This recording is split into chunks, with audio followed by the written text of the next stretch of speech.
Hello everyone and welcome back to Factorio Space Exploration playthrough. And today I have been putting a bunch of times that we are gonna be doing a recycling facility, and we have been doing it for 3 streams already. But I think today is gonna be the day when we finally finish it, simply because all the infrastructure has been set up for it. We have junk data cards. And by that I mean we should be having junk data cards once they actually get delivered, and we need to be preparing for all the buildings. So again, let me show you, and to remind to myself, the amount of scrap we're going to be getting is incredible, and at the same time the amount of cards we're going to be getting is also quite big. 20k junk data cards and 70k scrap, but that's taking into account the fact that we're not using the best junk data card processing formatting, because as soon as we start using this one, every numbers should go down. Every number should go down, because junk data cards here create broken data cards, and as you can see, broken data cards with these numbers are alone like creating 20k scrap on their own. But let me check. I'm seeing the difference here. This produces only 3.8k item per minute, but we have 3.9. So what else produces broken data cards? It means that somewhere here as output or byproduct, we must be seeing broken data cards, right? Somewhere here. What produces broken data cards? Oh, dark matter data produces broken data cards. And it's like this, the only data card, science data card, which creates broken data cards. Okay, that means we need to have a train for it. And I think I'm gonna simply repurpose one station here. In order to transform it into blank data cards. So this is not gonna be scrap. This broken data cards. Sorry, this one is gonna be for the broken data cards. And technically we should be only having one. So let's find it. Hello Revan, how are you doing today? How are you doing today by this beautiful, beautiful Friday evening? I mean, for me it's Friday evening. I guess for you guys it should be Friday afternoon, depending where you are living. Oh man, always excited for Fridays.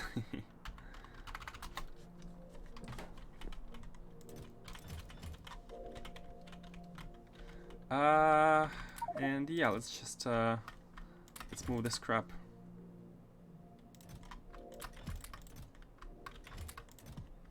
Yep, good.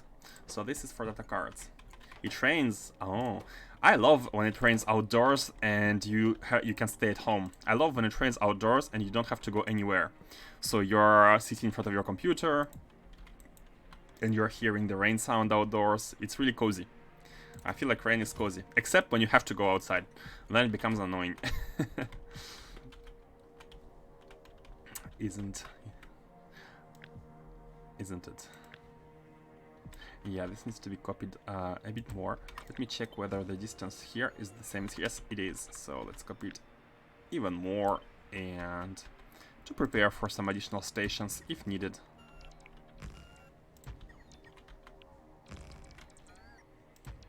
Also love when it rains and I can stay, but I have to go to the grocery store. Oh man. Can't you go tomorrow morning? Just for the weekend?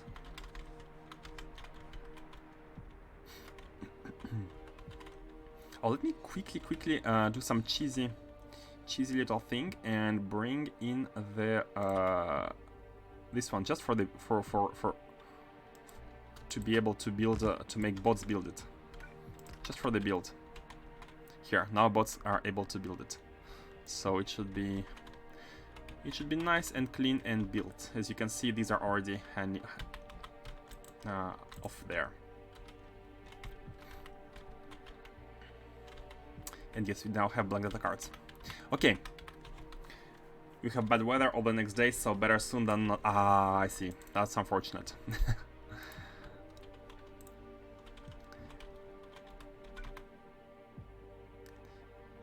Yeah, when you have to go out is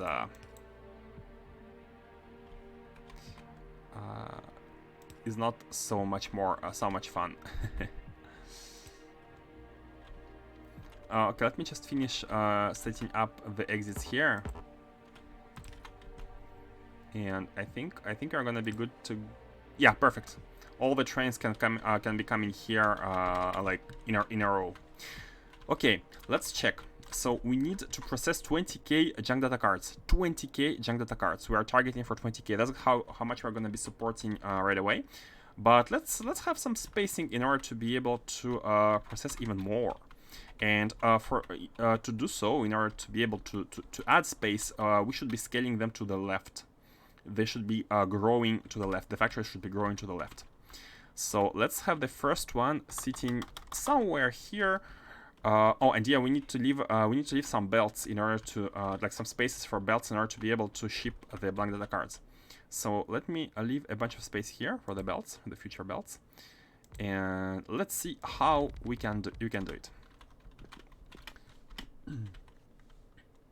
You're not helping when you stream. I have a reason to procrastinate more. Is it possible to be thankful and sorry at the same time? Because that's how I'm feeling right now. Hey Kano, what's up? How are you doing today? I decided to streamline, to beeline the recycling facility. It's been a while.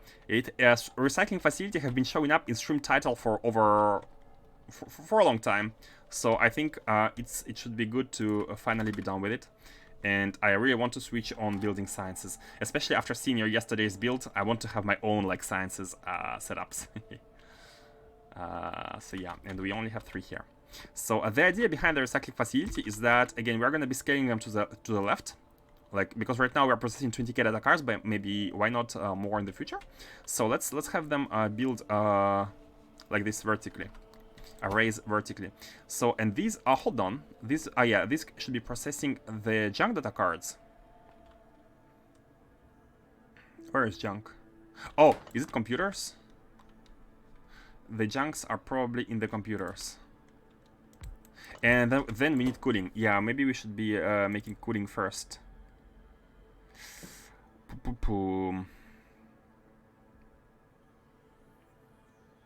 Let me check the factory. Let me check the factory, and especially about cooling. How much cooling we're gonna be needing? So here, as you can see, but cooling again is also temporary because we're not using the latest recipe available to us. But it's okay. We just need to set it up, and in the future, if we need to change, we can change. So right now, we need to be able to process 20k junk data cards, and that is not gonna change. What is gonna change, however, is the output of these and these. And the cooling may change as well. I don't know if further recipes require better cooling or not. All I know is we need we can feed 20k of junk data cards into 120 machines. But let me check. Let me now check whether using the ultimate like third recipe, how many? 130. So 10 more. And using the last one, 123. So again, it's around 120. It's around 120. So I think this is really nice. This is really neat. And now the question is, how many per for full one belt? How many to transform it into a full one belt? And let me put that one first. The one we can do. How many for a full belt? They are gonna be outputting like 1 point something belts of broken data cards and a lot of blank data cards. And can we change this item here? Oh, we cannot in matrix mode. So let me grab a quick Excel here. I'd like to estimate the amount. Have a small Excel here, and let me also open it on the stream, because why not? Just this is an Excel where I have been calculating a bunch of stuff like nuclear reactors. So here we can see that we are at 20k. 20,000 data cards is for 119 machines. Let's have 120 just to make it. And here we need to know. So we want to have one full belt of these. So we need to know this multiplied by this and divided by this, and it's gonna give us it gives us 16 machines. 16 machines in a row can process one full belt. 16 machines in a row can process one full belt. Yeah, let's have them at 16. It's no point, I think, using 17, especially considering the fact that the numbers are gonna change. So 16 machines here. 16 machines are gonna be able to take one full belt of junk cards, and we are needing 119. So that's gonna make a lot of rows. How many rows? If it's like 8, then 128. Yeah, so we need 8 rows. We need 8 rows. Perfect. Let's do it. And where should we put the cooling? Where should we put the cooling? Cooling is only going into this, right? Because everything else, broken data cards into scrap, is being done normally. So I'm not sure we need cooling elsewhere, so we can be setting up cooling right next to it. And let me check again how many machines are gonna be required. Let me have it here. So we make 3.8k of broken data cards, so they don't mess up with other recipes of the factory. And this is the amount. 3.8k is exactly 20k of item per minute. And I want to see the number of cooling machines we are gonna be needing. So always cool with slash, it's way better. You are gonna be made using this one, efficient one, and you are gonna be provided. I mean, it doesn't really matter. We are providing 53 per minute. This is nothing, literally nothing. And oh, we need cryonite slash. I didn't even think about cryonite slash. I completely forgotten the slash. We don't have place for slash. Because this one is a heavy oil output. This one is a thermofluid input. Let's actually remove. That's really good. That's really good to decompose everything and to make sure we have all the items. I had completely forgotten the slash. So let's let me just remove the scrap from here into the next one and remove these, because this is gonna be a request for slush, and request for slush can be copied from here. Is the requester? Nope. With these, with tiles and everything, and they're like this, properly aligned. Okay, cool. And this is gonna be a request for cryonite slash.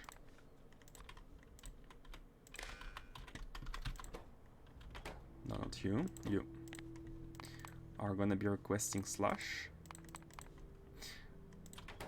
I haven't checked your recent Reddit posts, Kano, but do you have how many people have already upvoted your yesterday's post about sciences? I'm curious to see how many people are interested by space exploration on Reddit. What are the numbers? 120k, which is fine. Yeah, 120k.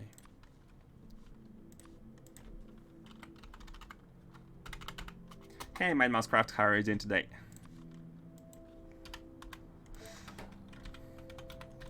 We are making something good for our planet, for Novice. We are recycling. No, it's actually the opposite. We are sending trash to Novice. We are actually not making efforts for the planet. It's pretty much the opposite. It's gonna be a requester of slash. Yep.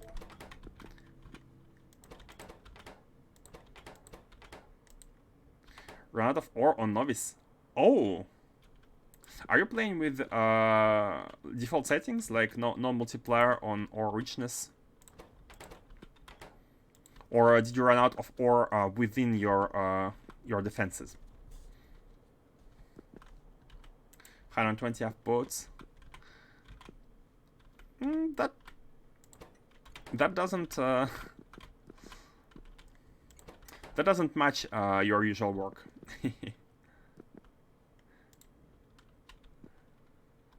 I don't mean there's no more but matches empty. I see. You need to expand basically. Yeah. Have you set up your core mining? Because I feel like core mining has been a huge source of raw ores, especially because everything is so slow. Like, we're expanding so slowly, and we're not even taking properly until the end, right? By the way, speaking of taking, let me check why the sciences are not really advancing. 12. Oh, okay. So you're using them. That's cool. That's cool. Utility. They're here. Let's request for more. Videos do better and it's modded. Yeah, I remember, yeah, because it's modded, people are less interested by that, but I would be interested to know the percentage of people who play a modded Factorio compared to ones who only play unmodded one. Or maybe not even play, but are basically interested in modded. I thought it would make a good wallpaper and people would like it more.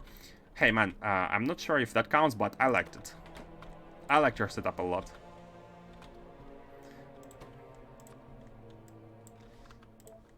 So you have at least that, right?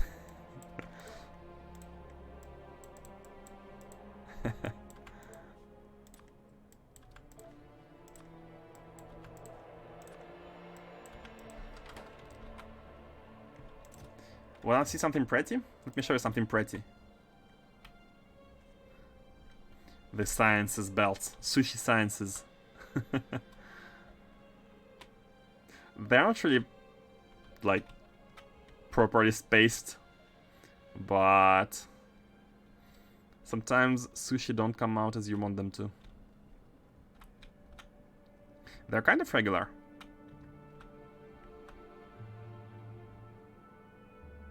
Oh, look at the yellow ones. Yellow ones are super regular.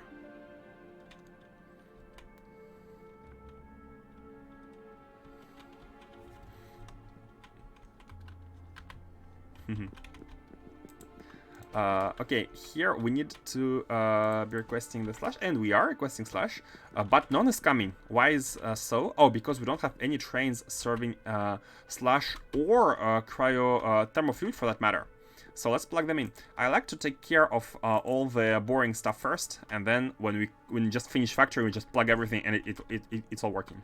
Hey Mars, how are you doing? Let me just congratulate everyone with a good, nice Friday. I'm sure a lot of you guys adore Fridays. Let me say welcome to the weekend. Even though for you it may still be afternoon, and you're like eagerly waiting for the evening. But for me, evening has begun, and I'm so happy about it. I wanted to check first if we have the liquid. Yes, we do have the liquids. We just need trains to deliver them. Nothing complicated. Just let's pick some trains. And I do think we have trains. We have liquid trains, yeah. We have 6. We could pick 2 more. Why? Sometimes I feel like it's slow, but the jetpack is on. I feel like the jetpack is sometimes very slow.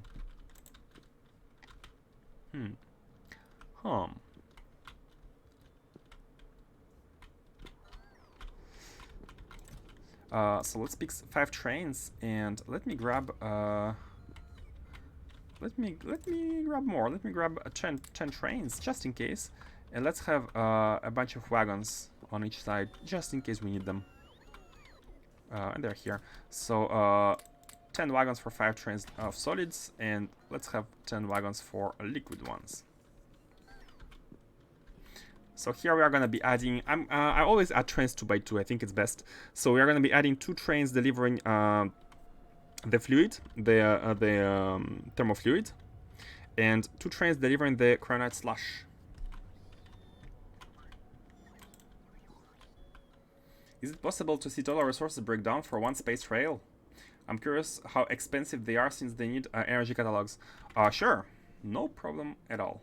Let me put them in my temporary thingy here, where I basically have all the temporary items. And let me show you the breakdown. Let's say you want, I don't know, 120 per minute. For 120, basically, you need catalogs. For each catalog, you need these. Then you need to produce, I'm guessing, we are matrix mode. You need blank data cards. So you want the breakdown up to novice resources, right? You want the breakdown up to novice resources. Should we decompose rather substrates? I mean, it's novice resources with a productivity model, so we can. Let me also decompose. Uranium is like super low anyways. Multispectral mirror though, this should be decomposed, and I'm gonna use the optimal recipe for it with iridium plates. I think you have iridium plates, right? You should be having it. Yeah, down to all basic resources. Gotcha. Cosmic water is just water and lubricant. What else? These, I think these require, yeah, copper plates, just copper plates, and these are stone, if my memory is correct, yes. Chemical gel. Chemical gel is cosmic water and petroleum. I'm gonna keep petroleum, right? It's pretty basic. And I think here you go. I think this is all basic here. Thermal fluid is kinda, is very low. Like thermal fluid, you don't need to care about it. So yeah, here you go. For 120 space rails, I would say the biggest consumption. Do you want to decompose up to like this and this? So you have all the cables, all using productivity models when possible, right? We could decompose LDS even more if you want.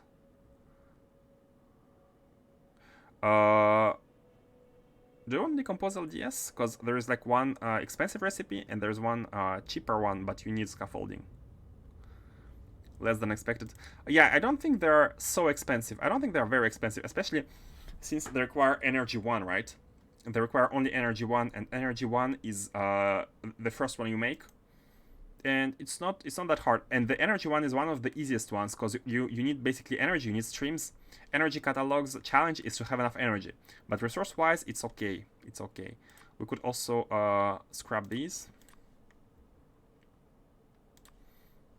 We could scrap these. No, not the cards. Hold on, I think I did something bad here. I mean, yeah, this, like, if you look at the total, it's not that bad. Let me even scrap these. Each science pack needs like 10 catalogs, so 100 rails are a fraction of a science pack. Yeah, yep. You need nothing. You need nothing if you look at the resources. And anyway, this is going into your mole normally, right? And if you have a small trickle of all the resources in your mole, then you don't need to worry too much. You don't need to worry too much. But it's just like they require a lot of stuff. Each science pack, each catalog requires like various items from all across the board. That's neat. That's kind of neat. Like I like the way it's done. But yeah, don't hesitate to build your. Oh, we have locomotives here. Don't hesitate to mold your rails. Like 100 require one catalog, so it's not bad at all.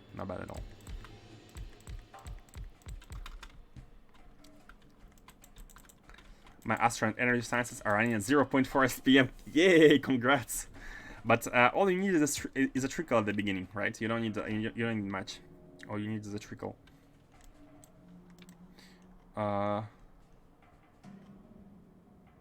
hold on. Why?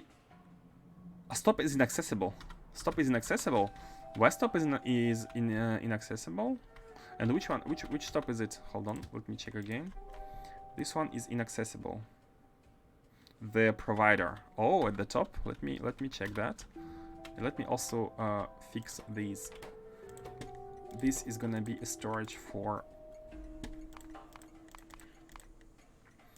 these. and this is gonna be storage for these, and this is gonna be a storage for the cryo slush. Okay, good. It takes 500 to research rails, though. I see. So basically 20 minutes. 20 minutes. Ah no, hold on. Not 20 minutes. You produce 0.4 per minute, and you need 500. So 100 minutes. 20 hours. 20 hours, yeah. I was off by... But at least you have time to set up stuff, right? 20 hours. Thank you for saving my math here. I was completely off.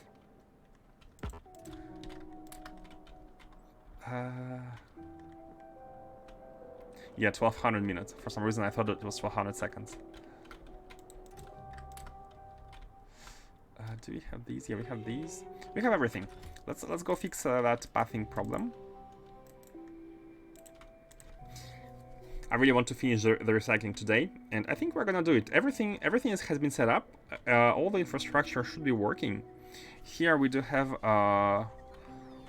like every single resource is kind of provided. I feel like I'm not seeing any provider which is not being. Oh yeah, of course. If this is not connected, the trains cannot come. Duh.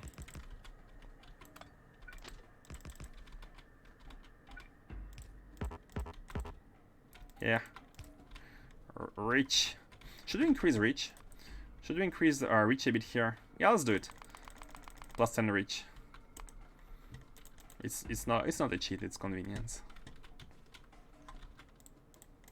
It's not like it's infinite. And here... Oh, sorry, the train. We can configure it from the distance. Can configure it from here. So basically, you and you are both thermofluid. So let's configure you.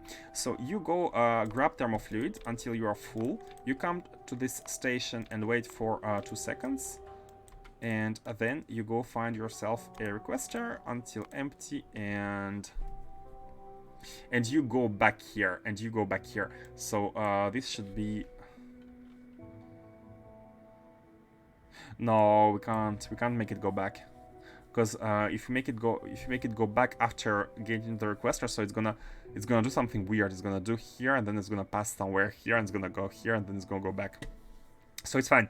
Like this is one of the cases where we need to make sure that we are providing enough. It's not gonna be needed in high quantities, so that's fine.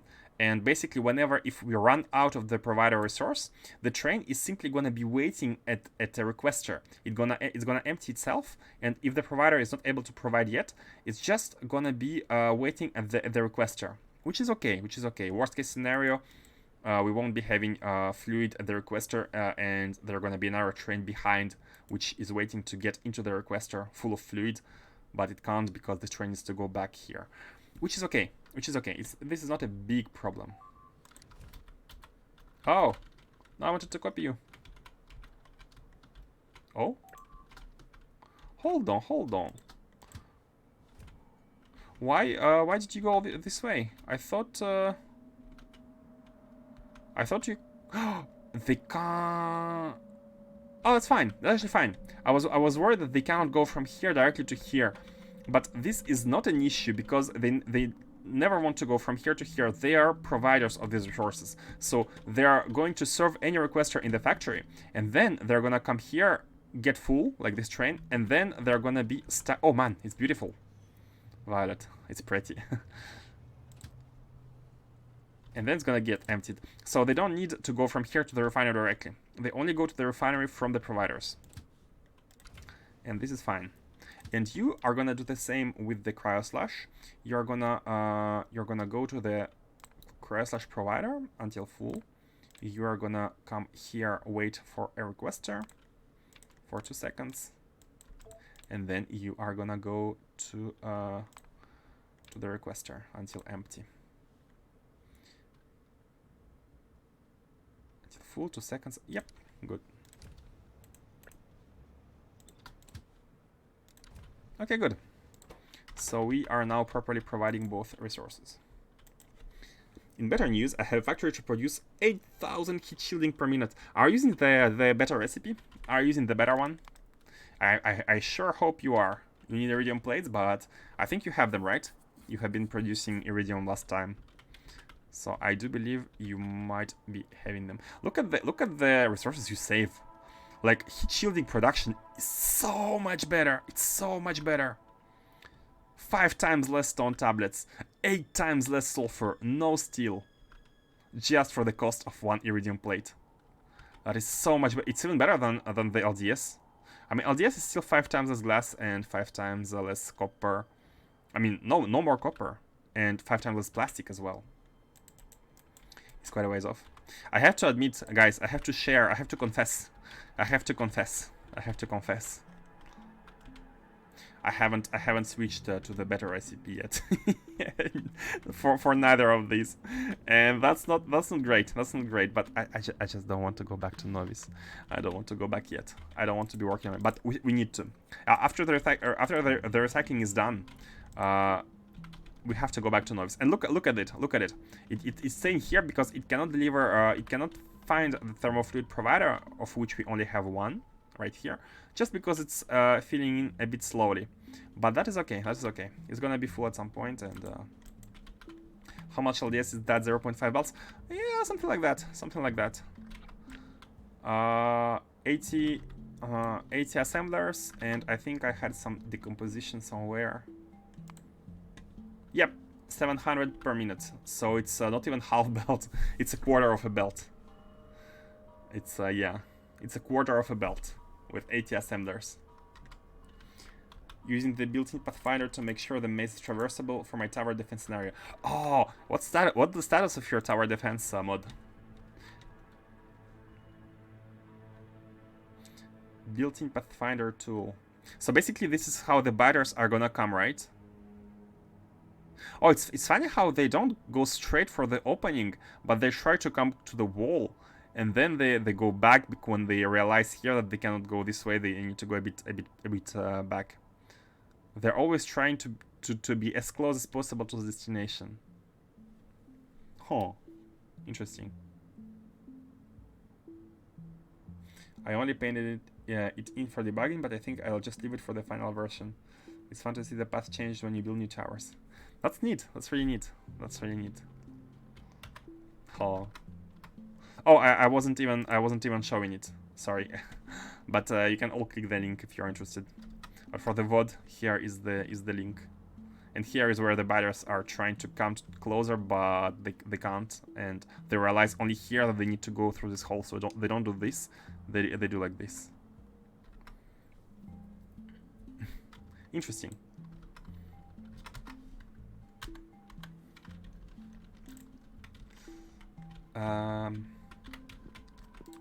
Okay, now question. Is one single pipe of this gonna be enough? I think, yeah, I think so. I think that's gonna be enough. Because I don't remember the resources being crazy here. Yeah, we just need 20k of fluid per minute for for all 20 of them, so it's nothing. It's nothing. 20k fluid per minute is nothing. Okay. I think the way let's before doing anything weird, let's set up the I mean before making a full build with the proper amounts, let's set up a minimal build, and let's see whether they are properly 1, 2, 3 like this. Yeah.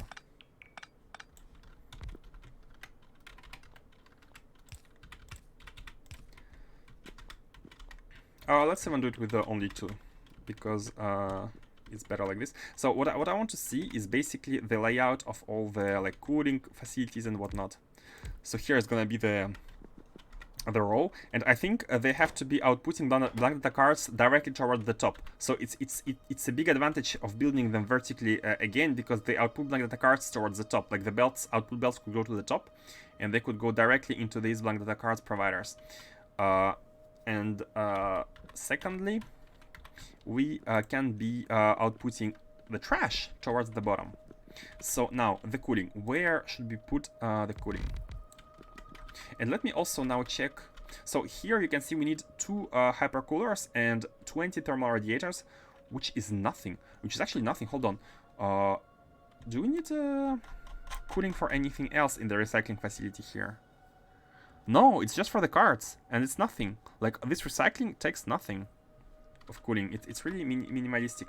But let me check with the better recipe, the final one. Let me check with both, actually. Oh, press the wrong button. Removing this. And using the second to best. So here you can see we need... Oh, that's because we put way more broken data cards. We need to be making sure that we are only inputting 20k here. So this would be like 3k. Oh, sorry, 2k. Yeah, like one like this. And this way we need the 130. And these actually require super cool thermofluid. So let's check for the second ones. How many hypercoolers are we going to be needing? These, and then we need to cool the fluid here. And the cool one. Yep. So for this, we're going to require way more, like 3, 3, and 30. 3, 3, 30. Okay. And now for the final one. For the final one is going to be... So again, we need to drop it to, I think, 600. 12k, no, more. 1000. For 20k data cards, yep. And this is the final one. And for this one, oh, it's the same. It's the same. It's 20k. So let's be prepared, cooling wise. Let's be prepared to have this amount of coolers for the sake of the future. Prepare for the future. Yep, 3, 3, and 30. Okay, good. Let's find a scalable way to make cooling. I think it's best to be in the front, but don't forget, after these cards, we need to have a factory processing broken data cards, and then we need to be having a scrap thingy. But we can go down. Like, factories could be vertical, and they could all be like expandable to the left, and different factories could go down because like scrap is gonna be using trains from below, right? And that's I have just forgotten to make 2 new stations because we have removed 2 of them to make these. Okay, cool. So here in the middle, all we need to do is to have space for belts of junk data cards and space for broken data cards of the output. And I think it's gonna be good enough. So let me plop down the coolers. And I'd like to have a scalable cooling setup. So basically, you can see that we need almost about 10 radiators for 1 hypercooler. 10 for 1. Can I say 9 for 1?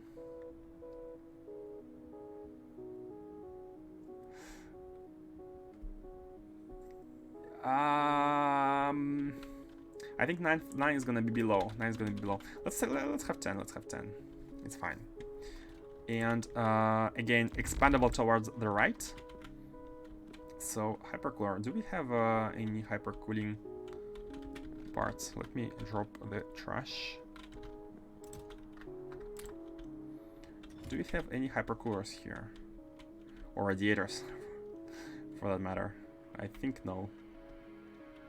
Let me grab some. Let me grab all 30. 30 and 6. And then grab some landfill. And drop the rails, because I don't think we need rails right now. Let's save some space.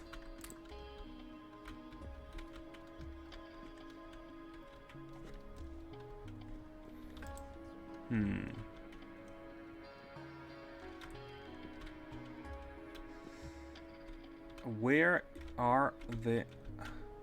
Oh, they must be to the left. They are like the end ones.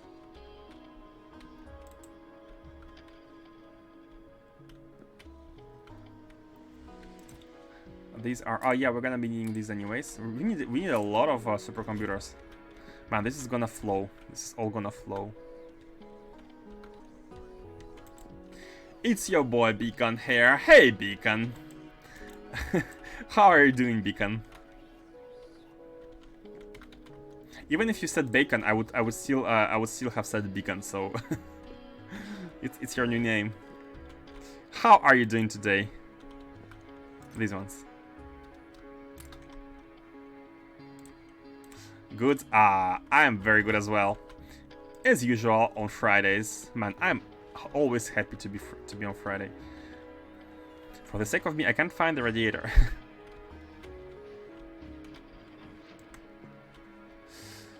Maybe they're in the smaller machines or next. They may be next to the.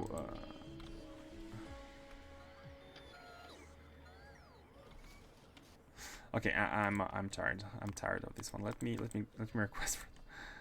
Should be way easier. 30 radiators. Oh, here. This. Okay, this one. Okay, good enough.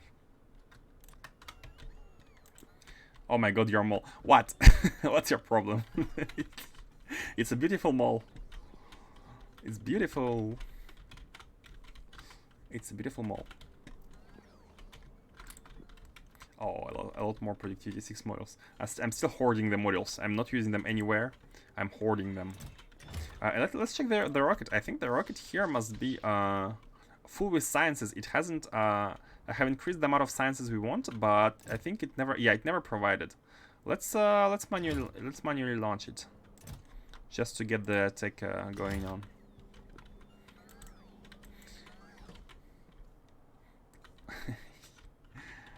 My mall is beautiful. Oh, sorry, Walter RC. I haven't seen your message. And welcome to the channel. What mod? Oh, the big overhaul mod.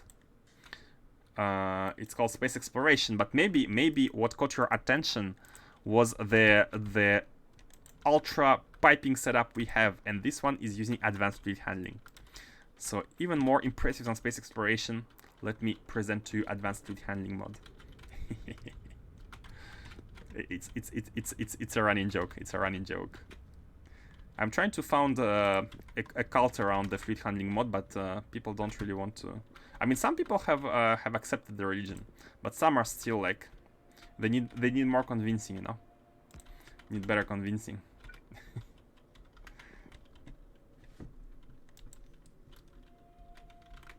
Oh, forgot to take the landfill. Yeah, and Mars is a heavy is a heavy anti-cultist. What would be the word? Heretic.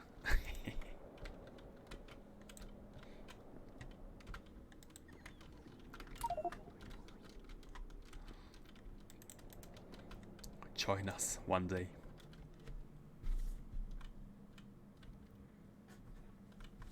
One day you shall be part of the sect. So it was 6 and 30.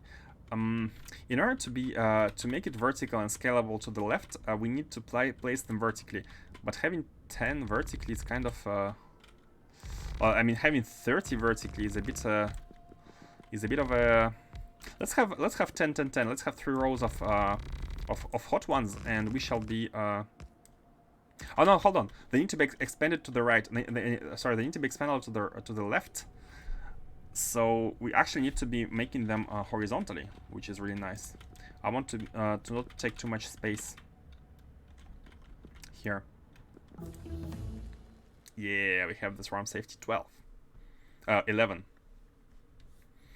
I upgraded my PC setup the other day, so now UPS isn't a problem anymore. Hey, congrats, man!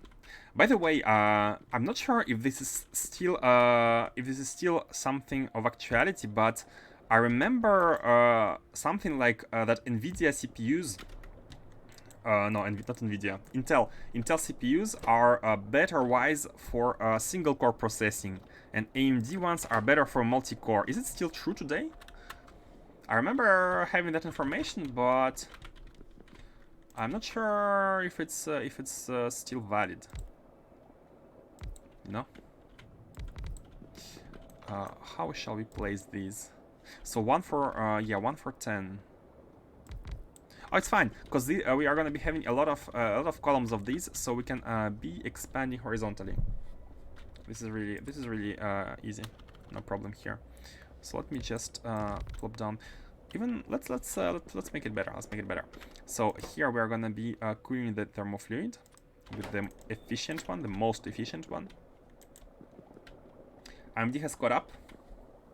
500 series is the first one in ages to be better single core, as far as I know. Oh, I see. I see. Because my computer is really good. I have really good pieces, and they were excellent 2 years ago. But today they are supposed to be really good still. And my CPU is Intel i9 9900, i9 K9900. It's all nines.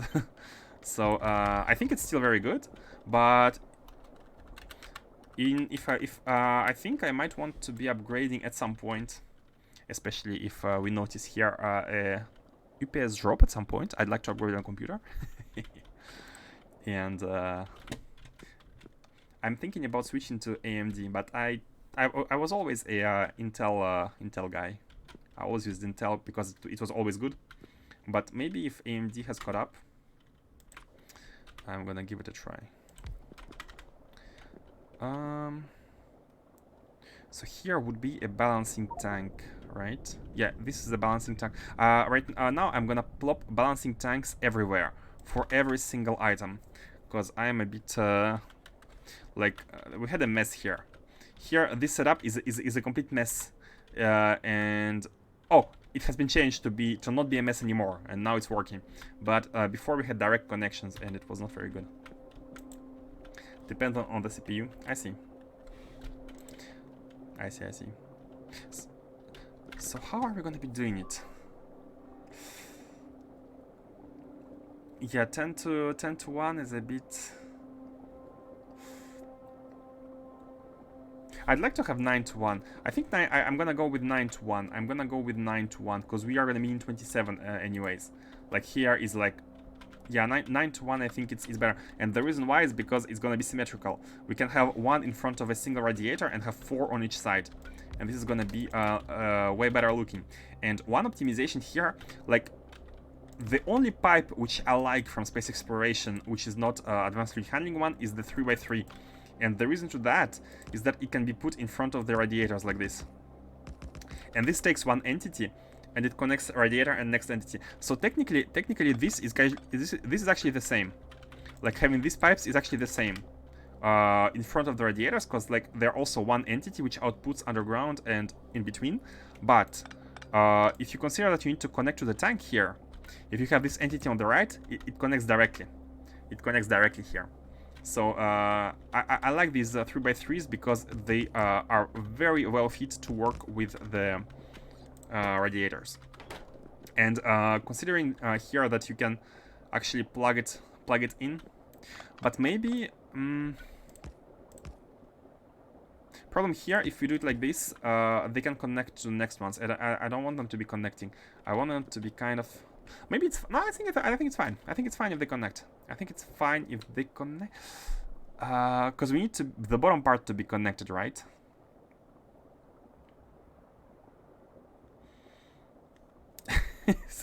Confirmed. I took precautions to say this is the only pipe I like, the only one.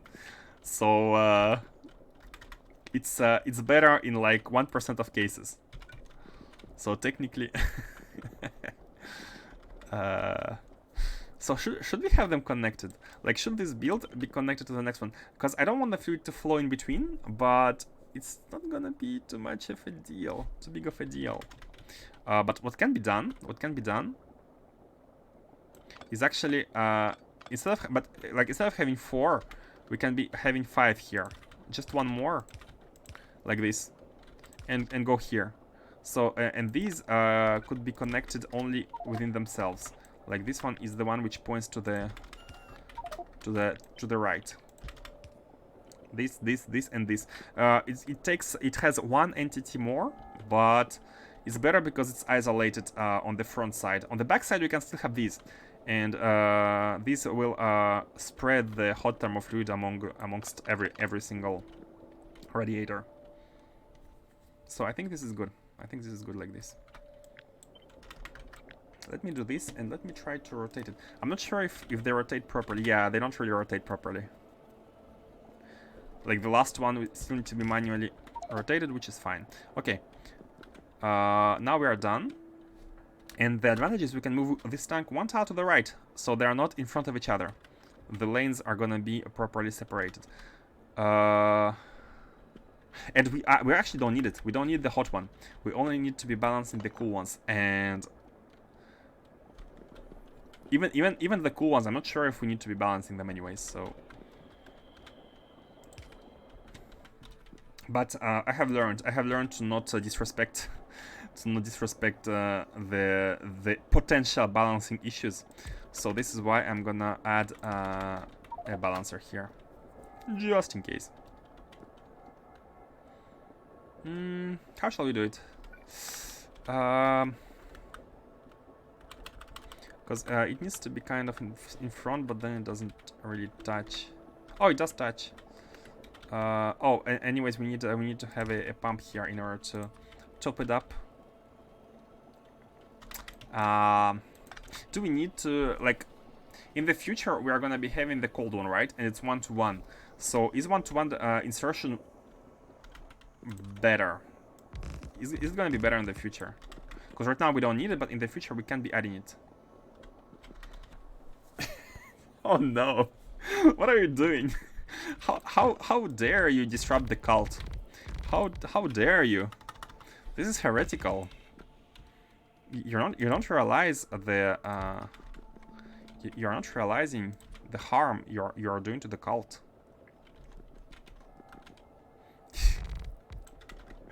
Oh no. How did we come to this? How did we come to this?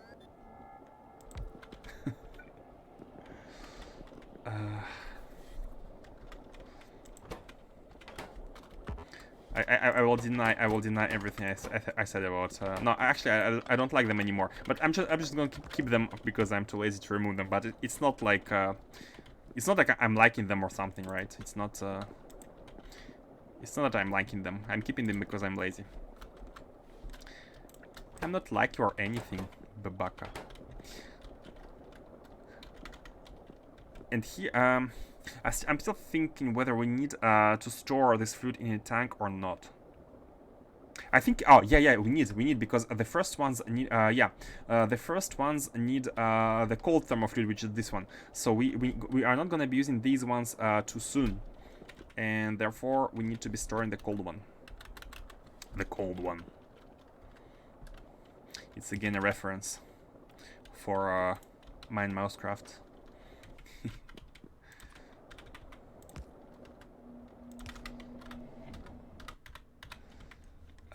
And here is, I think topping up is gonna be good. I think we don't need to completely fill it, but yeah, let's always top up. I think it's a good reflex. Always hear it.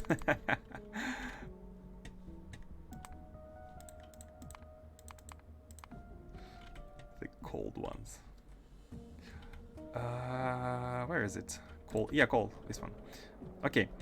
So top it up to 10k. I think it's gonna be good.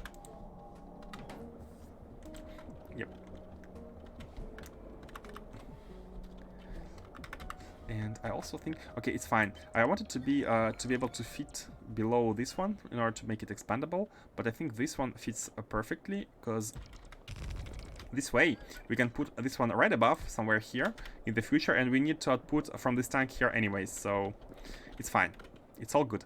And now this is all scalable. This is all scalable. Let me just increase here the... I don't want to be using too much landfill, and therefore we are only gonna be increasing them like this. We need 30.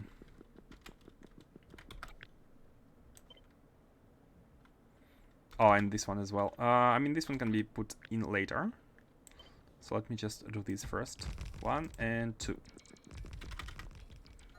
Okay, good. And now you, sir, are gonna be copied together with even more, even better. with this one above. Does it also take the unused? Oh yeah, it does take the unused ones, but we can remove them from here. Okay, and now we need to count because so we need to count 8 in between. 1, 2, 3, 4. 1, 1, 2, 3, 4. So this one is the 5th. Okay, and then again. Oh, yeah. Why did I count? There was a pipe. Thank you, unholy pipe.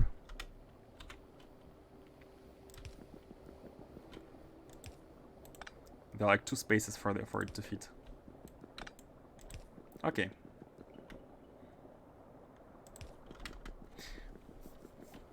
This is for the future, but no, let's remove it. It's gonna make fluid even more like go right and left even more. Okay, good. So these ones are for the future. I'm not gonna be setting them up yet. We can still plug them, plug everything except the cold thermal fluid. Like we can be plugging cryo fluid and whatnot. And we need to output the hot thermal fluid. No, I'm not gonna plug. I'm not gonna plug them. Just making sure that the hot one here needs to be merged with the hot one from here, and this all need to go into this one, and this one is the one which needs to be topping up everything here. Top it up until up to 10k. Yeah, top it up up to 10k. Oh, should we have a bigger buffer? Because these store 500. These store 500. And maybe we won't have enough. Yeah, one thing I have learned is that we need to have a big enough buffer. Because imagine these are all full, right? Imagine these are all full and we have 10k in here. And once they pump everything out, they're gonna fill everything in front of them.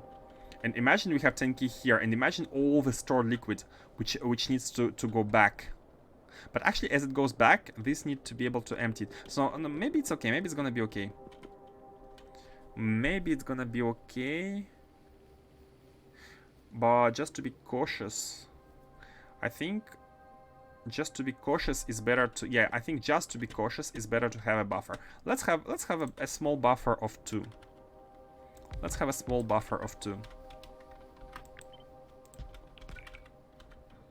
Like this. Like this, and you are gonna go here. And instead of having a buffer of 20k, we'll have a buffer of 50k, 25k I mean.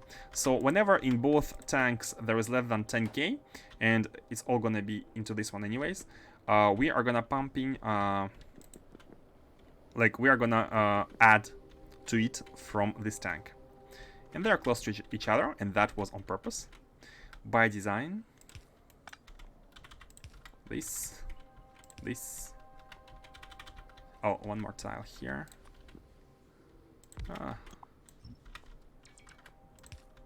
Like this. Okay, good. So now we should only be having 10k in this tank. I mean, after these are all turn on. Oh, we have this tank for buffering purposes, so it's also good. Like if we have too much, we can be storing like a part of the liquid into this one. I'm gonna leave for a while. Rain is slowed down, so I had to take a chance. Yes, take this chance and run. Don't do anything awesome. Oh, it's just recycling. Oh, look at the cool train. Good luck, man. Run. Revan basically needs to do grocery shopping, and it has been raining a lot recently. And it's gonna rain the weekend for the weekend, but it might just happen that he had found a sweet timing. And this require... oh, these are very slow. They are very slow. Okay, which is fine. And this require Cryonite Slash, and I didn't even put beacons yet. So let's connect everything here. Let's connect everything. We're going to be connecting these. These are for the future. And most importantly, we need to be connecting these.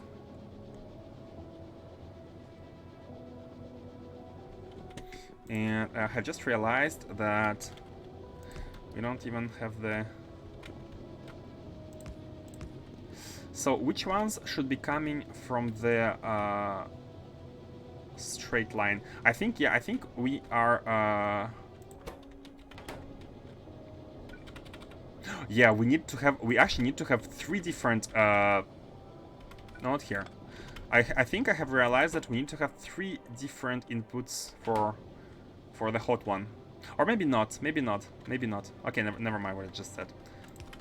Because I was thinking that maybe these need to output their hot stuff in priority over these. But if we have enough buffer, if we have a big enough buffer, it shouldn't matter. It shouldn't matter.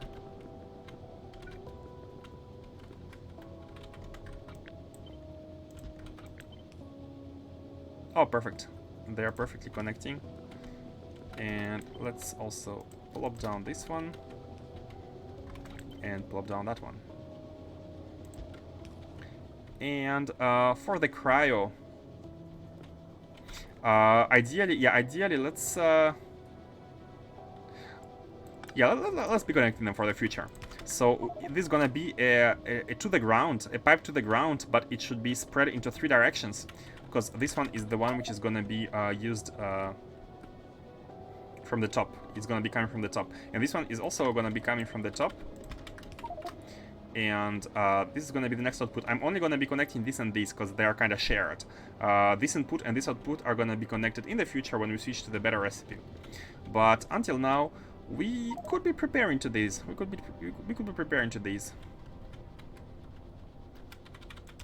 Let me just do it like this and copy you with all the tiles except the ones which are unnecessary.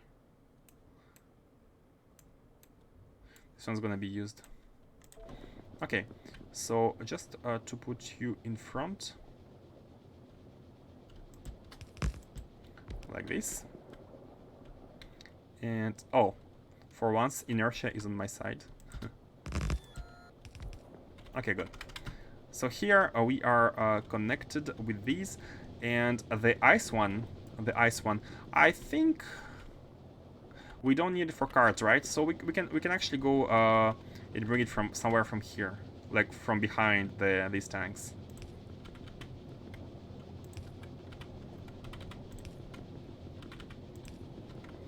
And the underground pipes can magically go under the space. They destroy the fabric of space-time. Does any one of you get this reference, guys? Does anyone get the reference? Destroys the fabric of space-time.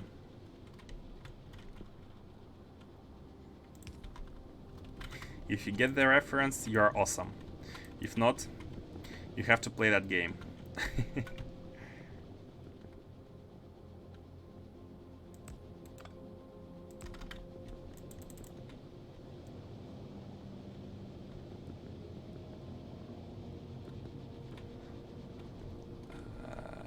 We are good. I'm a bit worried that these are like functioning and buffering, but that's okay.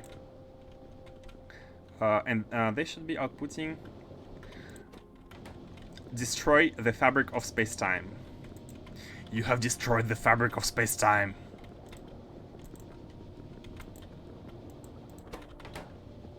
Followed by a game over.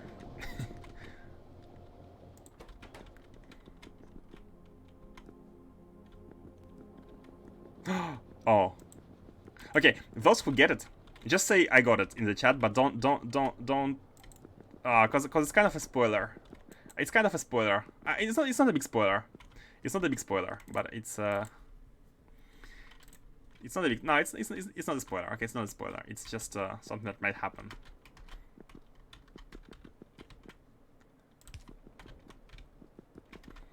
And these can go here. Okay, this is gonna be the hot fluid output. You got it. Ah, yeah, I remember we had the talk. I remember, yeah, Kano did play the game. Kano did it. Kano did play it.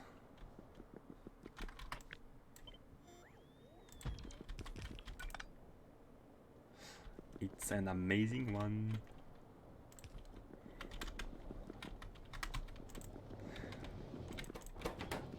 And it's all good. It's all good. You did? No, so it was not you. I remember I had talk about this game because I literally told the title of the game, and I thought it was you, but one of you guys like, oh yeah, play the game. You don't know the game you googled. Did it come up as like first result?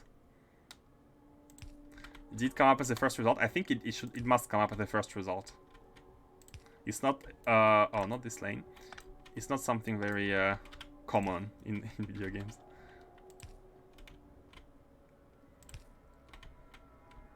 But if you haven't played the game, be sure to play it.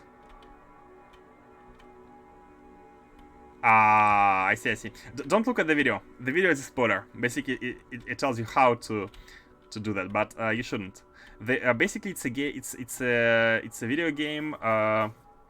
It's a mystery video game, like exploration, mystery solving, and light puzzle solving. But more than puzzle, it's mostly about exploration. And it's the kind of game that you are best go in blind, knowing absolutely nothing. Was terrible. Okay. Basically, it's the game is called Outer Wilds, by the way. The game is called Outer Wilds, but why am I going all this way? And you are best play this game completely blind. Don't look up anything about the game, and just trust me. Just trust me when I say it's an amazing experience. It's a once in a lifetime experience. Because of the YouTuber's voice. That's unfortunate. Poor guy. But yeah, like this game, you cannot play it twice, because once you know, right? It's something you can only experience once in your lifetime, and trust me when I say that it's an amazing experience. But don't look up anything about the game, not even the description, because you're gonna get like some light spoilers in the description. Everything is best to be discovered and experienced without knowing anything about the game. If you like science fiction kind of stuff, it's amazing. It's amazing. That's all. I'm not gonna say anything else about it. Oh, look at how we are perfectly in front of this one. But we need to have a different lane here. So I think one single lane is gonna be enough, because we need like 20k for the 120 items. Like it wasn't this one. It was not this one, but it was similar. So here I left a bunch of space for the belts. So we have the cold thermal fluid. We need to be outputting the hot one, which is actually being outputted. And we just need to provide junk. And let's lay down some belts here. So these maybe we need to space them a bit more, depending if you want one belt or more. Let me check. Let me check the belting. Yeah, we have to do it with the current. I think it was 3.8k with our recipe for for everything. So now if we limit that to no, not limit that. I'd like to limit it. Yeah, like if we limit this one to one full belt, I think we're gonna get back the value of 16 machines. Yeah, 16 machines exactly. Why did I found 16.2? What happened? Not sure. Okay, so 16 machines handle perfectly 2,700 items here, and they output. Oh, they actually output one full belt, which is half blank data cards. I mean half, like 80% blank data cards and a small percent of these. But that means we can output all of them on the belt and filter only after. Filter out only after. Which I think is gonna be better. I think it's gonna be better to not care about filtering before outputting to the belt.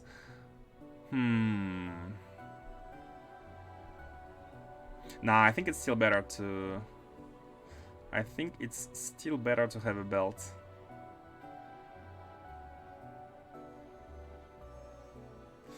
One output belt, one input belt of junk data cards, and one output belt of blank data cards, and filter out the cards on a separate belt, because they're not gonna go the same in the same direction, right? So there, okay, let me change a bit the spacing here. I'm gonna add 2 more lanes. So the idea would be to have a backwards lane here of the junk. The junk is going here, it's going in the middle.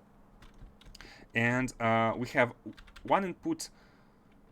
Oh, let's have the same same organization as with liquids. So whenever I have a liquid input, in front of it is gonna be a belt input, and whenever I have a liquid output, next to it is gonna be having we're gonna be having a belt output. Now, one challenge is to be properly outputting to both sides of the belt, and we can either do some trickery with inserters or use mini loaders. And I'm not sure about UPS here. I mean, don't laugh at me when I'm talking about UPS, because I know like it should not be a concern until it's a problem. But just in order to make it best, either we stack inserters or we use mini loaders. And if we stack inserters, oh man, it should be like it could be something like this, right? With a stack inserters, we could have a tile. We could have a tile like this, which is gonna oh, not like this. Not like this, hold on. Because these need to continue. Like go here. And they need to exit here, right? Is this a tile? Yes, they are touching. The underground belts are just enough. They are just far enough. Not one tile longer. Not one tile longer. So like this, it's either we do it like this, or we do it with mini loaders. But I think we're fine, especially considering the fact that the solution is already here. So these ones are gonna be the sorry, the opposite direction, not like this. Let me just flip it. Yeah, like this, because these are gonna be the blank data cards, which are exiting towards the top, where they are processed. Cool. And the middle ones are gonna be the inputs, and at the same time, I'm torn about one thing I like to do. Let me show you. Is something like this. The belts are next to the building.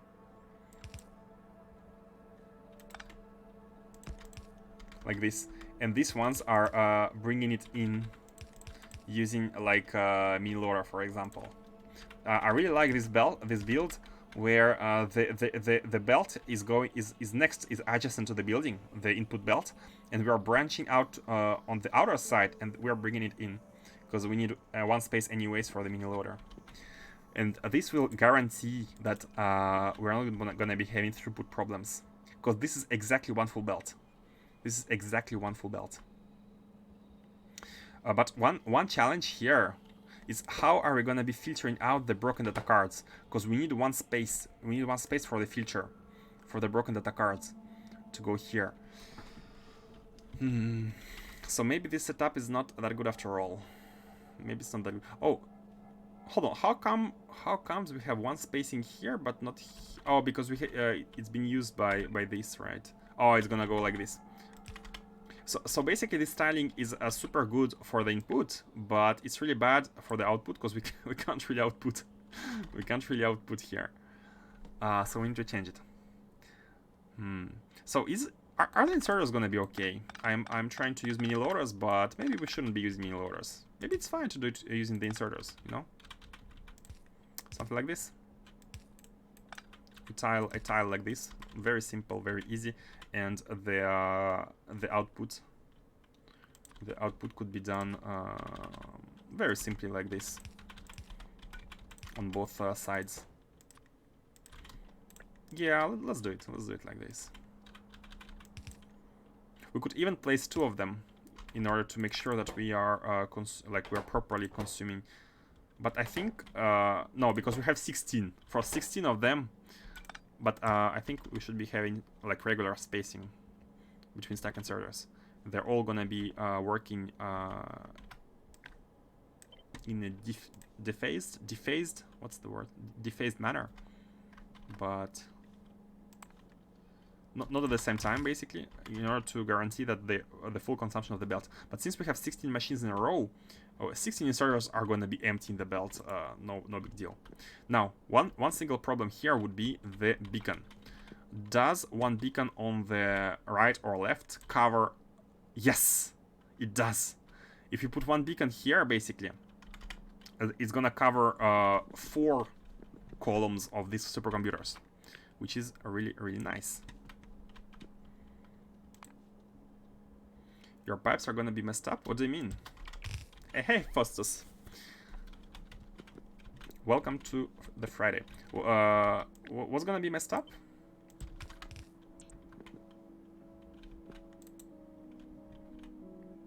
Look at fluid pathing between buildings.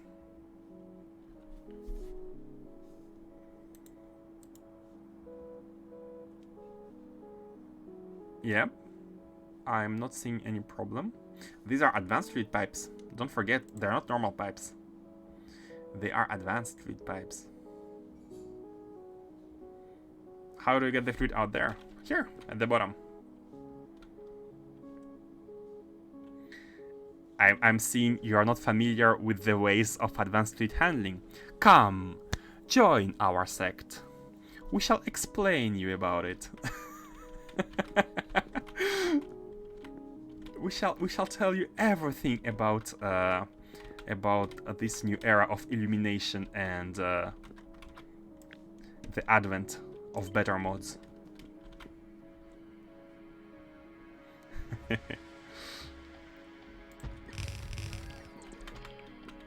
So we have 4. We need to tile it 4 more times. So do this and then do it twice. And I do believe we are having a a good setup. Oh, wrong button.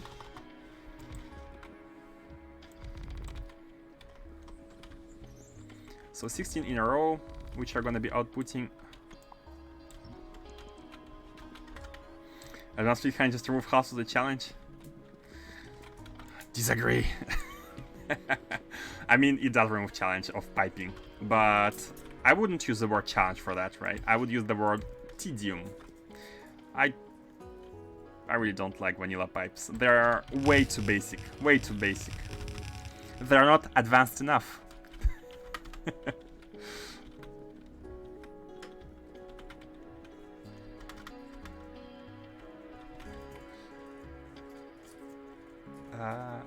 Oh yeah, we have the one with the... So how many beacons can we fit? We can fit... Oh, can we... Oh, we can cover 8. Oh, perfect. We only need 2 beacons. We can... it can barely cover 8 of them. I mean, by half. Like the 8 and 8. Yep. Oh, that's perfect. Man, this is so compact. So compact.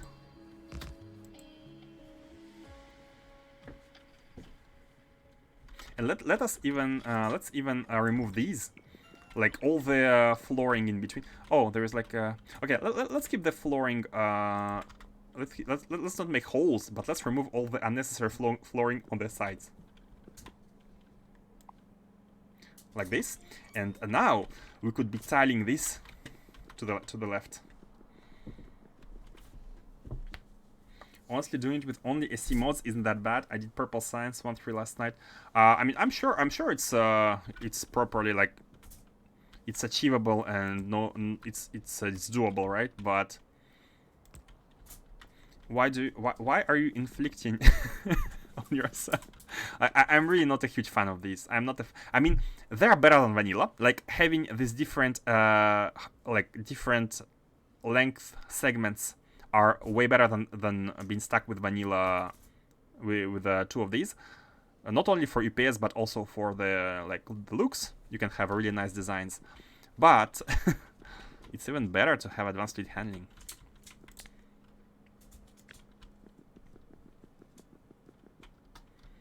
It became part of me. Oh, did I just... Okay, so if you do Control C, you need to press Shift in order to make a blueprint. But if you make a blueprint, don't press Control C, or else you won't be having the menu. So tiles here, and this is gonna be the set up. It's about prior planning. Yeah, I'm sure. I'm sure it's possible and even fun to design it using the basic the suggested options. But should we build it manually, or should we connect this to the global network and have the bots do it?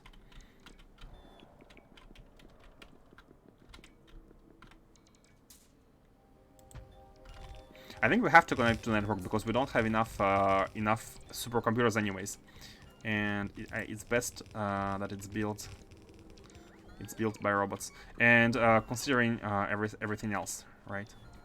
So let's actually remove these and have them. Yeah, it's unfortunate that we are breaking the energy squares, but it's not that big of a deal, and we can be having like one of them covering. I think we need two of them. Yeah, one is not enough to cover everything, so we can just be having one under every single beacon here, and here we have a super nice tile. So let's check again. How many do we want? Let's release the limit here. Let's do it again.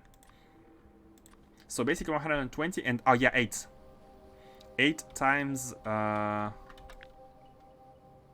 Oh, hold on, we have 64.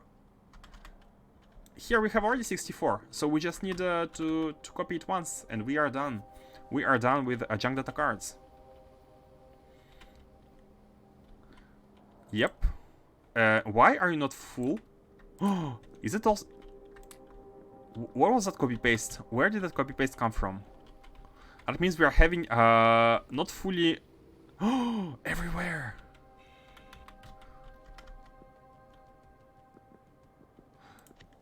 Okay, let me delete it. And oh no. Oh no. That means that we have bad beacons not everywhere, but in some places. Let me check the refinery. How many SPM we're targeting? Here. 1k of each science pack 4, because I figure that once we have finished all the techs which require the 1, 2, 3, we are not going to be needing them anywhere except for astroscience. Astroscience infinite researches require 1, 2, 3 sometimes, but for everything else is only the 4th one, so it should be better. I'm quickly checking the beacons here whether they all have all their modules, because if not, it's a bit annoying. Not sure why that happened. And why are we still using level 3 models? Because it's because we have a production facility of them, and others use catalogs. And this is gonna be the like, we have a trickle of sciences, but I didn't want to connect the production of better models. I think I want to go directly to the last ones, except for productivity for some critical buildings, such as space labs. I think iridium and beryllium are used more than holmium. Could that be?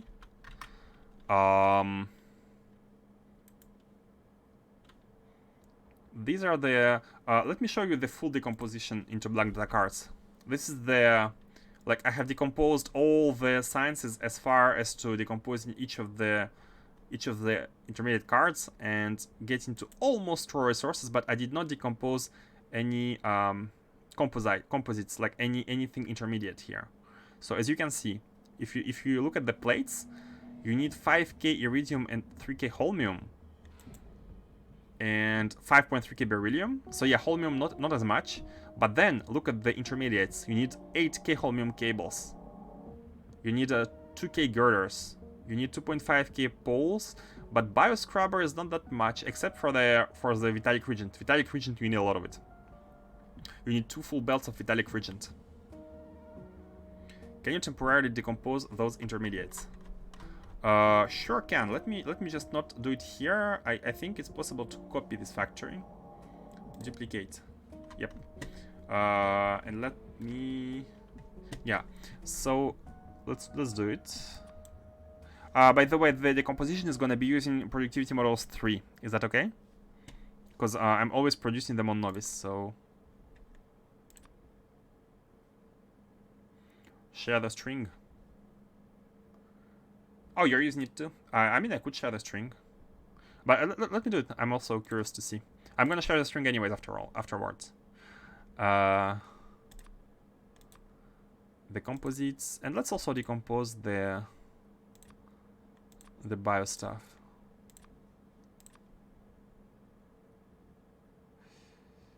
Are we good? Don't bother with Vita Melange. I don't want to be bothering with Vita Melange, but I mean, it's easy, right? Like, you can see that we need 31k of Vita Melange per minute. The basic one. Which is a lot. More than 10 belts. No, that's crazy. Vita Melange is going to be crazy. Okay, so here you can see that we need 11k of each, except for Holmium, which is 8.5k. Yep. And I hope I did not forget anything. But don't forget about heat shielding and LDS, so, which increase even more the value of the requirements of beryllium and iridium. You get to 12.4k. Did I forget anything here? We have some biocultures, which I did not decompose, but... And we have some neural gel. I don't even know what it is, but... We have a bunch of stuff left. Space platform. Bigger thing I see that space platform needs LDS plus heat shielding. Plating. Space platform scaffold. This one? We don't need much of it anyways, but... Yeah, you can see that total amount of plates is not that high. I mean, like relatively, the difference is like... Yeah, holmium a bit less. Holmium a bit less. Anyways. And I also noticed that we need core fragments of Vita Melange. And I looked up what requires it, and apparently the science, the last bioscience requires core fragments directly. How crazy is that? Why is it the only science which is requiring core fragments? And look at it compared to other 4 sciences. You have this item which is really out of place. It's out of place. Like, why? What's the big deal? Rocket parts use outpost material. Oh yeah, right. Let me check. Cargo rocket sections. These ones from beryllium. So beryllium, even more. And I do believe that is all. But then again, like you are having, you can be using cryonite into production of lubricant. You can be using. It depends. Is it possible to process core fragments in space? But you can use productivity on them, so I think it would be a waste to do it in space. I'd love to use oil fragments rather than methane, ice. Let's check. By the way, do you want the string of this factory? I could give it to you. It costs nothing.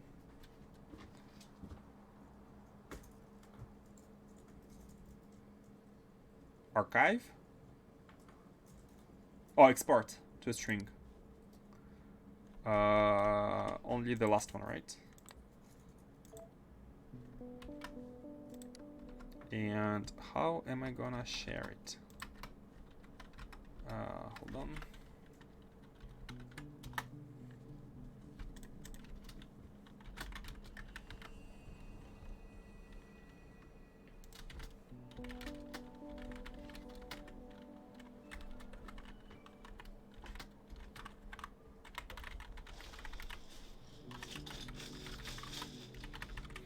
Okay.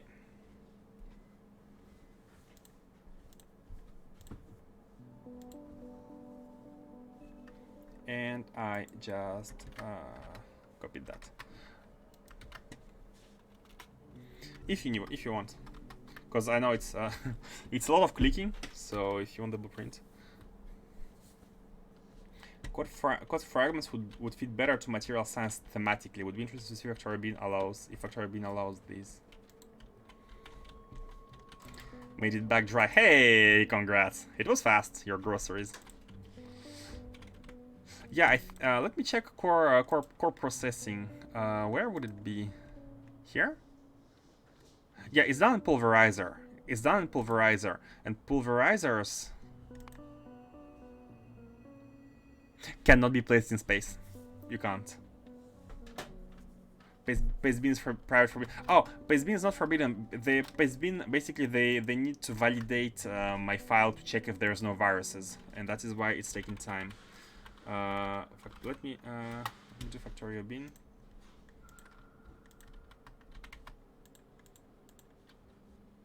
Yeah, that's unfortunate.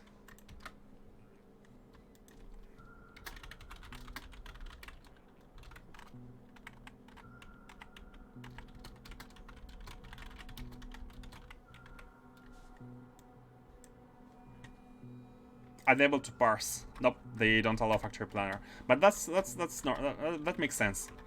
The only thing in common is the base 64 encoding of the string, but aside from that, it's a different data. Was running like a bunch of biters chasing.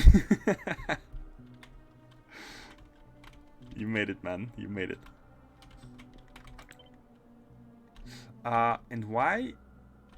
Oh, the beacons are not being copied. That's fine. Let me just remove these from here and connect the robot port. Yeah, I'd like to make robots build these.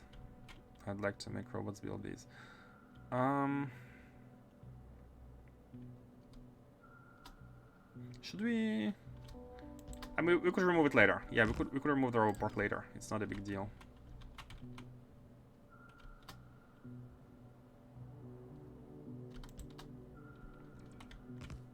Okay.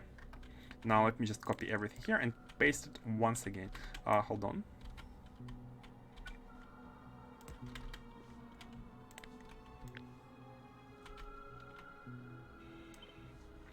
And tiles, create blueprint. We don't need to leave space. And let's not. Let's take a risk here. Let's take a risk and pretend that everything is working fine. And I'm doing the way Mars is doing it. Basically copy-pasting the entire factory without testing it. But I think it's simple enough to be able to say that it should be working properly. Let me just have a last minute check. I mean, the output is like just blank data cards at the outsides. The input is coming in from the center, and yeah, I think it's fine. It's simple enough. So let me place these manually, the landfill. I'm even gonna disable bots for now. Let me place the landfill manually, and then we shall connect it to the global network for the positioning of buildings, and that's gonna be pretty fast, I hope.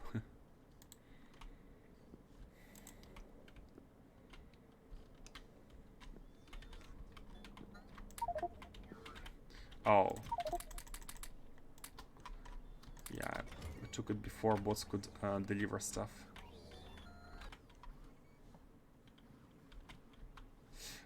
Yeah, let's actually get rid of the computers, because I think they're gonna be used. Oh, you can't produce anymore. What's going on? Not enough blue in quantum processors. Quantum processors are right here. Somewhere.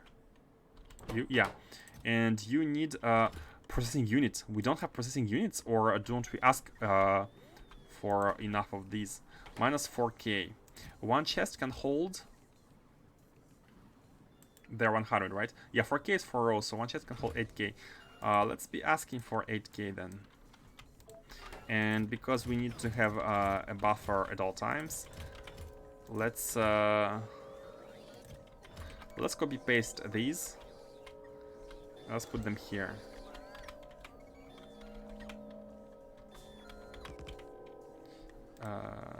and connect them so that we have a buffer for the cards.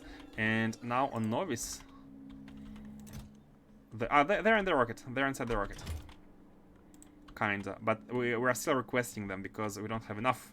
And yeah, this is oh no, we had enough in the buffer. We had enough. Let's send the rocket already, and we shall see. So the problem is that the demand is not high enough here of various items, and the rocket is not full. Even though it has a lot of items which are necessary, it's not full enough to be sent to space. And the reason is that we're not doing any tech, which we should. Oh yeah, landfill, I have it. Let me landfill these parts. Like this. And after this is done, we can place the buildings up.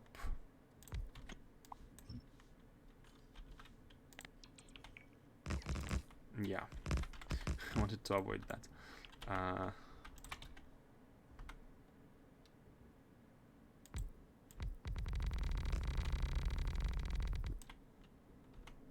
Okay, good. We can re-enable this now. Oh, and even the belts.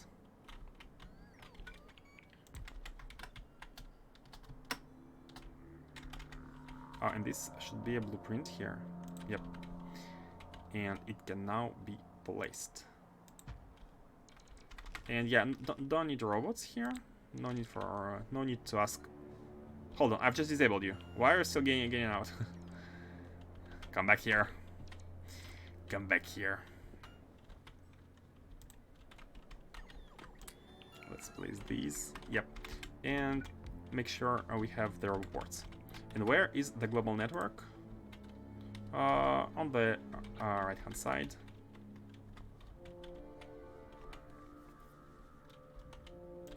No, not you. You.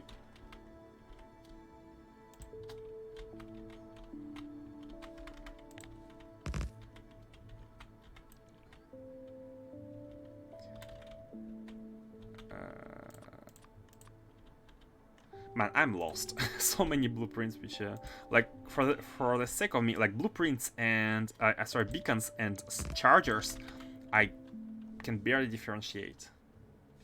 Like, it's towers, like round towers, both cylindrical forms.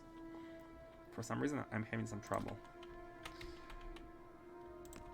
Okay, and now we are connected. This is temporary. It's just to be able to bootstrap the construction, and the bots should now be flying. Yeah, you can see them all coming with the belts and inserters and whatnot. However, I think used the pink ones, and we're not. No, come on. Oh, it's fine, because they only construct what base bots could not take care of. And that includes the pink ones, I think. Yeah, all the pink ones are now placed, and everything else is going to be placed by the base robots. And like that, we do have our setup. And why one of these don't have the... You don't have the models. Only one doesn't have the models. Oh, not one. Oh, come on. What is this?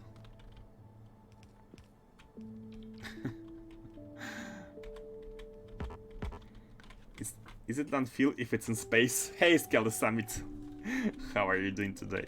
It's space landfill. I have been calling it space landfill.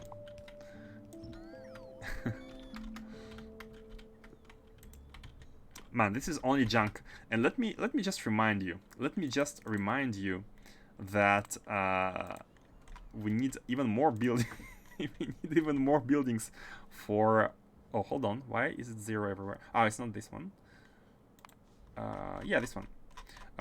We need even more building. We need 200 buildings for the scrap recycling. But it's 200 only initially with the efficient data formatting. With the last data formatting, it's gonna be less. Simply because we don't have to process that many broken data cards. And let's take care of broken data cards first. And then they're gonna be all heading towards scrap. So broken data cards are gonna be coming in here. I think they're gonna be flowing like somewhere here and coming into this location. And it should be expandable to the right, so it's gonna be vertical yet again. And we need 60 recycling facilities. Space fill? It's not called water fill either, so it doesn't make sense. Yeah, it's landfill. It's what you fill the thing with, right? It's not what you are filling. It's what contents you are using. So it should be called something like scaffold fill. I don't know. I don't know. Now, question: how many of these do we need? Yeah, can we afford in a single row? Considering that they output 19k scrap, and considering we need belts in between.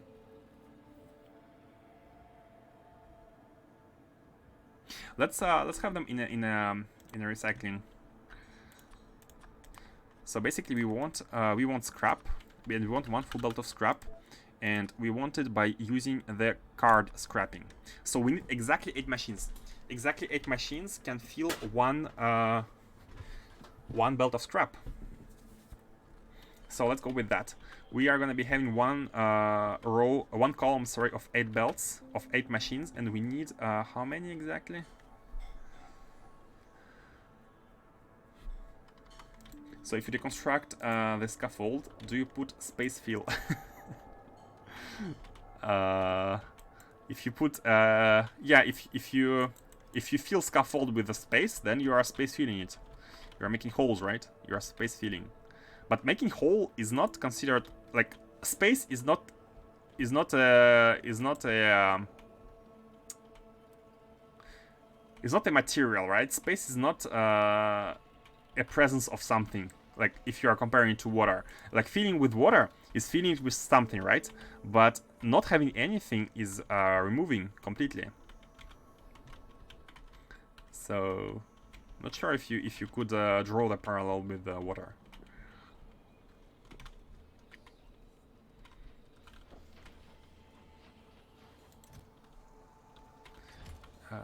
I'm looking for recycling. Oh, these ones. Let's take all of these.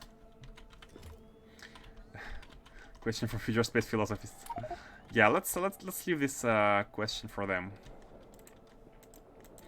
I only I try to only make philosophical reflections when I'm showering.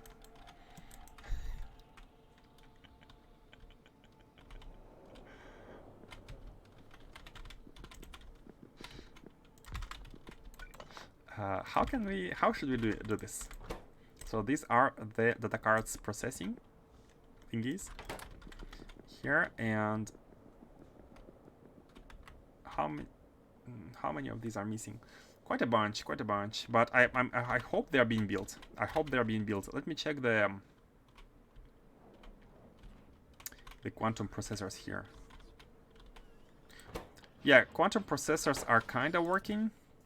Holmium cable is not enough. And we already don't have any more processing units here. And plates as well. I want this machine to be functioning non-stop, right? So that's why. But maybe it's too much to ask. Yeah, it needs quantum data cards as well. Quantum phenomenon. Yeah, and yeah, we really don't have blue signs. Oh, the rocket just left. Oh, that's cool. So it's gonna bring signs. It's gonna bring the blue circuits. So let's do this one. We need to input one full belt of no, we need to input. Basically, what we can do is we can have one belt of scrap in between two. We can have one belt of scrap in between two. They can draw from it. They can both be taken from it, and they can be outputting on the side their own full belt of scrap. And I'd like to place a beacon in between, and I'm hoping it's gonna be touching them. I mean, the beacons are big. Yeah, it's barely touching, but it's touching. That's most important. Which regular thermofluid recipe are you using? The best one. The best one. Of course. I want to provide as few thermofluid as possible. Even if it costs energy because we need more buildings to achieve the same speed. Energy is free. The thermofluid is not free. It's simple. And 10 to 9, I didn't even take it. Like, this is such a waste. This is such a waste. Who would want to make it fast for the cost of 100 times more resources? Literally 100 times more resources. Will you do scrap recycling as well? Yes, that's the idea. The idea is basically to have all scrap recycling in space, and I have already prepared a station which evacuates heavy oil, and it's taken care of by the refinery in priority over other heavy oil production. And the idea is to have 3 separate rockets, each one of these is going to be firing iron ore, copper ore, and stone to Novice. And these rockets are going to be directly positioned next to the smelters. And we are going to be consuming from these ores in priority without even using trains. Like, we are going to be taking from this from the rockets, and we're going to be buffering some buffer chests with these and using them in priority. That's the idea. This way, why not smelt it in space?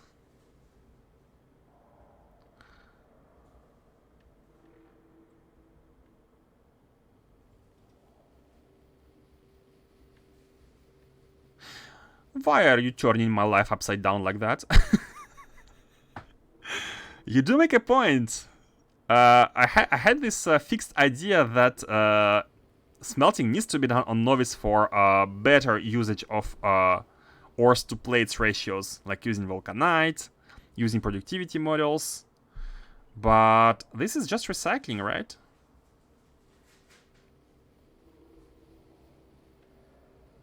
And the rockets are gonna cost us. You smelt in space with vulcanite, but without productivity. Without productivity, right? You don't use productivity. And I'm not even distributing basic resources with trains. No point in shipping it back for smelting. I do it in space. Everyone does it in space. Am I being astray? Am I being completely astray here with sending it back to Novice? Because one problem is that I don't distribute raw items. Like even plates, I don't distribute plates anywhere with trains. Everything is being delivered by the rockets.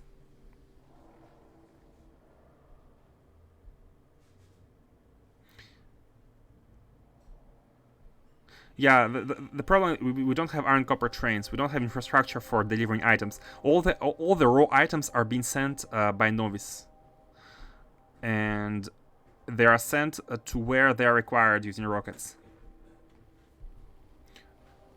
And if we were to establish space recycling and space smelting, then we would need to distribute these items and use them in priority where they are required, and that should include the prioritization in all sub-factories, right?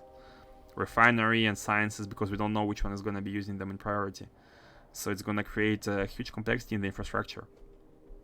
But sending one from time to time, sending one rocket to Novice completely filled with ores, I think it's worth it, right? Because at some point when Novice is gonna run out of resources, that's what we are gonna be doing. We're gonna be sending resources, like rockets full of resources, to Novice. So it amounts to the same. Like we send it from space or we send it from other planets. It's kind of the same. But we are using productivity models on Novice, and everything is centralized.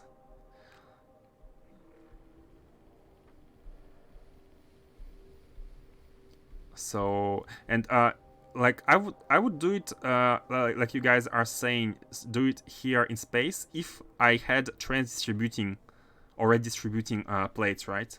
But because I am not planning on distributing any Novice materials using trains, but only through the rocket, I think it does make argument for doing it, sending back to Novice and then sending plates back, just for the sake of centralized smelting and established logistics.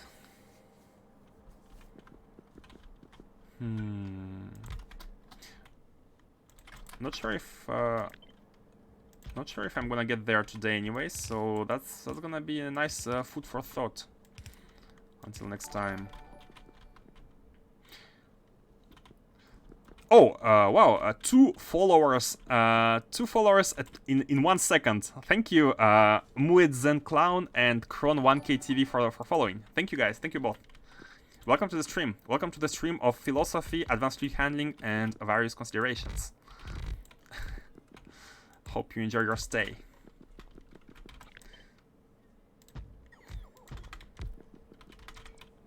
I think there's only 10% chance of get 1 ore out of scrap, so there's no real source of resources. It's a nice buy feed, and Imo, you don't need to go full efficiency on this. But this will just mean that we're not going to be sending a rocket as often, right?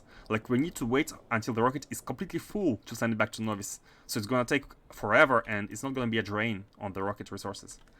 Howdy, doing very well. I hope you are also doing well on this beautiful, beautiful Friday. I mean, for some people it's raining, but it's mostly a beautiful Friday. Fridays are beautiful. And yeah, we are now setting up space substations, which are going to handle various things, and we are working on the recycling facility here. And the philosophical question right now is whether we need to be sending ores back to Novice or not. And arguments could be made for both, right? But if it's like 1 rocket every new moon, just to send a full load of ores whenever it has it, for me it's like the same, almost the same as sending it from other planets to Novice.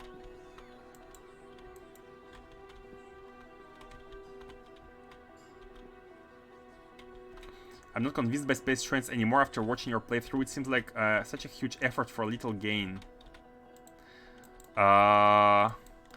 Space trains are here to distribute the stuff made in space, used by space.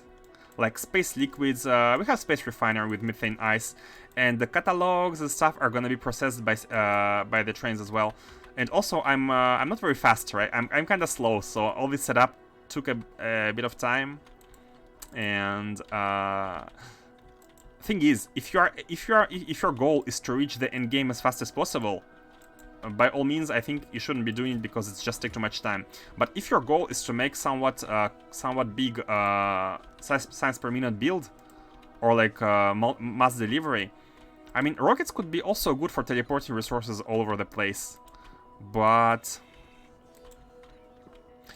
I don't know. I'm not sure. There are many ways to do stuff. I'm not sure which one is fastest, which one is the best, but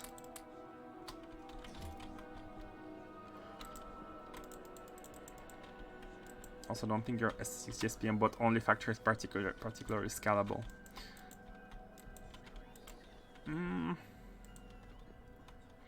It might be scalable, but it depends on how the resources are delivered, right? So the fact of having 160 SPM block is not like, the problem is not yet solved. The real question is, how are you going to be delivering stuff to these blocks? So it's going to be the same logistics problem. Trains are good, but in this playthrough I have the idea that the trains should only distribute the resources produced locally, right? Whatever you are producing on this surface, like, you distribute it using trains. But everything that comes from elsewhere could be teleported directly where it's needed by using rockets. So it's kind of a combination of both. So I still think the ores need to be sent to Novice. They don't have any role, any place in space. The plates are used, but they are also used at Novice. Like, all the distribution of plates is taken care of by Novice, and this is why we need to be doing the same, to be distributing plates, like to send the ores to Novice and let Novice handle everything. There is an argument for having local landing pads for everything, even space to space. Sure, it could be done, especially with after you do a bunch of techs. And shipping from, like, delivering stuff. Let me check. If you are going from a Novice orbit to Novice orbit,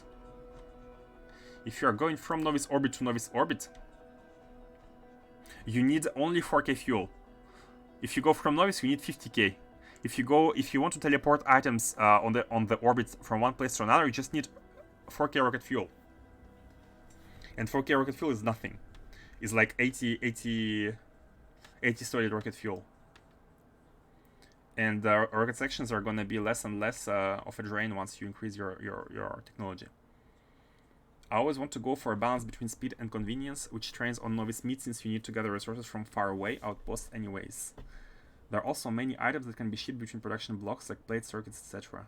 In space though, most of the stuff you need arrives wherever you want it to by rocket anyways, so there are no outposts and few items shipped between production blocks like scrap and inside.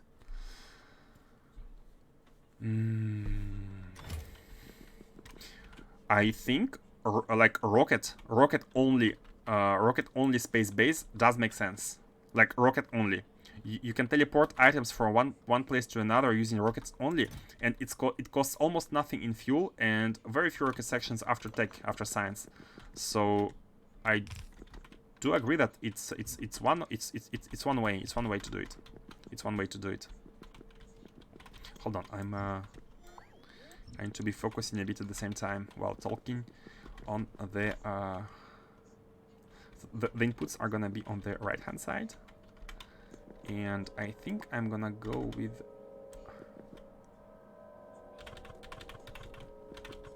let me just do this first and then we shall copy paste. Personally, because space is big, it's so big, I'm thinking of having once a factory for every item machine. But in your case, you when you're playing with 10 times the cost, you have to go big, right? And if you have to go big, then you have to have some factories and have logistics as a separate problem. Can't really expand it, but I was thinking duplicating the whole setup should work. When you configure your rocket silo correctly, should possibly just copy paste the entire thing. Be careful with copy pasting the silo, the full silo. It might lead to some problems. How do we want to? Is R8 inserters able to handle one full blue belt? One blue belt is 45 items per second. And the inserters here, I'm not sure about their speed because they're not instant. Yeah, I think 8 inserters must be able to handle one full blue belt, so it's fine. Let me set this up. Oh, this is the output. Oh yeah, the output needs to be a bit weird here. It needs to be like this.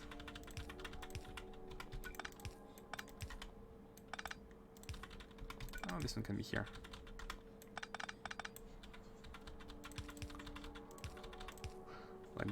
Like this, same way as we did it earlier. No, the other one. Arriving here and going from here. But this is not copyable because I think these are too big.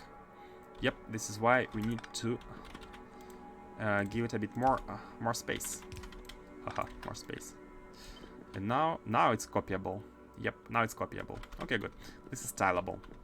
Let's actually have one on each side, one tile on each side. So if needed, we can add more. Yeah, and the broken cards are gonna be taken in from the middle, which is all good. Okay.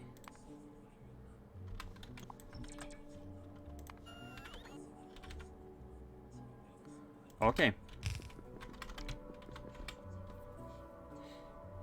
So one factory for practical accelerators, one factory for plasma generators, one factory for growth facilities making biomass, and the trains become the spaghetti belt boat connection.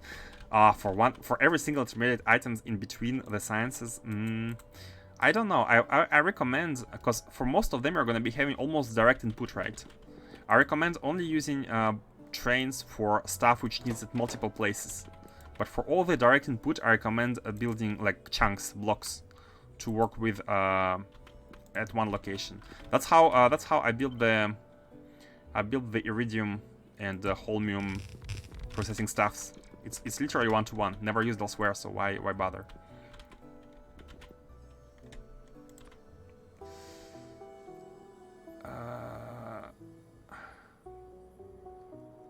Oh, that's annoying. Oh no, it can be here. It can be here. And we need 8. Oh man, I wished we were able to. Like the beacons are gonna be a bit ugly because we need 8. It's gonna be like this. It's gonna be like this, and this is where the beaconing is a bit ugly. Because I mean, we could do it half and half like this, but they're gonna be. But we're not gonna be expanding them vertically, so anyway, there's no point in trying to save. So okay, let's do it like this. One here and one here.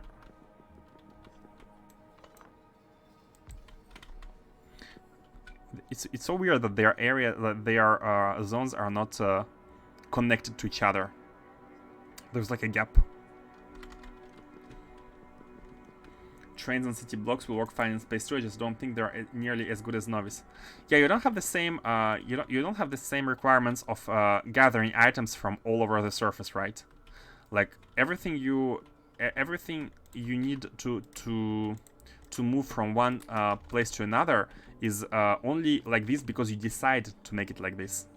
It's not that you have to, it's because you have decided to do it like this.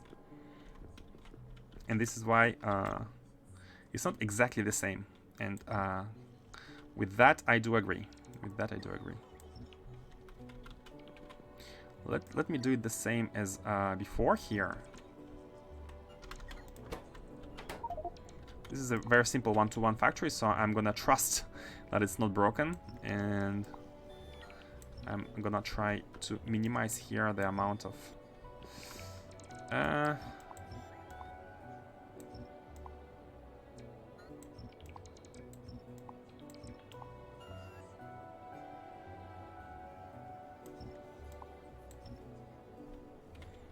like this is good. Oh no, here, like we need to have some space here anyways. We need to have space here anyways. That's fine. Let me just disable bots for a second. We can add space when necessary later. But let me just disable bots and let's copy this one. So how many do we need?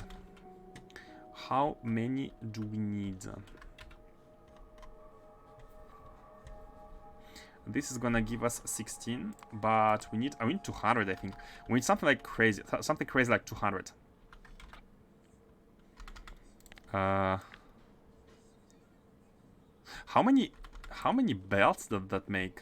Like this is the input, so input wise it's fine. Like input wise we are really fine. Like for each like we only have 550, so we can have 5 belts. Serving 16. So one belt of data cards is able to serve 90 of the recycling facilities. 90. This is actually very fine by me.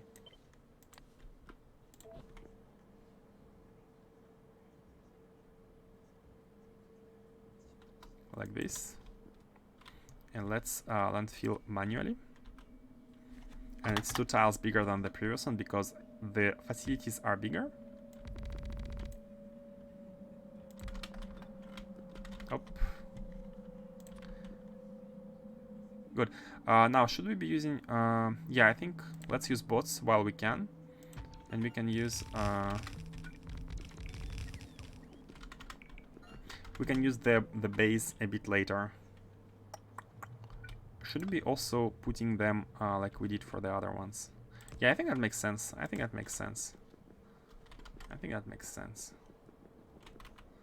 Like if you look at the grid, it's a bit weird, but it doesn't matter. The grid squaring doesn't really matter. Okay. How many do we have left? Not much. So let's put what we can, and let's have the bots, the base bots, take care of the remaining work on their own, like this, with tiles. Create blueprint. It's not direct input when you have 100 of each factory. What I mean is, like, when you're making a factory for items, I mean, if it were me, if I would be, hold on, I took too much. If I were making a big factory, like, that size doesn't matter.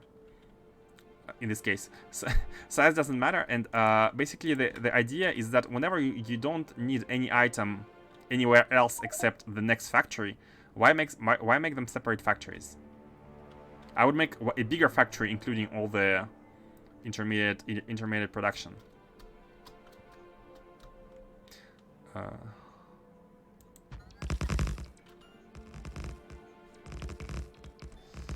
Oh yeah, and they're placing it as well.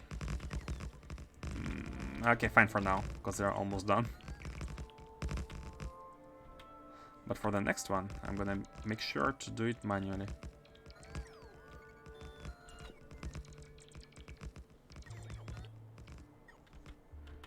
Done? Recharging? Okay, good. And this is already not gonna be properly, like, we don't have enough of these. That's okay. Let's place. Yeah, I forgot to place the ports. And the base is right here, the main base, so we can be easily connecting this to the main grid. Oh, and we can be putting only one in the middle. Oh, that's perfect. That's perfect. Like, just put one in the middle. Okay, so how many do we have now? We have 64. So let's check the final number, the real final number, with the last with not this one, but with the last formatting. So we need 161 machines, but only 17 of the above. Hold on.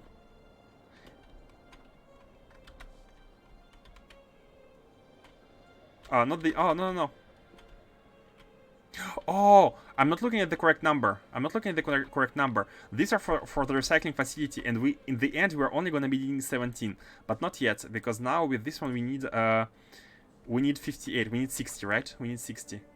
We have 64, so this is good. We have 64. This is good for now. So this actually doesn't really matter. It doesn't matter to have too many of these yet. In the end, we're not going to be needing these, so we can be removing them at some point. So this doesn't matter. These are the machines which are recycling the scrap.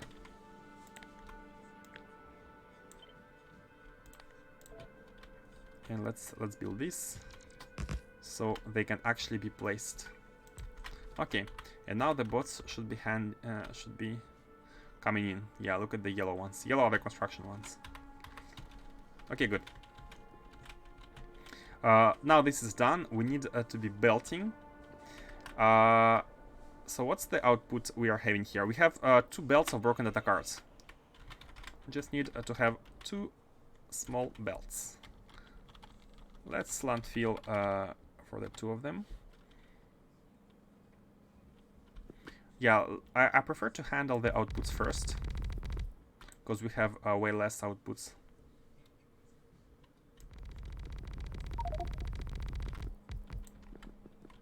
But we need belts. Man, this is we need belts everywhere, and yeah. The mall is not very big. The mall is not very the mall is not very performant in order to make huge builds. I think Mars has a 10 times bigger mall. 10 times fast. Hopefully you have some transport belts here. So that's good. And we look at the empty chests. Some of them are redundant just for the sake of buffering, but let's check the rocket. Oh yeah, look at the circuits. I think I'd like to deliver them. Yeah, you can see that there are 8K circuits there because we have used up all of them. You have no space mall. Oh. Yeah, I recommend you having a chunky one if you want to be efficiently building everything. Like, the bots are doing okay, but it still takes a lot of effort.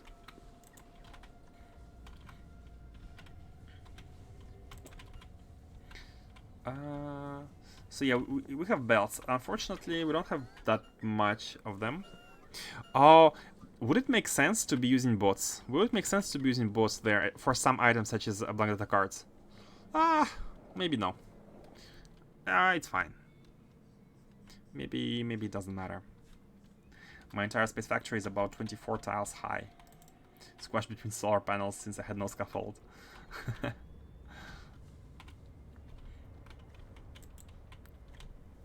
Yeah, but you're not producing much of the...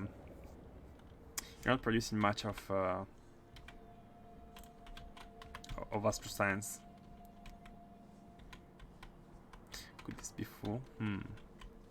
Okay, these are full, but it's a bit annoying that we need them right now, but we're gonna be removing almost 3/4. Maybe just remove half, like leave half in the future with the better data formatting. But we're not there yet. Until we have it, we kind of have to. Until we have deep science processing. Okay, let's lay down the rails, the belts. So we have 2 belts here. So we can have 2 and 2. We can have 2 and 2. Like these and here, this one. I'd like them to go like here.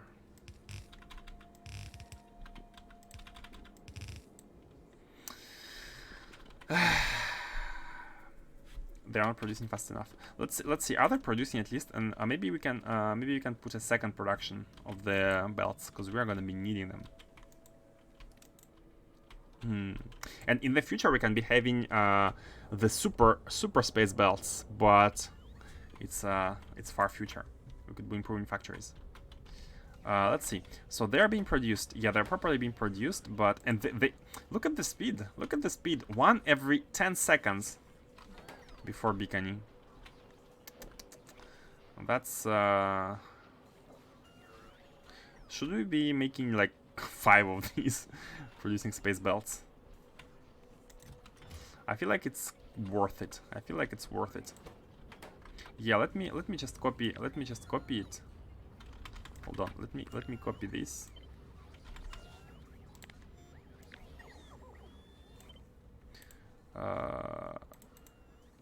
Yeah, like this. And let's make a bunch of them. Because we're gonna be needing belts.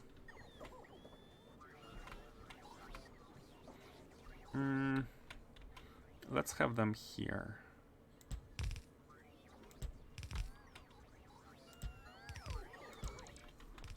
These are all the belts are all belts, which is fine. I don't think undergrounds make sense since the optimizations. An argument could be made to be using undergrounds instead, but let's also remove this ugliness.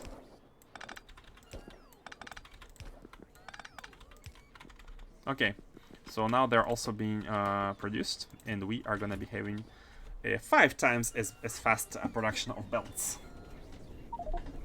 And another advantage is that they're using resources which are being requested by the rocket, so a rocket might come in sooner. Man, should we be? Let's actually do some take. Let's do some infinite take, or not even infinite. Oh, we can have better radars here. Huh. And we should be taking bearing as well. We don't have the science, right? We don't have the science. There's a problem with the tier 2 science, material science. Let's check the problem. I'm sure it's blank data cards. Oh, it's not. It's not blank data cards. Oh, we do have catalogs. Why don't we have science? We do have science. I mean, we need girders. Oh no, girders. No, we do have science. It's just that we're not delivering it. We're not delivering it. And this is easy to fix. We just need to set it up here. We're not requesting it. No, we are requesting it. Are we not requesting it here? Oh, it is here. So which one is lacking? Hold on. Is it one basic one which is lacking? Rocket science. Oh my. Oh my, rocket science is like in satellite telemetry. I see, and this is why I'd like to go to rocket science as fast as possible, because right now we are making satellite telemetry. I'm not even sure we are making it anymore. I think I think we have discovered everything we could discover, and I have stopped producing rocket science. Let me check if we have some satellite telemetry. We don't. Yeah, I have taken the last one, and we are not producing any satellite telemetry anymore. So that means we cannot have any. I don't want to be sending any more satellites, like basic satellites. So because we don't have the telemetry, we cannot be making any more space science until we get the rocket science, which is going to be the next step. It's going to be right after the recycling. So which is fine, but let's find something else to take. We could be taking this one or yeah, I'm not gonna go in heavy nukes route. Yeah, since we don't have rocket science, we are very limited. All we can do is the swarm safety. I mean, let's do it. Why not? 14, yeah, sure, have fun. Okay. What are you? Why do I have med packs?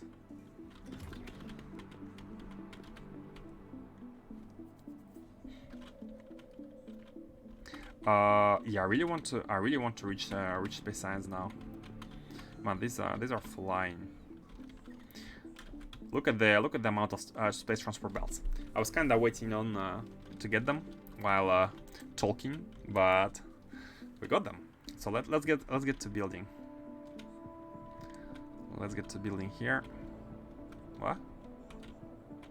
Oh, they have placed. The bots have delivered the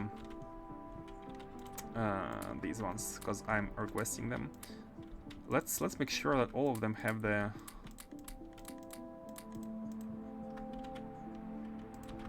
Oh, these are ghosts. There's like one which still doesn't have the items. Okay, go. Good. So now we can be laying belts. So these two are gonna be the cards, the unformatted data cards.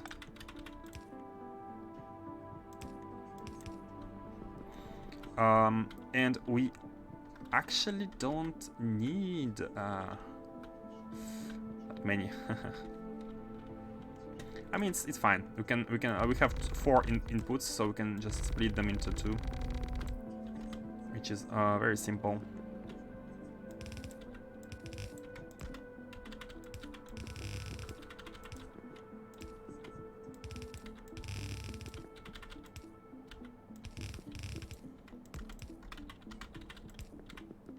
How many cargo rockets have you launched?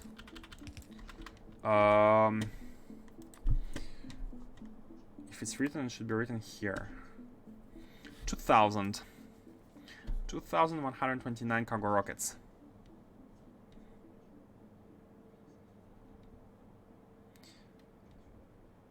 It's rocket reusability. Man, the space rocket here.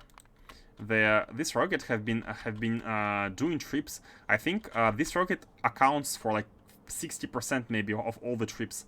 It has been this rocket has been the sushi rocket, which has been launching non-stop. So yeah, you can imagine you're gonna be needing 20,000 of launches in order to reach the science level. But no, it was not only for the science, right? It was also for the build, for everything. But yeah, you can imagine. You can imagine. I'm really hoping. I don't have a big idea of how the spaceships work, but I'm really hoping that they're gonna provide a very nice alternative to rockets. I'm really hoping they're gonna be replacing our logistics in a very decisive fashion. Okay, so let me continue building here. These are the scrap. So now let's see how many. We have a lot of scrap, and right now we need to leave space here, and we need to be building scrap stuff all over the place. And let me also copy the stations here, because I have removed a bunch. We need to copy everything. Oh. I think we went for 5 of these. Oh no, no more warehouses. What is this? No more concrete. And let's go grab landfill. We need landfill anyways. Oh, I have 0. It didn't even finish landfilling. So yeah, this is a bit. It's going a bit slow, but we're not producing buildings fast enough. I don't even think we have recycling being ready. Let me check the recycling. Oh no, the recycling is good. These are building good. So let's grab the some landfill and some concrete.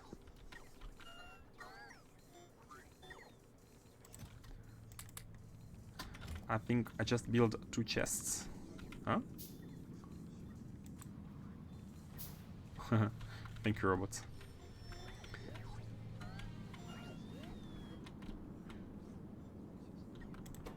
Oh yeah, I think we better put some superchargers everywhere.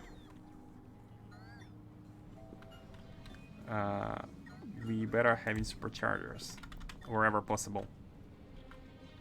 Okay, this is done, and now let's do the final processing of the recycling of the scrap. This is gonna be the final build. It's gonna be the final build of the refinery, and I'm hoping it's gonna finish. It's gonna allow us to finish everything. Which things are missing here? Is it supercomputers? Yep, supercomputers.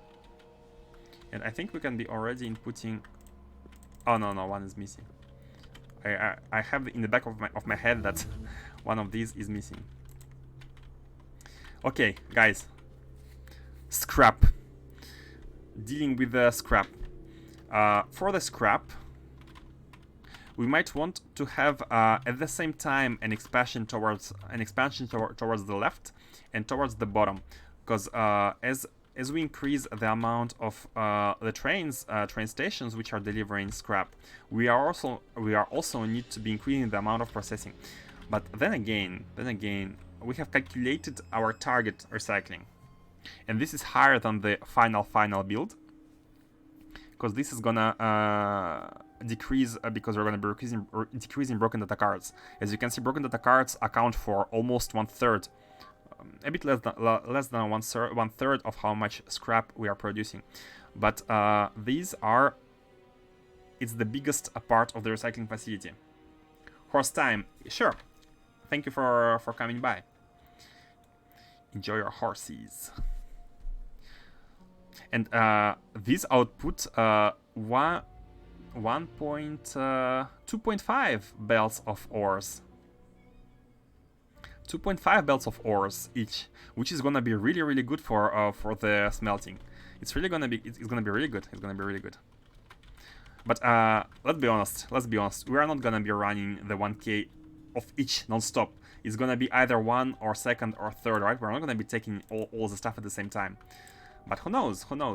Actually, maybe yes. I'm not sure if maybe later all of them are gonna be required. So we shall see. For now, let's try to set up a recycling facility factory. So scrap goes in, ores go out. Problem is we have 3 solids. So if you have 2 rows, can we output the 3 solids on their separate lanes? Of course we can. Question is how hard is it? I think it's good to have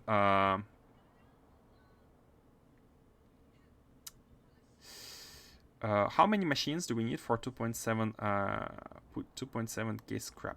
I think that's the first question. How many machines for 2.7k scrap? Not you.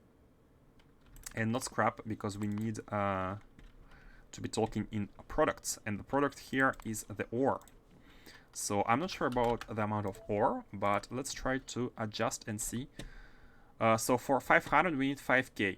So for 270, because it's 10%, it makes sense. It makes sense.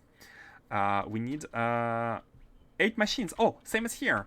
Same as here. It's funny how this one is 1 to 5, but we are getting... don't know. Anyways, the scrap is gonna be coming... should it be coming from the top and expanded to the right, to the left? Like belts like this, or should it be coming from the... I think it should be coming from the bottom. I think it's best if it's coming from the bottom, and this whole space is going to be dedicated to the scrap facility, so we can be expanding factories towards the bottom. This is no problem. So all the scrap belts are going to be coming from the bottom. The first ones are going to be served from here, and then the second ones are going to be coming in from these stations. Okay.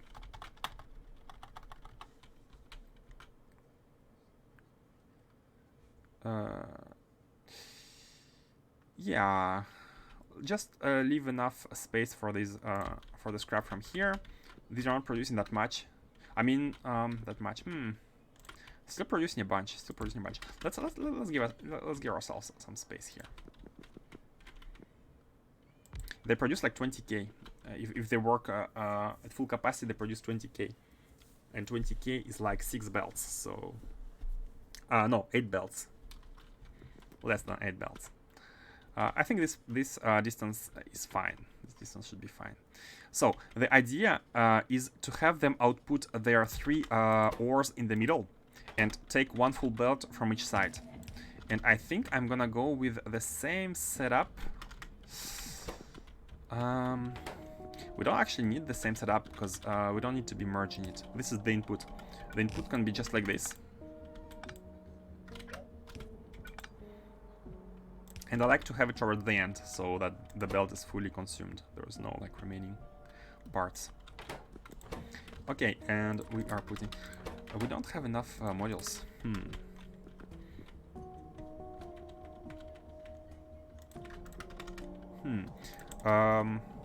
Fluid I'm least worried about.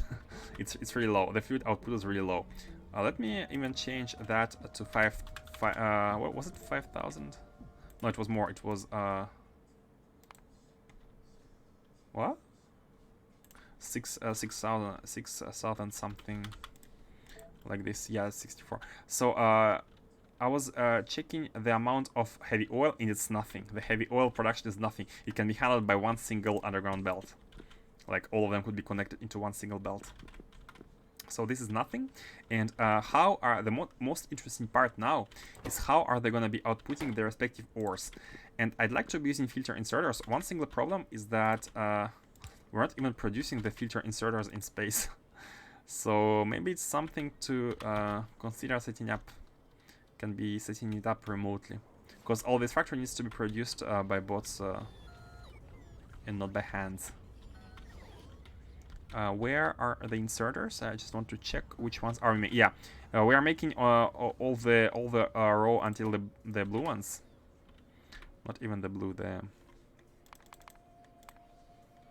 can we put like this? And now we need to apply the module inserter, and it needs to be configured. Ah. Button presses like this. Save and apply. Module inserter. I want to apply it to this and these machines, because this one is going to be working for 2 now. It's going to be working for both you and...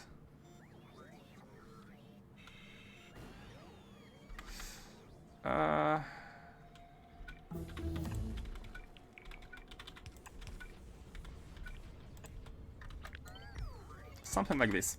And this is gonna be the other hand. And they are almost taking the same stuff. Why are not taking? Oh yeah, because you were, yeah. And this one should be outputting 200 of these. Okay, good. Just like that, we have set up the production of the filter inserter. Now we can use it in the build. It's going to be built automatically. And right now we have, yeah, we have 3 belts. So the idea is that we have 3 of these. Let's have the one closest to here, which are going to be outputting like this. Or maybe even, maybe like this. For example, let's say iron. Let's say the middle one is iron.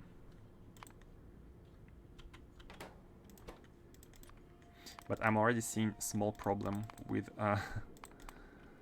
the way they're oriented. For the middle one, it's fine, but you cannot just do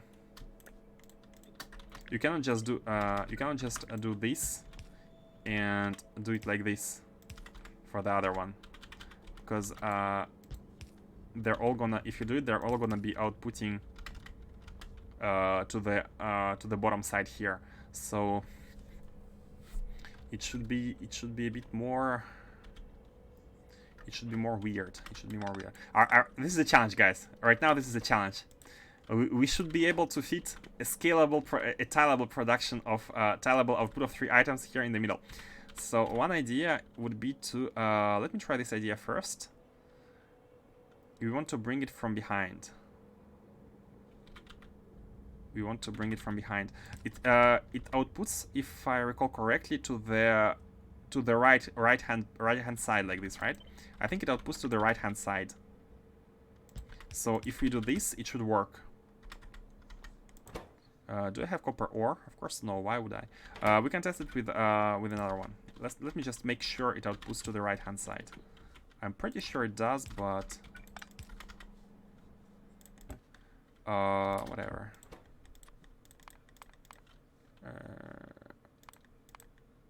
Here.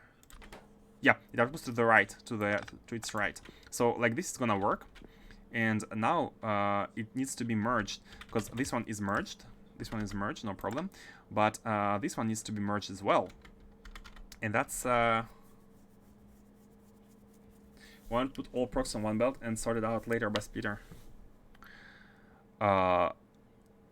This is easy mode. I'm going hard mode. No, I'm kidding. Of course, you're right. It would be easier to make it to put them on a single belt and use a speeder. Oh, hold on. I think you're even more right regarding the fact that we don't even need 3 belts here. Like, yeah, we're only getting like 1 belt gives us 30% of items as output. So 2 belts give us 60%. So 2 belts, hold on, are 2 belts, 1 belt, hold on, let me check it again, I think 1 belt is not gonna be enough. Yeah, like 1 full belt of scrap gives us 0.3 belts of ores. No, 2 full belts of scrap give us 0.6 belts of ores. So yes, of course, you're absolutely right. I was doing useless things. So we can actually have, and it's way better because we can only have a single belt, so we don't have to have 3 belts. So yeah, thanks. Sometimes when you get tunnel vision, it's hard to exit on your own. So okay, they are like, and that's it, nothing more, nothing less. That's it. I'm a bit. It's unfortunate that I didn't take enough of these, because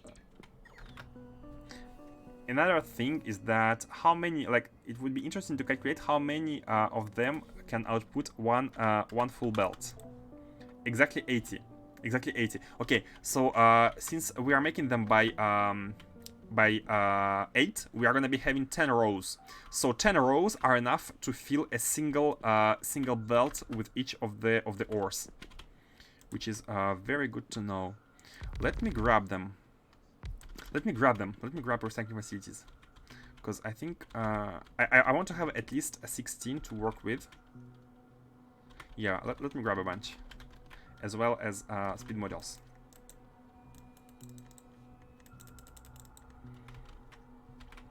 Recycling facilities plus speed modules.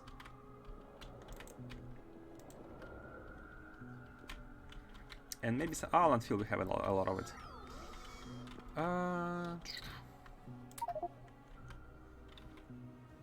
Now if we do this, let me put back the productivity ones here. They can wait. They can wait. We also have too much blueprints, which are unnecessary. So let me no, not like this.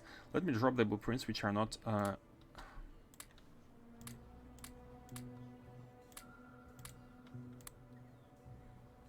these are the same ones. These are unused. These are also unused. Now this one is sometimes used. No, it doesn't have it's fine. This one is from here, no? Oh, did I never replace it? Because we have changed it a bit. Yeah, I have never adjusted. I have never adjusted. This one contains the this one contains the signals. It's a bit improved. You can see at the top left side there are 2 signals at the entrance, and the bottom right side as well, two signals, which this one did not have, and that was an improvement that has been made. Okay, and so now we can basically shoot this one and have a lot of space for modules, and especially for the recycling facilities, and maybe even for belts. Yeah, let's grab some belts just to make sure to have them. Recycling facilities. Yeah, I'm gonna place a bunch in order to make it a tileable setup.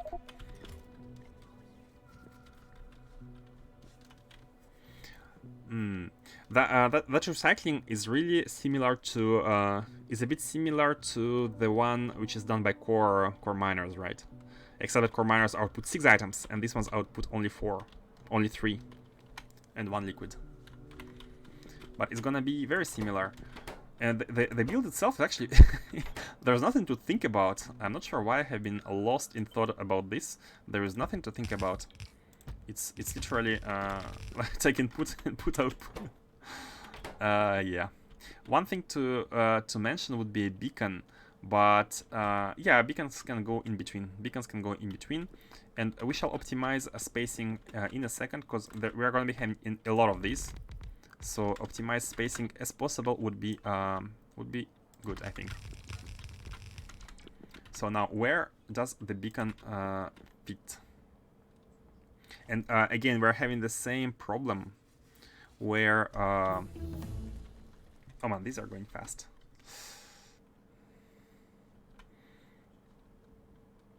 I mean, it's fine if it covers 4x4. So it can actually be like this. Let's go from here. Let's make it a little bit symmetrical.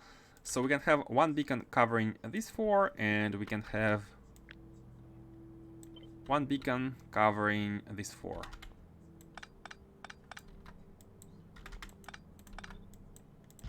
Like this. And by 4 I mean 8, and by 8 I mean 16. 1 beacon is powering 16 buildings in total, which is quite optimal.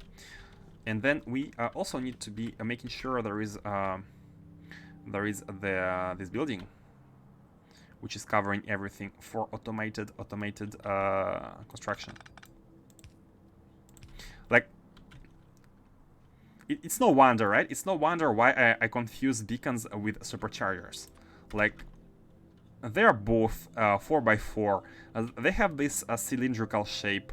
They're both something you often want around your buildings. So where is it? I don't know. Take from here. It's no wonder I confused them. Don't blame me for that.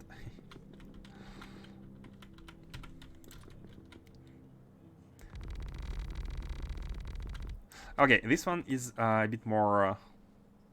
what's the word for this? A solenoid? Is it called a solenoid? Maybe not. Like when you have a cylinder, but it's kind of tight in the middle, and it's more open towards the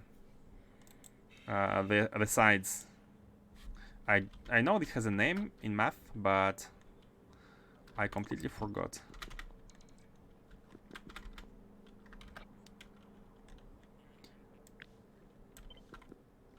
And these ones are best to be inverted.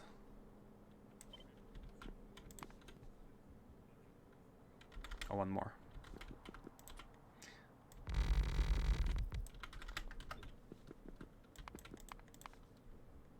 Like this, yeah. And this is good. So basically we're having one belt dedicated to 8 of these at all times. And they are also properly connected to the global network. And they are able to get built. And let's just connect the power as well. And I think, oh, that's really neat. That's really neat. We can have a power here. We can have a power in between these two. Something like this. Look at that. Isn't this perfect? I mean, it's not exactly touching the extremities, but it's kind of it's a very symmetrical design.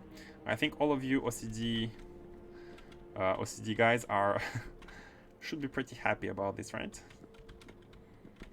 Or Faustus, if you're still here, I'm sure you have something to say about it. Oh, one thing is the positioning of heavy oil here. Yep, like this. And before copying, it would be smart to actually input the pipes.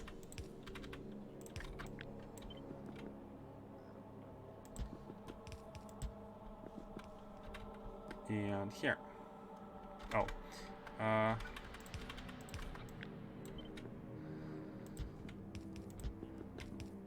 Like this. And now do the same at the bottom.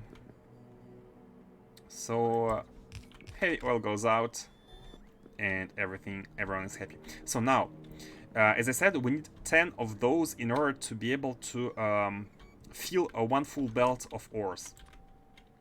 So let's have some space here. Are we going towards the top or towards the bottom? I think towards the top makes sense. Like we can have rockets here. We can have 3 rockets which are here, and thing about these rockets is that one important thing about the rockets is that they need fuel. We need to be delivering fuel here. We need to be delivering fuel, and that fuel might very well come from a location here through the middle, or we can make it directly here from the light oil.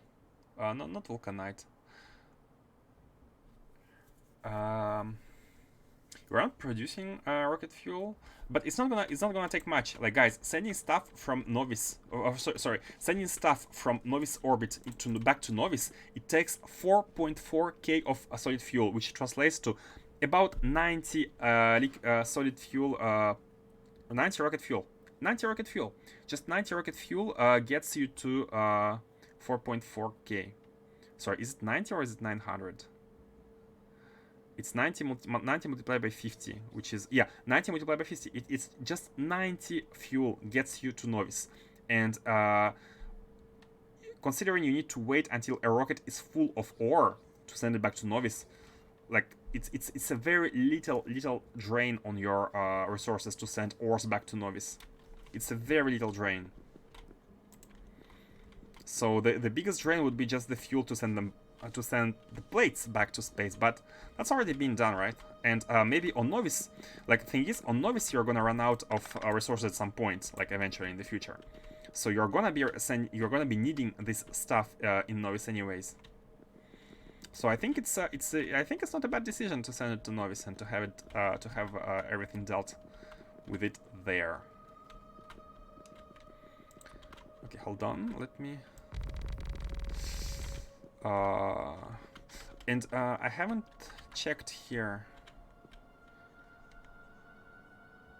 Oh no, we have checked. 8 of these are enough to produce 1 full belt. So each of these belts are 1 full belt of scrap. But you have to put it in your calculation, the cost to send them back into orbit. Yeah, exactly. But we're not sending all the plates back, right? We're crafting a lot of intermediate items on Novice. Everything which is craftable. Like the usage of plates, I I'm not sure about the ratios, like what is the percentage of plates being used on novice compared to the percentage of plates being used in orbit, but it's kind of balanced. You don't need the plates, all the plates in orbit, right? You don't need them all in orbit. And the novice is kind of my smelting facility. So, especially in the future, if we have the best productivity models, let me remind you something. Let me remind you that you can have no, these are level 6 ones. You can have the level 9 ones. Let me just show you what you are missing if you are smelting in space. Productivity models. Let me show you the best ones we have. And they give you 20% of productivity. They give you 20% of productivity. And considering the fact that the smelters here accept... how many models is it written? Let's check. These smelters accept 5 modules. If you use the best modules and if you smelt your ores on novice, you are getting double the plates. You are getting theoretically double the amount of plates. Think about that. Like each ore gives twice as many plates if you send them back to novice. And considering the fact that you need them on novice anyways, I think it's worth it. I think it's worth it. If you want to compare smelting as scrap product in orbit to send them down and back, you also have to put the rocket fuel for both ways. That's true. That's true. You need to consider like sending them back, but then again, you're not sending all of them back. You're sending part of them back, part which is not used on novice. So it's hard to estimate. Like you need to decompose all our factory. You need to decompose up to every single item production, but I don't think it's a big deal, you know. I don't think it's a big deal. Let me.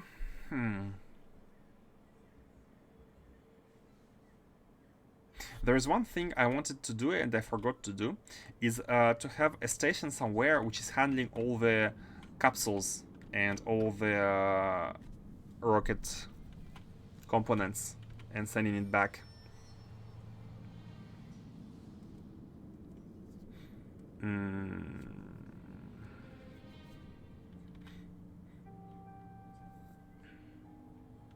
Where could it be placed? Thing is, all the capsules from all over the factories are maybe somewhere in the middle.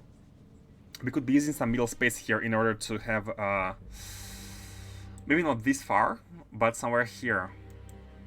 We could be having a rocket here collecting all the parts, and it's also gonna be distributing. It needs to keep some amount of parts in order to send them here.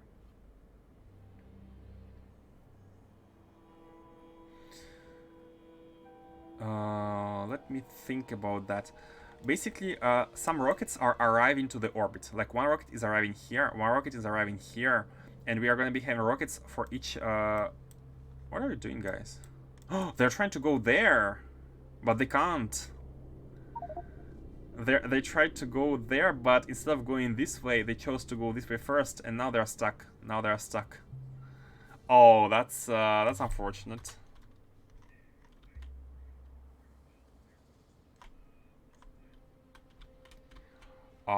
And this one is not even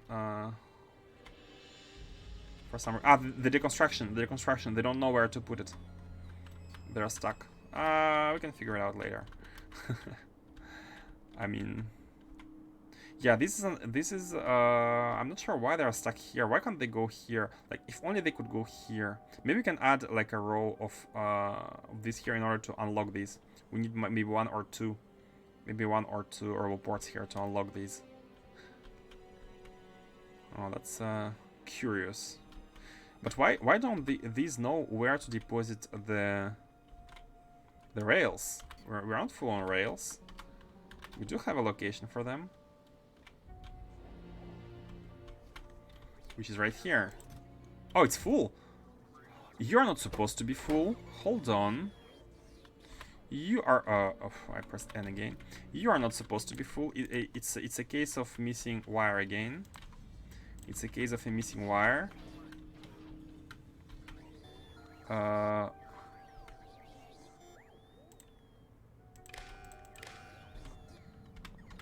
and these need to be enabled when the amount is below. Let's say 4,000. I think we're never gonna be using more than 4,000 at once, anyways. Or 5,000. Okay, disabled. And we can have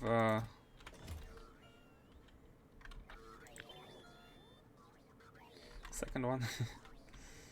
It's fine. It's gonna be unlocked once we lay down some more rails. It's fine. Future me problem. Yeah, unfortunately this remote is not very readable.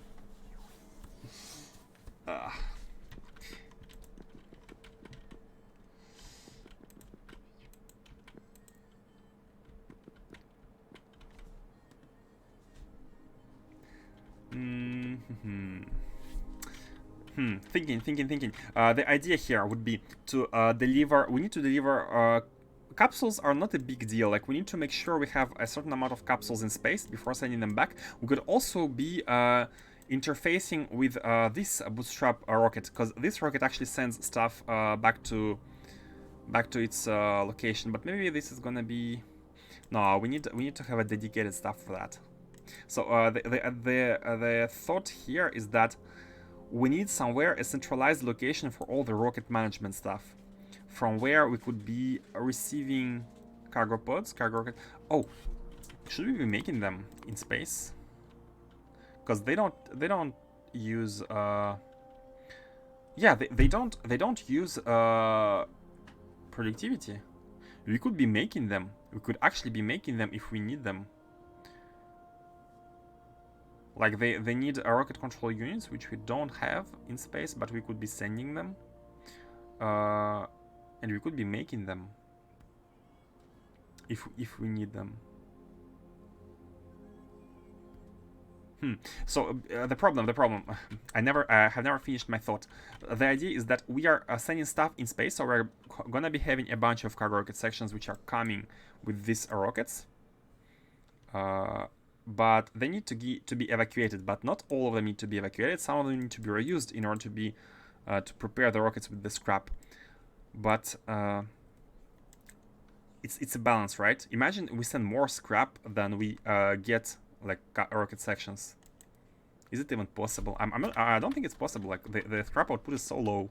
The ore output is so low. So okay, too much talk. Let's prepare. Where should we be placing?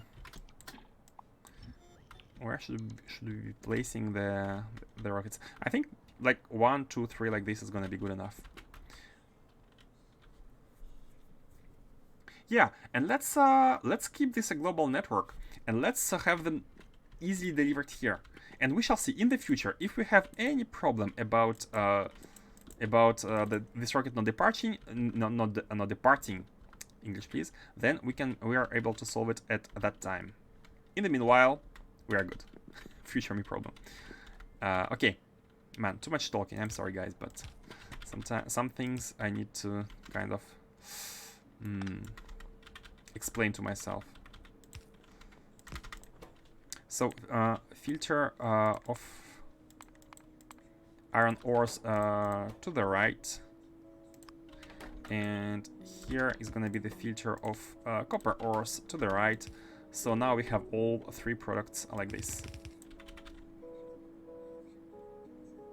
Nope, these are the like this, and this is gonna be a tile. Ideally this tile goes here. And the rockets are loaded from this side, but I didn't leave much space. But it's okay, because in the future this is going to be decommissioned. So it's fine to have stuff coming from here. And this should be like this here as well. And... oh, no, the other way around. And let's actually change places, because I like iron to be on the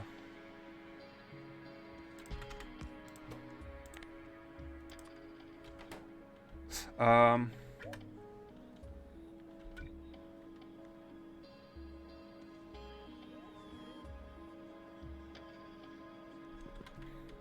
hold on.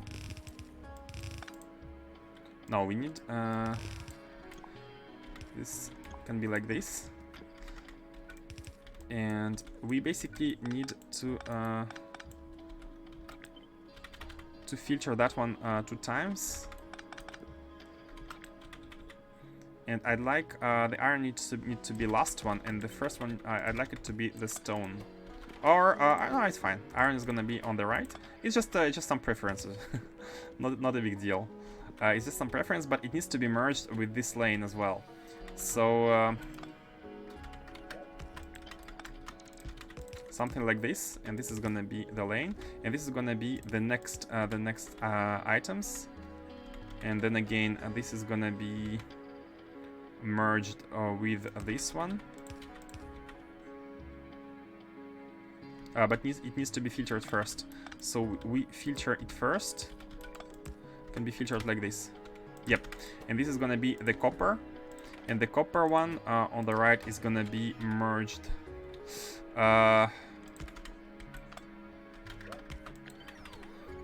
It's for some reason it's harder than I than I expected it to be.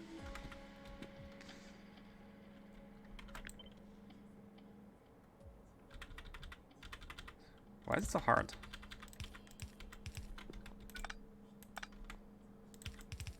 Is it looking bad? For some reason, it's harder than it's supposed to be. I mean, it does work, but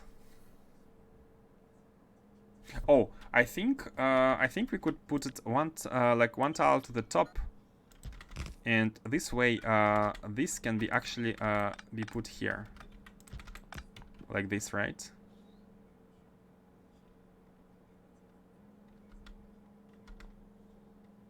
And this is the stone. And this one can go like this. And then we can put it even more to the top. And then it can be all very straight. Okay, figuring it out little by little.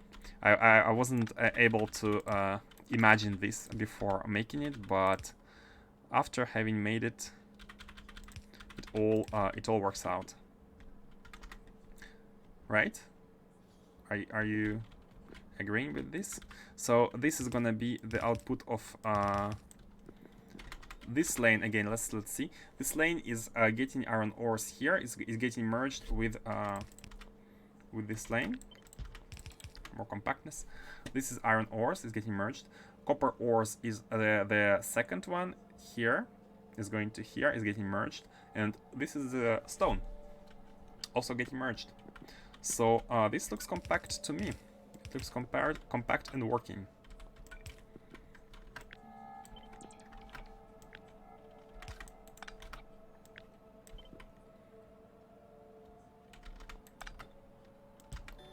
Like this. And this is a nice tile. What do you think? By the way, I have been rewatching some of my VODs for some checking, and I realized that I have tendency to do this, to zoom out, zoom in, zoom out, zoom in.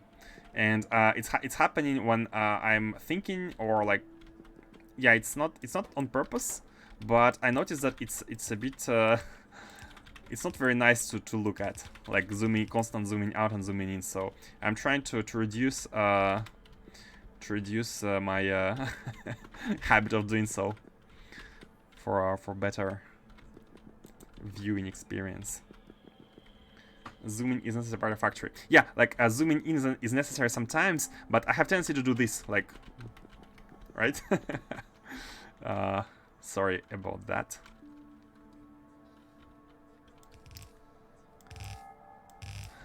So each of these belts is gonna go to each one of the platforms, and this is tileable and copy pastable. And we can again, calculation told us we can have 80 of the machines in total. I always zoom out when moving and in when stationary. Yeah, I zoom out when moving. I zoom out when moving too, usually. especially when I'm crossing some tracks. And this is a tile, guys. This is a tile. Entities. Oh. And tiles. Yep. And before inputting tiles, how about cleaning it up? How about making some very nice little space holes, just because it's just because we're in space.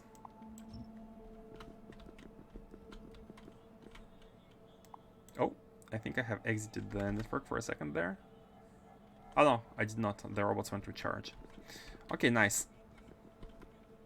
I mean, we don't need to put holes in between every single part here, but just like this. Okay, good. So let's just copy this blueprint. Up. Tiles, good, and create. Let's put it here. This is the top one. So, how many do we have? We have 32. And how many do we have here? 16. Okay, good. Once we have 10, once we reach 10, 10 multiplied by 80, like here we have 4, so we can copy everything once and take a single one and copy it a second time. Or we can just redirect them in a second. Let me plop down the blueprint here, because we are gonna be needing it. The floor. And let's grab a bit. We need a lot of it. Let me even put some chest. Let me drop down a bunch of stuff and take just the fuel and the oxygen. Grab the space landfill. Do we need to grab that many? I don't think we need to grab that many. Let me grab half. Let me grab half. Yeah, we don't need to grab. I'm going overboard. I'm going overboard. Ah, that's good. This is good. Yeah, I feel like this is good. I feel like this is good. It's not too overboard, and I think we are even running out of landfill, because I have never even put a proper production of space landfill. Look at the production factory. This is a novice landfill production facility. Let me show it to you, if I can find it. Here, guys. This is novice landfill production. That's all we got. That's all we have been using until now. These poor assemblers have been doing all the job. You see? Oh, really? You have even less? I mean, and even 4 have been enough. Like here, 4 have been enough. Like you can see that they're not very used. Just have 1. Like the fact is that we don't like the speed of expansion in space. Like my speed is kind of slow, right? So it's not like we are going ham on. But it's because I'm discovering. I'm sure for the next playthrough, when I know what I'm doing, it's gonna be better. I need to manually order the glass train to path to the factory to make LDS.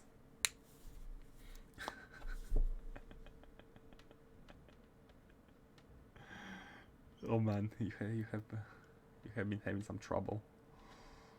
I haven't gotten to the point yet where I need more than 1 rocket salad to send up supplies. Yep, I have reached this point after having energy science 3 and everything else at 2. I have noticed that when we do techs, like this rocket has throughput problems. 1 single sushi rocket, and this is when the expansion has begun. We have set up the goals, 1 KSPM of each, and it has been like this since.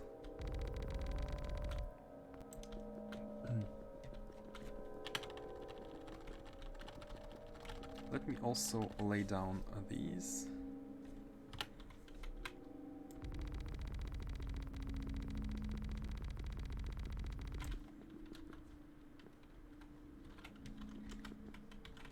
I'm at level 1 of sciences except for level 3 purple science. You're almost, yeah, you're almost caught up with me.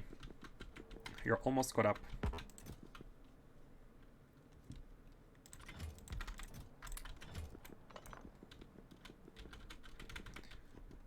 And blueprint here.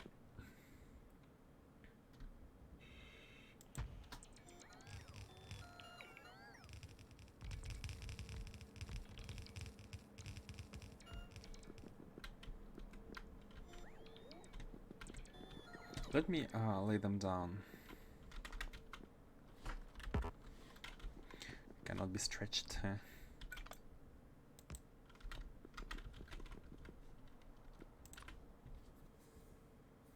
Although I just landfilled the city block from my outpost supply launch pad. If you have spiked, usage is not is okay, I think, right? Creating new sciences is pretty quick if you use the bus, and I'm making sure to design them in a way that is endlessly blueprintable. Yep, I did the same thing. I did the same thing. As much as I don't want to admit it, like for the space sciences, it's endlessly copyable to the bottom, like theoretically, right? And there is a small like bus of items which are necessary for this factory, which is supplied by robots. But for all the factory, it's kind of a bus, and all the tiles are to the bottom. But it's not expandable.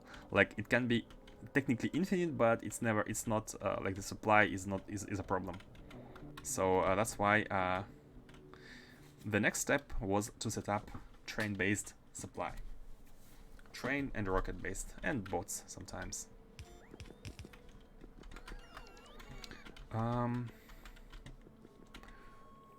I think these are unnecessary, actually. These are unnecessary, and this is unnecessary as well. And let me also disable robots and place down the next ones. And these can be delivered, made automatically.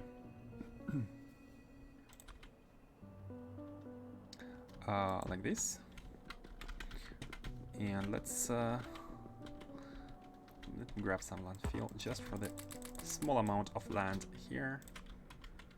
Oh wait, I disabled the jetpack, that's why having trouble to turn.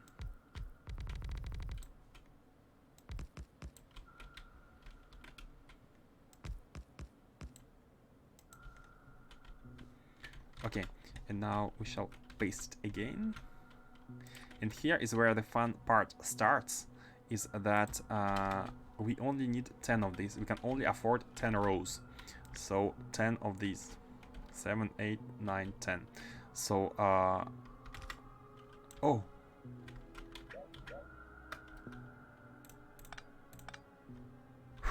Okay, good. Nothing else broke. Yep. Here, oh, I forgot this one, right? Up to this one is 10 rows. Seriously? Which one is it? Okay, two left at the bottom. And so these ones are unable to use the same lanes here. These ones are unable to use the same lanes. So we need to have a secondary lane here. Let me just enable the... Oh yeah, I forgot to put these ones, so it was not... it has not been taken into work by the normal robots. So here is the way to do it, basically, is to copy this and do it here. That's how we can be doing it. Have another path of 3s here. Something like this, yep.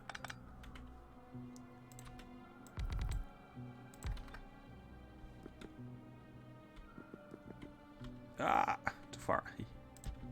Whoa. Okay, good. How many bots can be stored in the upgradable ports? A lot. A big number of 0. Yeah, these are not roboports. These are just chargers. The robots fly here when they need to charge. If they basically they fly to the closest structure that can charge them. And if it happens to be the supercharger, then they fly to the supercharger. But they cannot be stored here. And this is why I have made a layout of robot-based factories like this.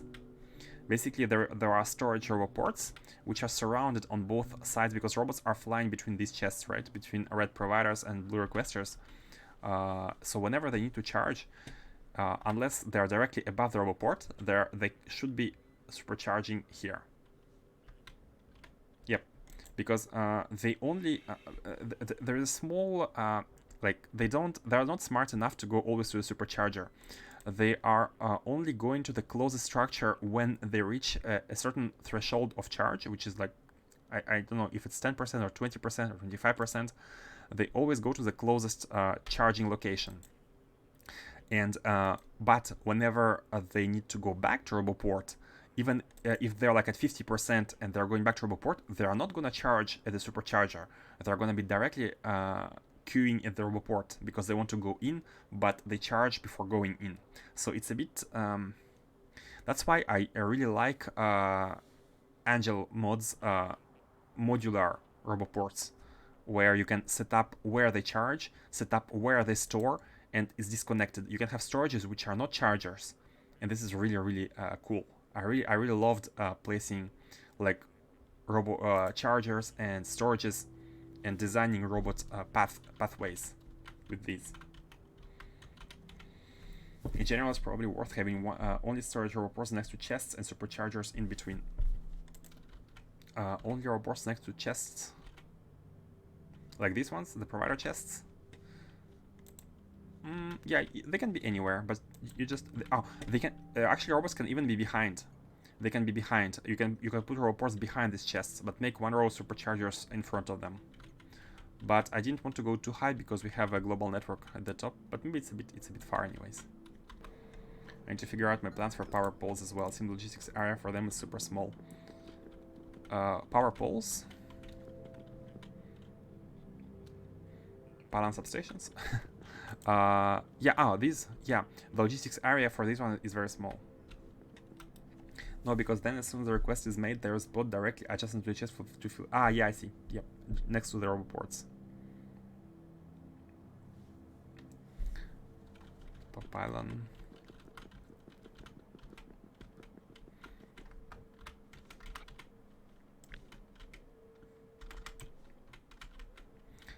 Let's go with 160.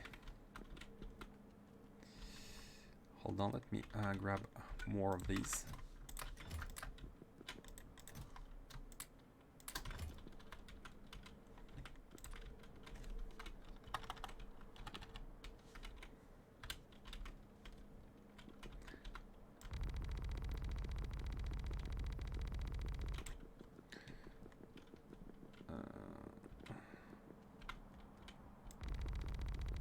Yes, the area of robot chargers or of the superchargers is pretty small indeed. I do agree. I mean, it's still 64 by 64, right? It's nothing to scoff at, but it's not that big. And I'm really surprised why the mod creator did not add better options for robots. Like, he did add superchargers, which is really nice of him, but why didn't he add better options? Could have been nice. Oh no. Oh no, I don't have robots. Hold on. Is it gonna be enough? Is it gonna be enough? Basically, I need to copy and paste this blueprint here.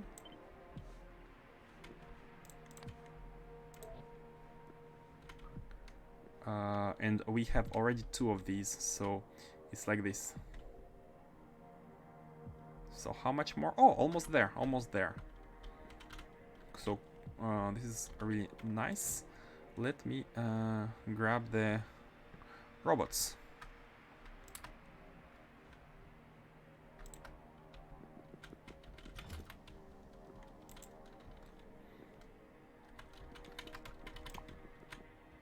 Okay. Okay. And one more. And place a bit to the bottom, and we are good to go. I think it's best to place these together with these. Let me again cut here for the optimal spacing, for the optimal usage of space, I mean. So these are unnecessary anymore. They look cool. Yeah, they do look cool here. Let me keep them. They do look. Let's think aesthetics for now. How about this? Is it good aesthetics wise? So it's like a square. It's a square of stuff. I don't know. Okay, that's fine. And these need to be like this, and this is also unnecessary. Okay, so space in between is good, I think. Now let me I think we should copy this setup again, but we need these. Okay, it's fine. We can do it in 2 times. So first copy this.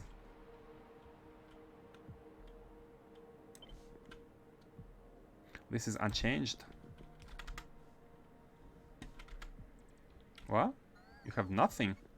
Oh yeah, because we only have landfill. And copy this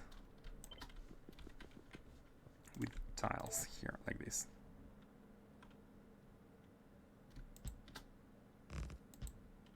And like this. Okay, good. And now it's easier to copy.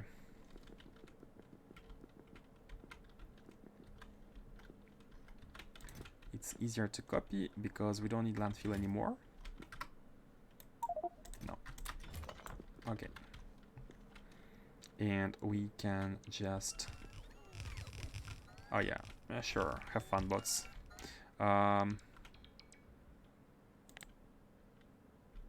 think it's smarter to first do these. And we need exactly 5 of them. Now hold on, how many did we use there? 1, 2. Oh, this is not connected. 3, 4, 5. Yeah, 5 of them. It was 5 of them. So let's do the same. Nope. Tiles. And I'm copying 2 for the sake of scaling them.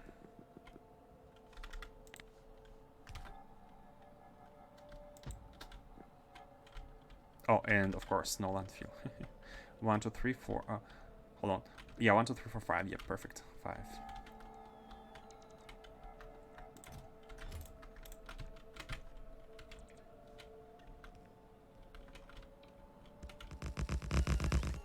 Okay, good. And now we can copy paste all of these. Oh, maybe before it would be smart to have the belts.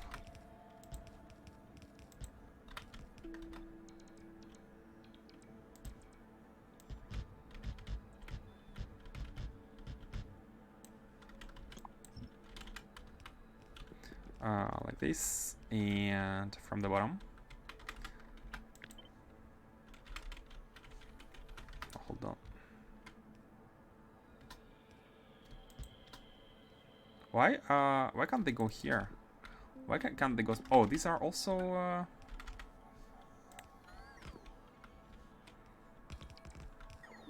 Oh, these are being taken care by the robots. Okay, that's fine.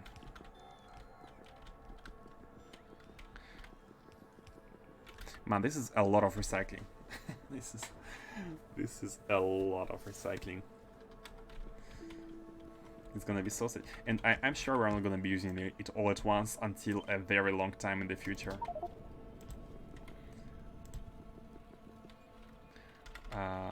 Yep, and that's good.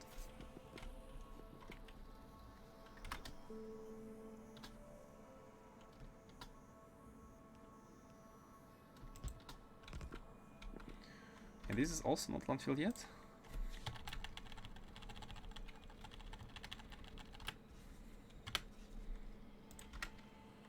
Oh, this is landfill. So why are you... Oh. Okay. Okay, now it's good, and we can finally finish these. And they go like this.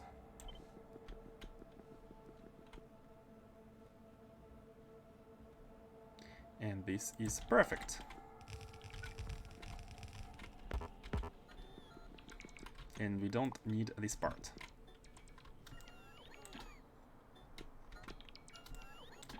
And I'd like to do it part by part so that the base robots don't mess with me. Okay, good. I'm gonna leave it like this for the sake of symmetry. And everything... Oh, no, hold on. These are not far enough to build the last one. Oh no, oh no. Oh no. Hold on a second. Yeah, hold on. Let's do we have any properly placed this one?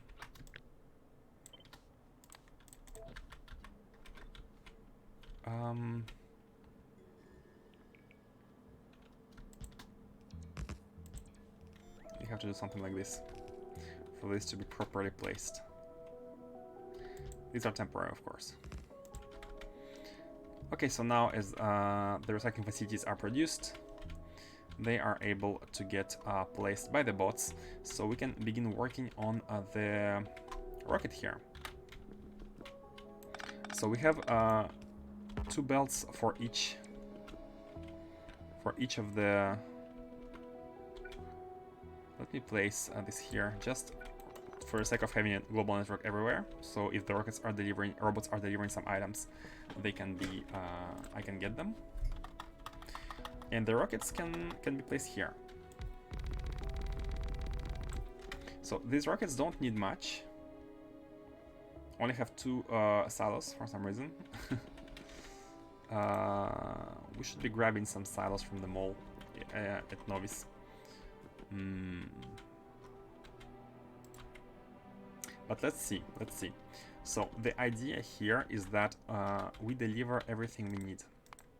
And we are gonna be needing 3 things. Cargo rocket sections.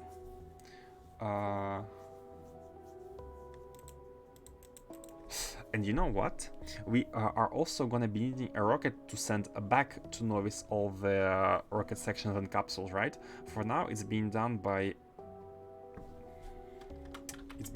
this rocket, but it sends stuff back at the central location. But we can be using it. We can actually be using this rocket. We could be using it to be sending stuff back. Or maybe it's best to have a dedicated one, because this one is a bit is like bootstrap base, right? It's a bootstrap base one.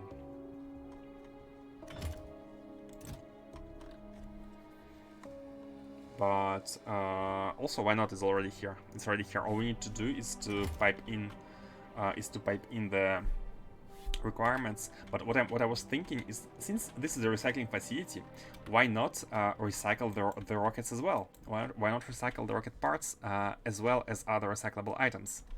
Why not recycle everything here in the facility?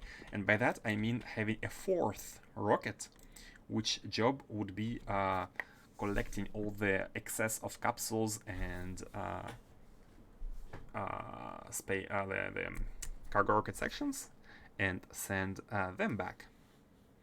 Why not, right?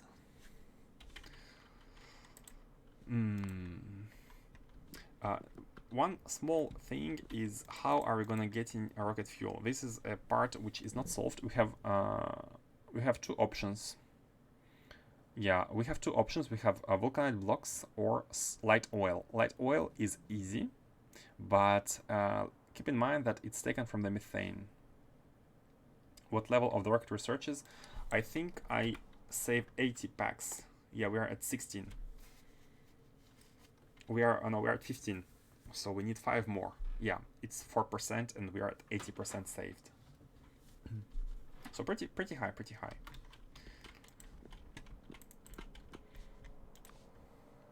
Yep, 80 parts recovered. It's not much. I mean, it's not low. It's a lot, actually. We're losing only 20% of the parts. Um,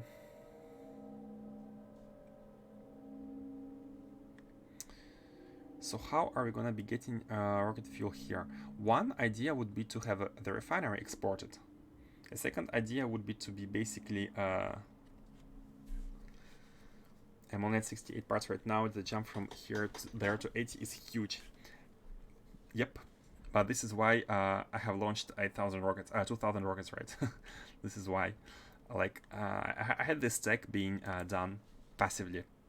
And everything is automated. And it will actually prove that everything was working.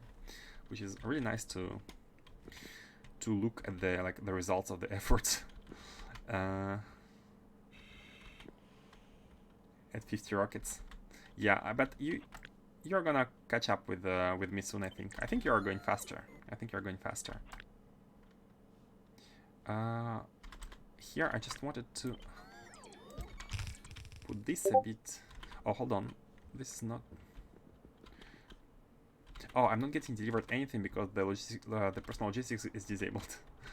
let me go back and re-enable the logistics to get some belts.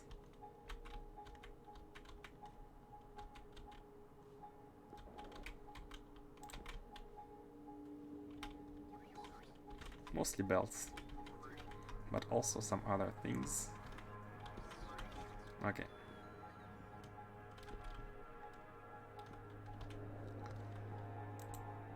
Everyone checks Discord. Oh, sorry.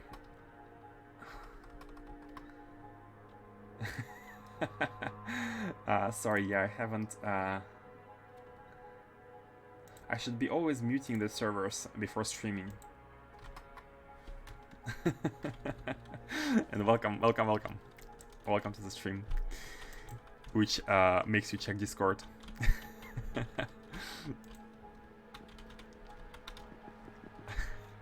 My bad.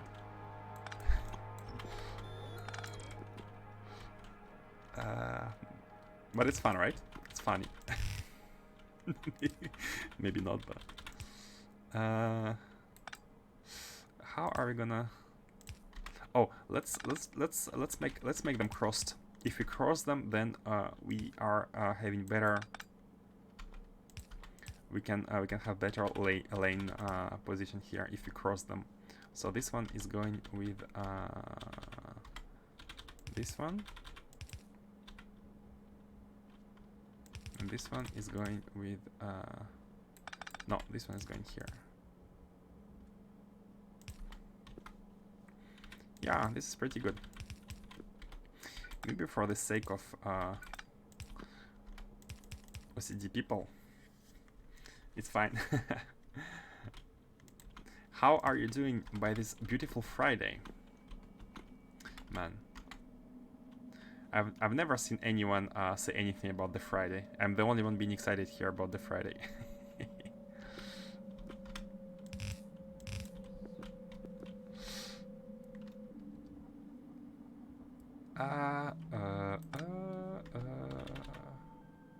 It's not symmetrical for some reason. So why is it not symmetrical? Because these have to, yeah, these have to be over there. Ah, that's fine. That is fine. Doing good, thanks. Been thinking about playing space exploration, about finishing bobs and angels. I mean, if you have a lot of time in front of you for a huge playthrough, then by all means, you can see here we are at 9 days and 12 hours, soon to be 10 days, by the way. And we are at the half of the mid-game. I would say we're at half, maybe less than half mid-game, actually.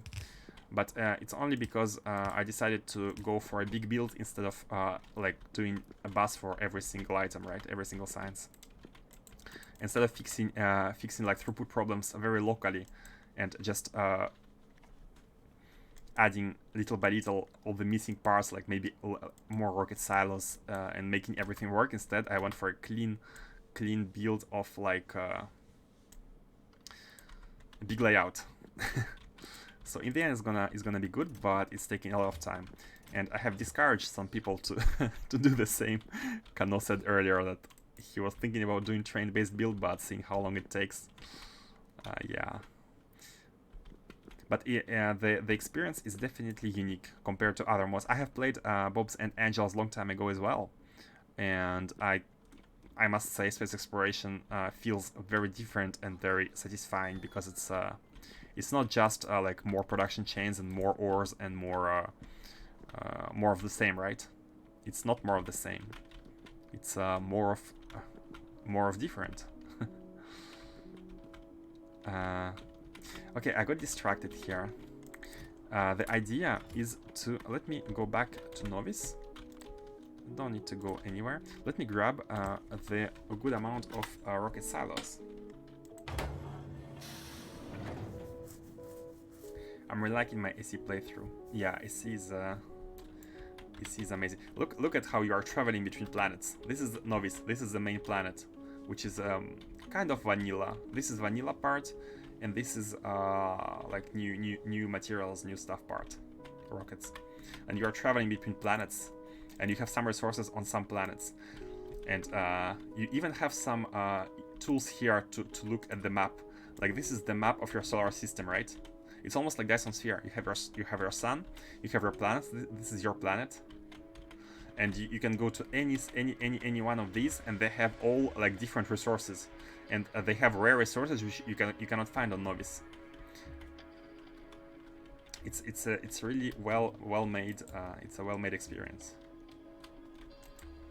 and I'm still waiting on the space elevator. Should be coming at some point. Gonna drop by the mall on novice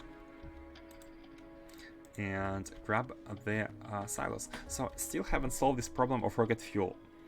I think since we're not needing that much of it, it's fine using light oil. Because the other solution would be using vulcanite blocks, and vulcanite blocks are they are not being delivered anywhere yet. They are gonna be delivered to the sciences, but they're not delivered anywhere yet. And that is a bit annoying. It works well. Yeah, I'm sure in this case anything will work well. Simply because we have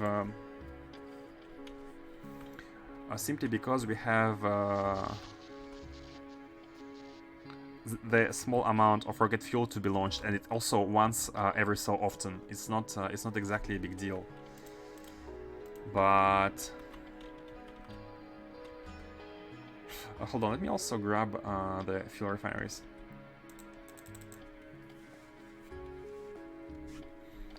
This vulcanite processing,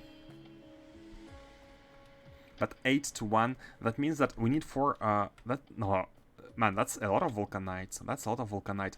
8 to 1. It means that for 90 of these, we're gonna be needing 700 vulcanites.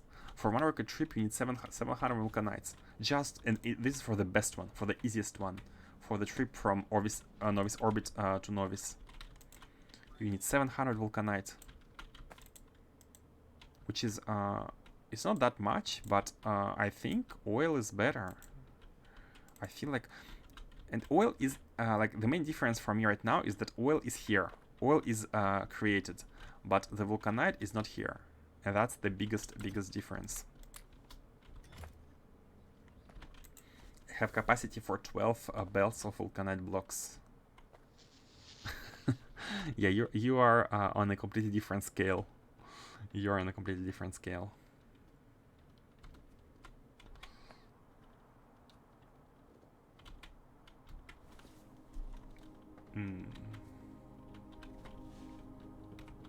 I think I prefer focusing on the methane. Okay, you know what? Let's compare. Let's compare how much methane to how much vulcanite. Let's compare. Let's have a quick war. Vulcanite or rockets. And I think, hold on. I think I have the rocket fuel somewhere already. Yep. So, if you go the light oil route, let me show you how many. And let's also not have any models, not because we are supposing the space build. So a 9K crude oil, which we are making from methane gas, and the methane gas is made from methane. So, but you're also outputting a bunch of stuff. We need to be cracking this one. We need to be cracking this one into light oil, and we have some overflow of petroleum gas. So basically, it's either 700 of methane ice, 200 byproducts. Yeah, petroleum gas. I'm not sure how to use it. I'm not sure how to use it.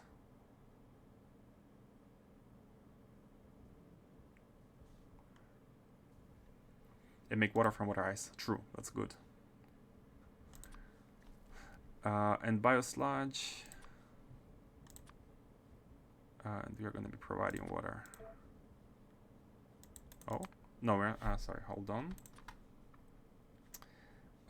We are going to be providing biosludge. That's fine. Don't need to go all the way down. But basically, you are talking 744 methane ice with 50 water ice and a little bit of biosludge. Stormy outside. Oh, welcome back. Welcome back.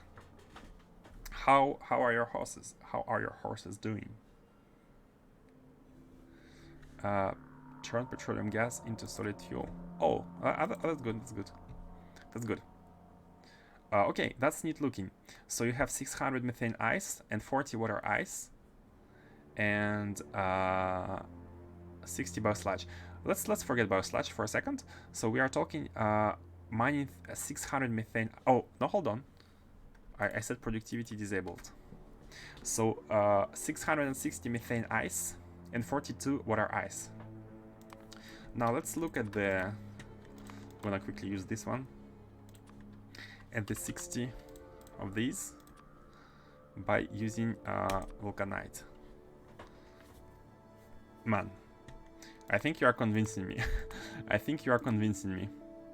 Oh, no, hold on. 480 vulcanite blocks as opposed to having 660. But these are blocks, so let's get to the ore.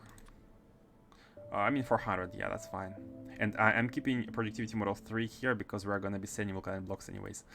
So we have 400 vulcanite blocks against 600 vulcanite ore, against 600 methane and 400 water. So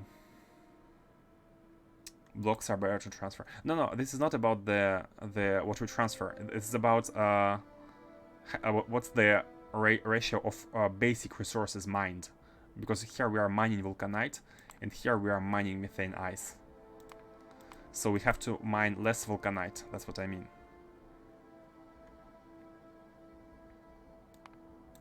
Fine so far. Let's hope they'll be there tomorrow morning. Oh, I do hope they're gonna be there. Are they running away or something?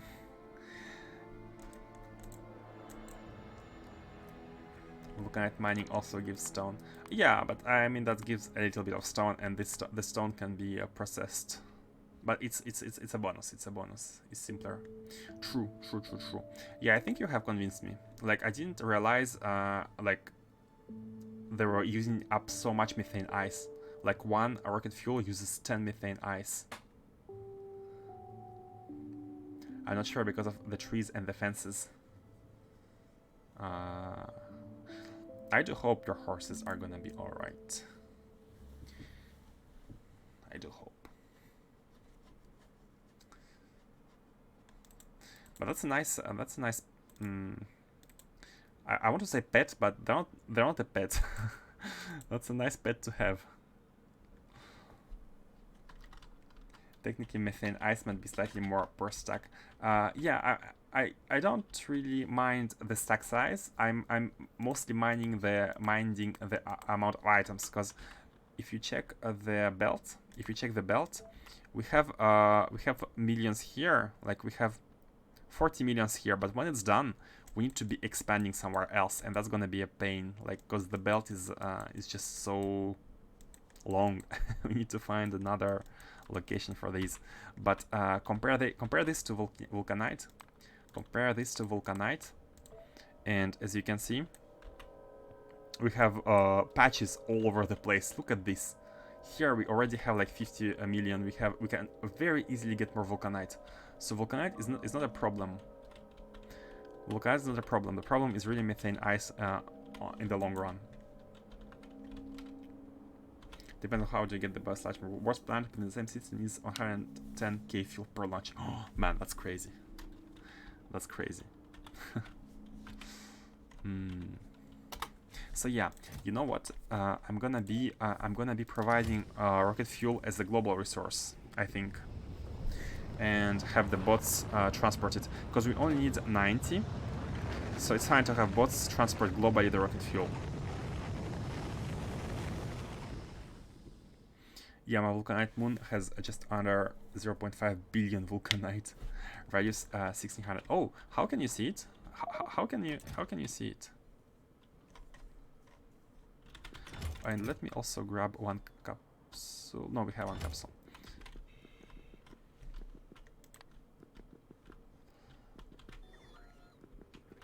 I only outpost on planets that can create their own fuel. So annoying to send fuel via rocket.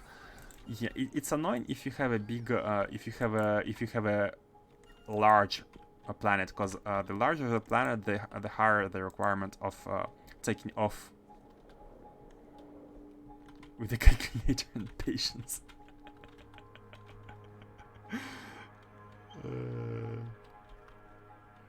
My volcanic planet is 2000, exactly 2000 radius, so I think it might have more than you, but yeah, I'm not gonna count how much of it there is.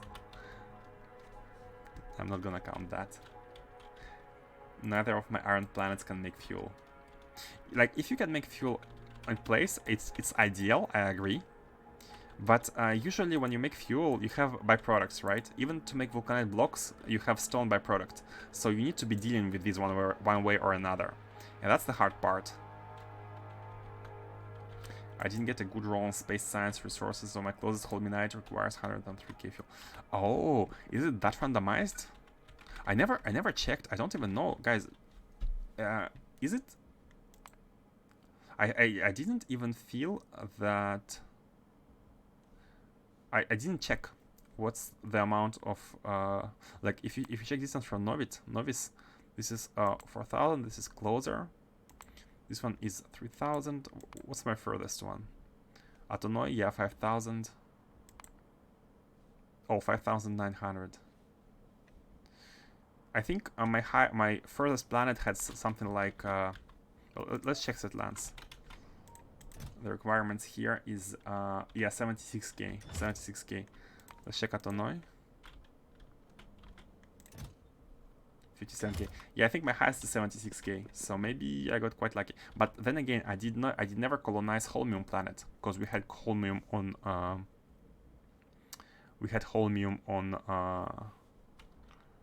this one is nice. I'm gonna prioritize it. So maybe at some point we can go to Taser in order to get Holminite. It has 0 threat. It's quite big. 2.4 is not bad. It has high robot interference, but it has legs. It has water, iron, crude oil. It has everything to make uranium, to make nuclear if necessary. And solar is quite bad, but that's okay. We can be going to Taser for Holminite. The rocket formula is pretty complex. It's about the size of planets, moons, distance, and some other stuff. What's the other stuff? I got the part about the radius, because you need to take off fuel, about the distance. But what would be the other parts? Like these two factors, right?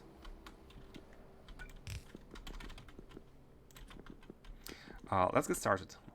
I'm sorry guys, I'm doing sometimes too much talking. Don't hesitate to poke at me and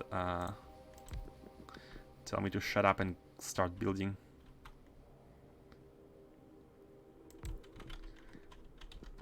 There was a Reddit post about it. Oh.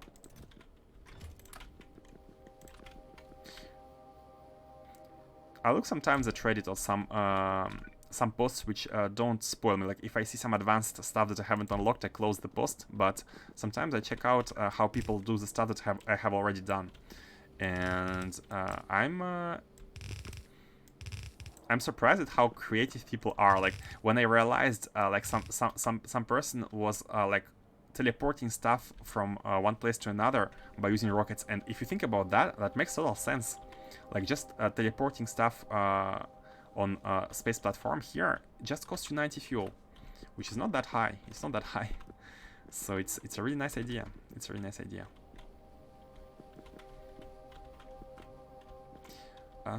So how are we gonna be doing it? I feel like yeah, we can be using any segment here. Let's also delete these.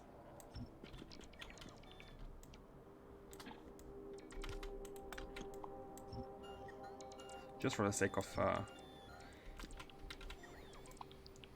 prettiness. Okay, so the idea here is that these three are delivering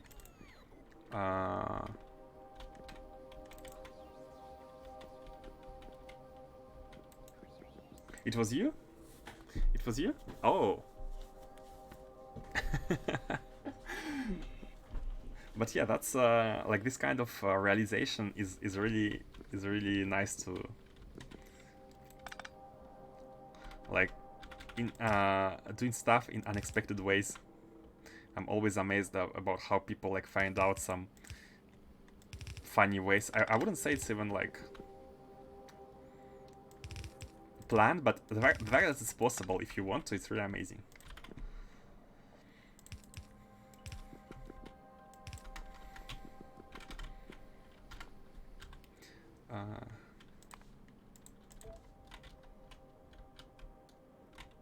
Let me copy some of the setup here, especially this part. Yeah, I do remember how that one works.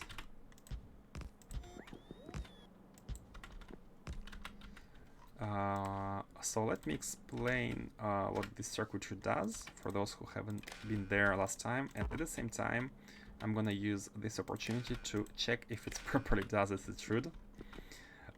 So here the rocket outputs the signal cargo rocket.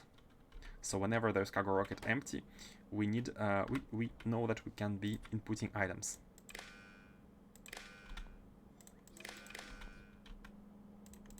These are connected. Basically, the output of the rocket is connected to the outputs here, to the inputs here, and the outputs of these two are connected to the inserters.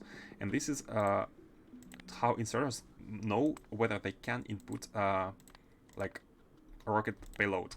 And they only can when there is a white signal, which is positive. And white signal can be output by using one of the two conditions. Basically, connecting them like this in parallel is an OR signal.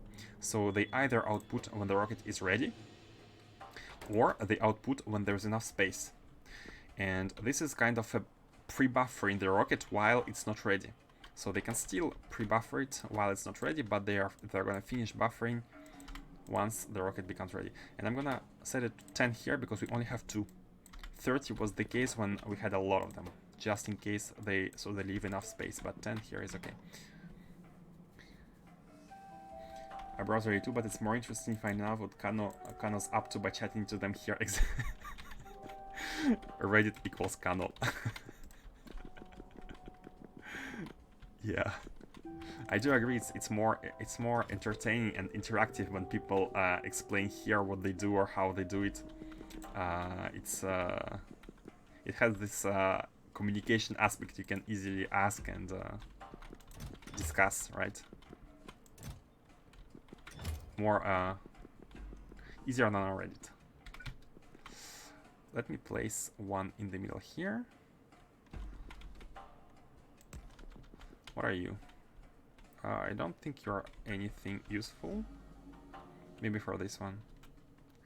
But we can be powering this one like this. Yep. And let me align these two.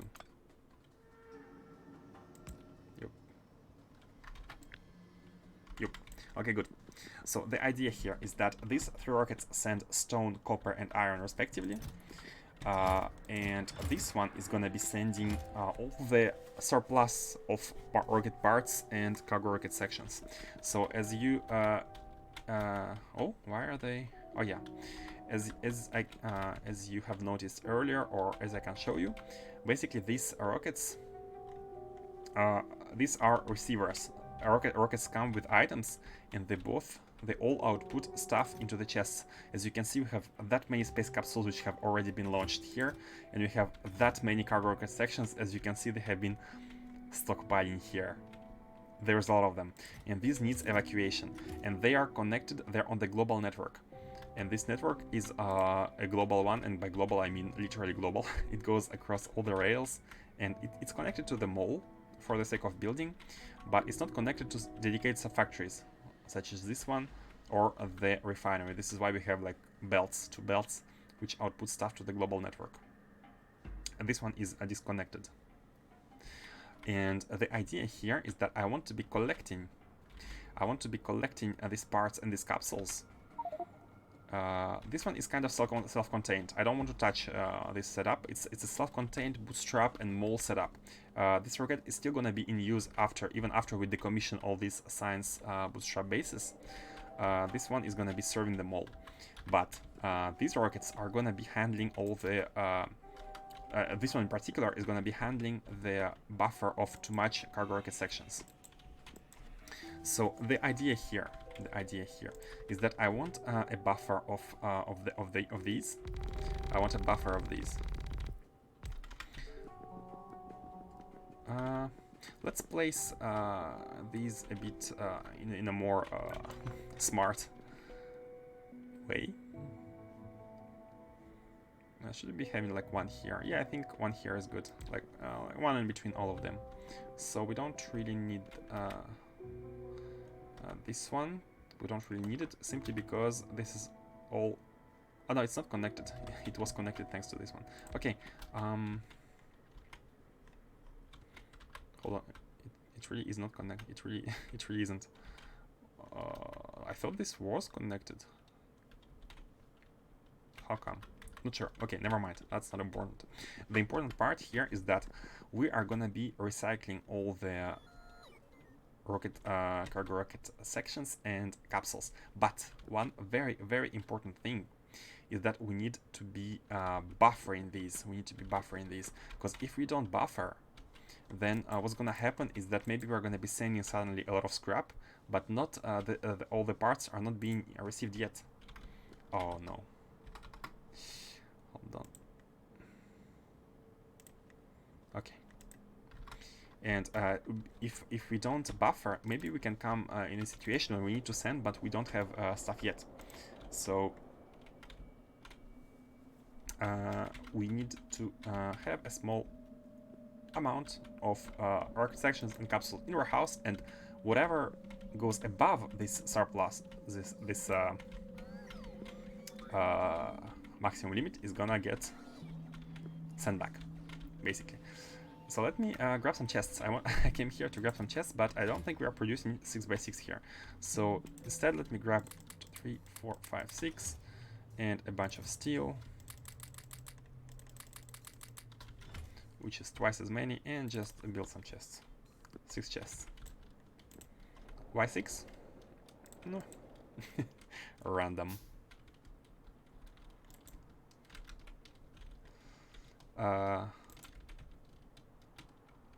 Okay, let's globally request for all the stuff. Maybe even warehouses are too much. Nah, I want a warehouse with capsules.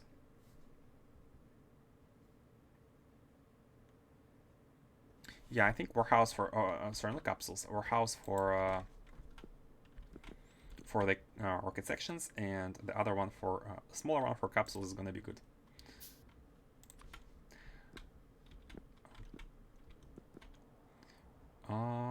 Somewhere close to here, like one tile from here, so we can insert stuff, but close to these in order to output stuff.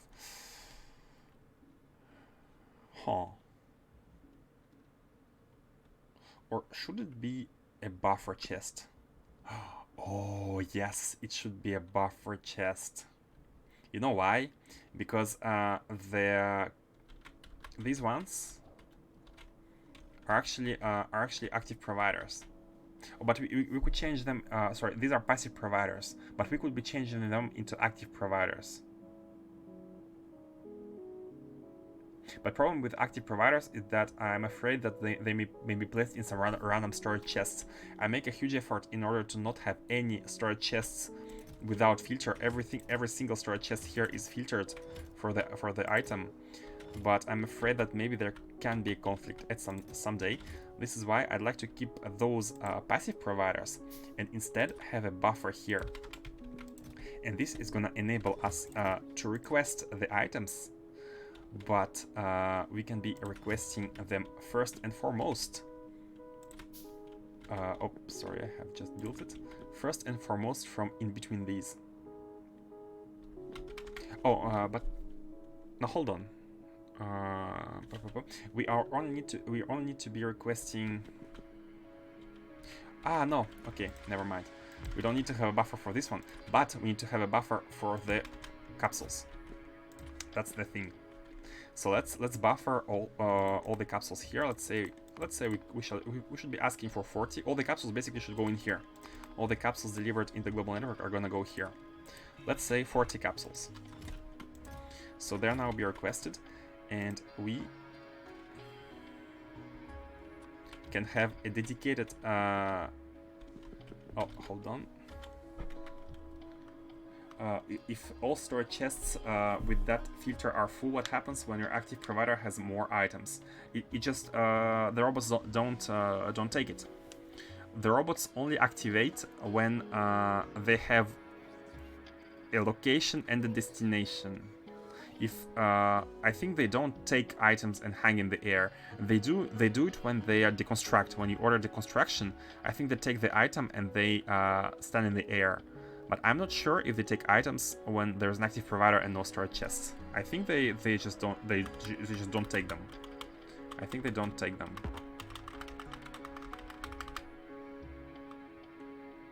No, I don't want to do it because I wanted to have one chest for these two and one chest for these two, but these three need to have the same logic because they are the same.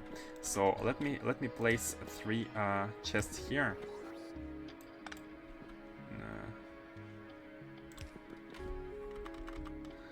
Let me place 3 chests here, and these are going to be asking for capsules, and I think a buffer of 3 capsules is going to be good. I think a buffer of 3 capsules into each one of these is going to be good, and they can also be asking from buffer chest, and that's the main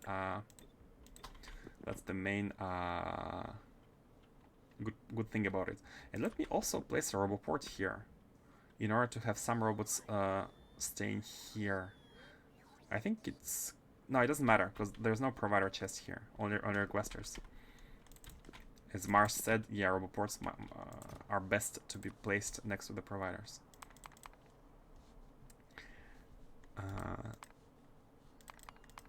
And here we're requesting cargo sections stacked, and that is going to be a buffer. And let's have 300 of these as I type 400. I mean 400 is good. Is it cheaper to launch from orbit to output than it is from novice to outposts? I'm not sure how much there are. Yes. No, radius of novice affects a lot. Basically, a rocket fuel cost has a takeoff cost, and then it has a cost based on the distance. And this is why. Let me show you a very simple case so you have a very clear idea. How much does it take from the rocket to go from novice orbit back to novice? You can check here. It takes 5,000K. This is how much it takes to go from novice orbit to novice. 5,000K. 5.2. Now let me show you how much it takes from novice to go to orbit. Same rocket. This is making trips. 50K. 10 times as much. 10 times as much to take off, to lift off from novice and go to the orbit. And the reason to that is the novice radius. It has a huge radius of 5.7 kilometers or units, whatever. And the orbit is actually doesn't have any radius, so it's actually 0. I think it has no gravity.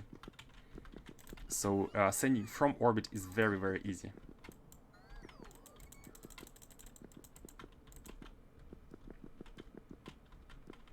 I'm shipping from my outpost to Novice for processing and then up to orbit. I may shift that around. I think is you still want to be processing on Novice because of the productivity models, right? So if you need productivity models, either you do them directly on the outposts or you do them on Novice, and only then you need to be sending like intermediate items, processed items into the orbit. So maybe it's one of the worst solutions fuel-wise to be sending from Novice to orbit, but maybe it's best to be on a moon like Mars, because if you're on a moon, then you have an easier time sending to the orbit. If you're using moon's orbit, you're saving up on so much fuel. No, hold on, not this one. Oops, I didn't need to craft it.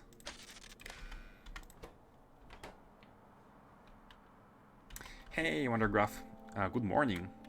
Did you have a good sleep? It's the time usually you wake up. If it's less than 1. I'm great as usual. On every Friday evening, always great. How are you doing? No, seriously. I copied it, but it didn't matter.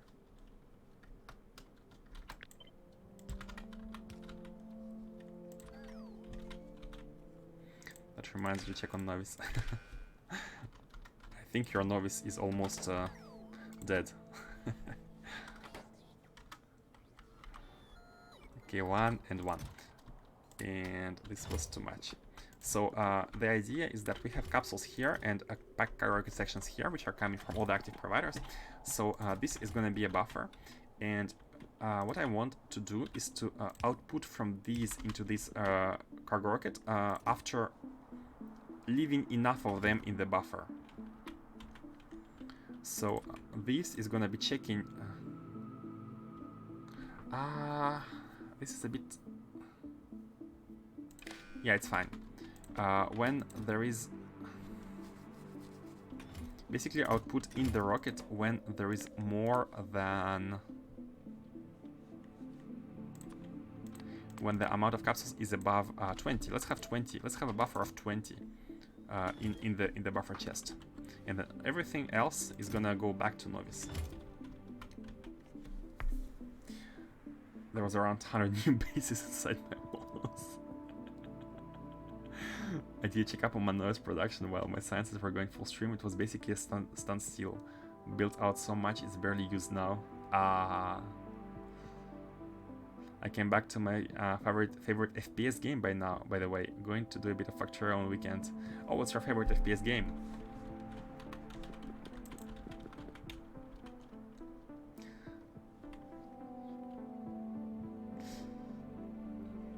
FPS is a genre I almost don't play anymore. I was enjoying it a lot when I was younger, but for some reason, not so much anymore. How many pack car rocket sections do we want to keep? I think we want 300. Now let's load it with like as much as possible. Let's have 480 just in case I have a buffer.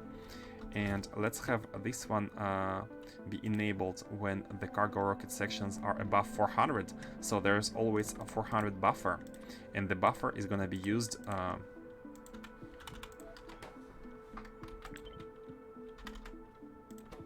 enabled when it's above 400, but it's exactly 400 here, so that's okay.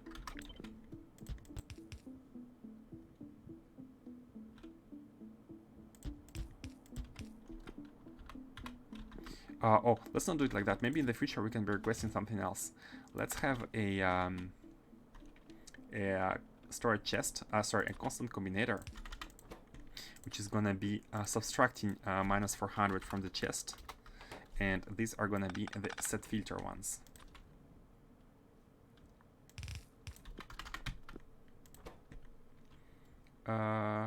They are gonna be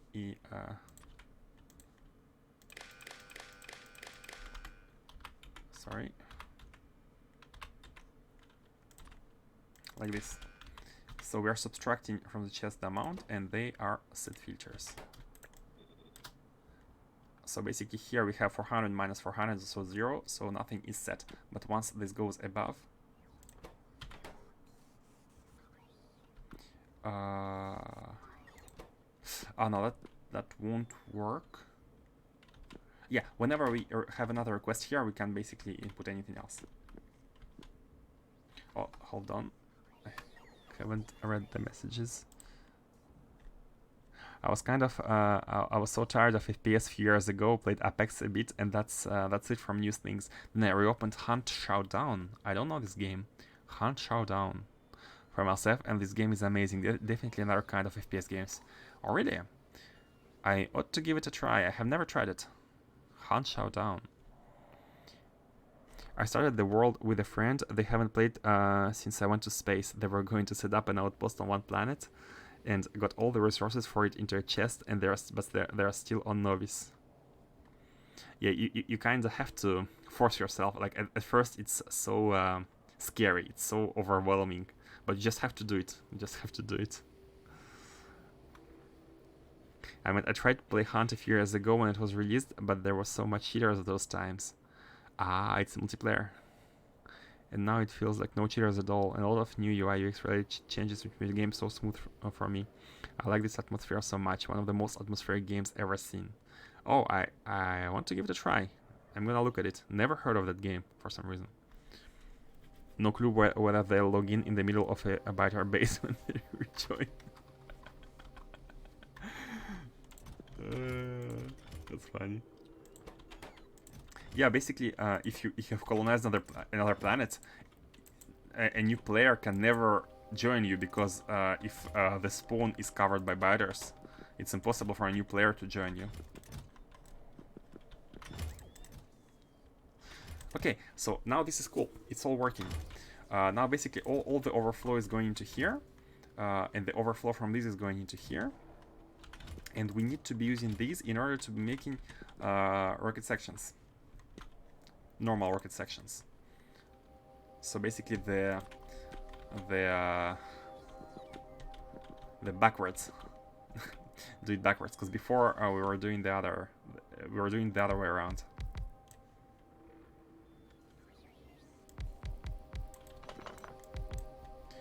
Let's have 6, because why not? This is gonna be the unpacking.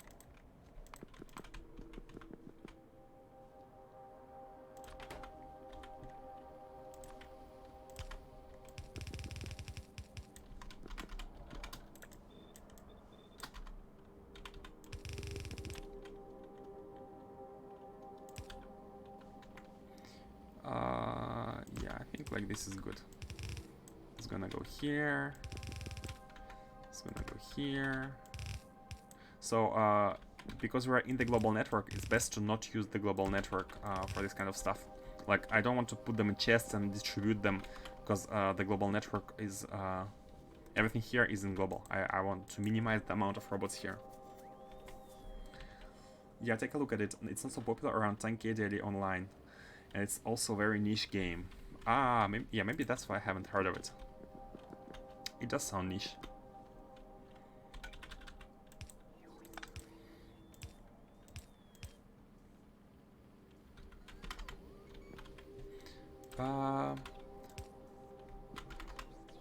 No, these ones are unnecessary because they put it one by one anyways.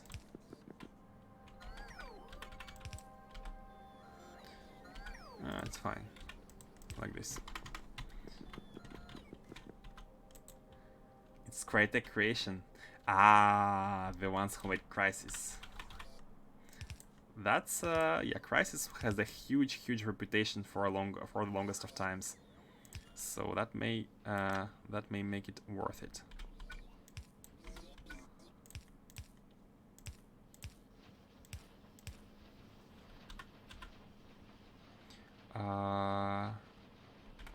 And then these ones.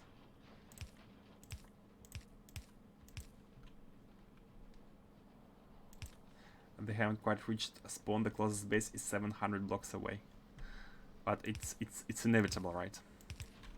One day they're gonna reach spawn and all your friends are gonna be disappointed and unable to join you ever again.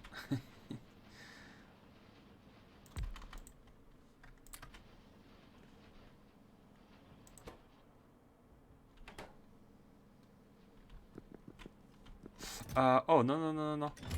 No, no, no, no, no. Hold on, hold on, hold on, hold on.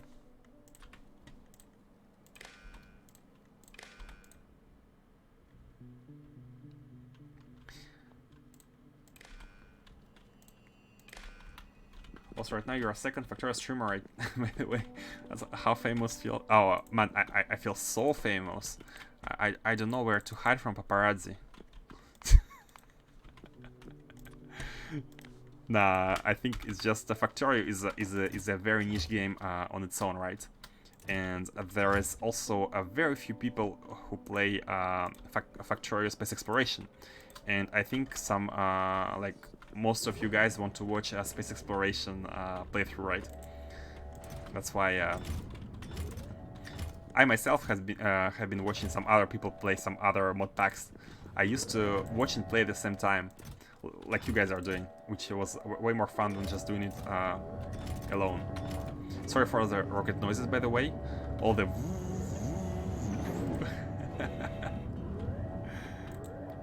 game for devs mostly. Yeah, engineer mindset. It's really good. But maybe not only engineer mindset. I mean, if you look at the Factorio ratings, like on Steam, it's almost the most rated the game of all time. Basically, everyone who tried it found it good, almost. And the small 1% of people who found it bad was mostly trolls, who were like, "Oh, the game is so bad. I don't have any social life anymore."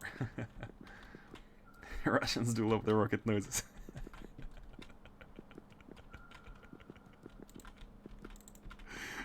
True, especially recently, right? Some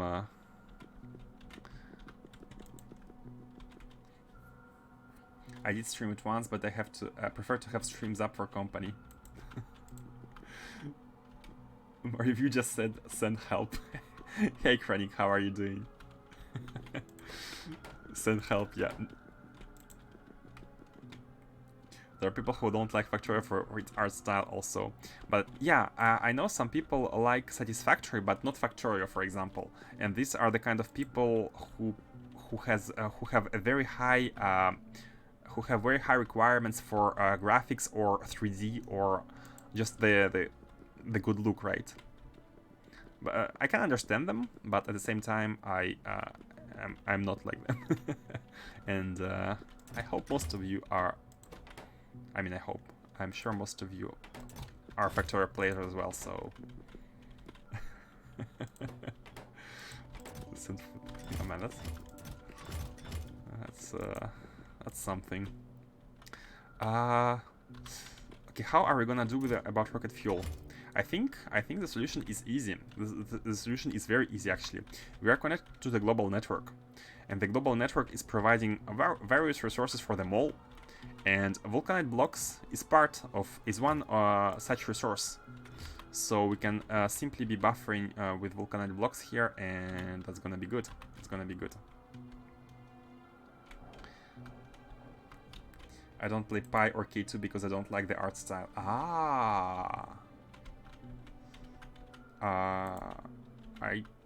I'm not sure about Pi, but I played K2. K2 was okay-ish, but I exited the mod here. But I can understand. I can definitely understand. Let me just increase the block requirements. Let's double it up. My wife addicted to DSP. It has quite simple graphics, but really stylish at some point. She can't play Factorio because she don't like the graphics. Yep, I understand. I mean, you have to accept that Factorio is like a 2D sprite-based kind of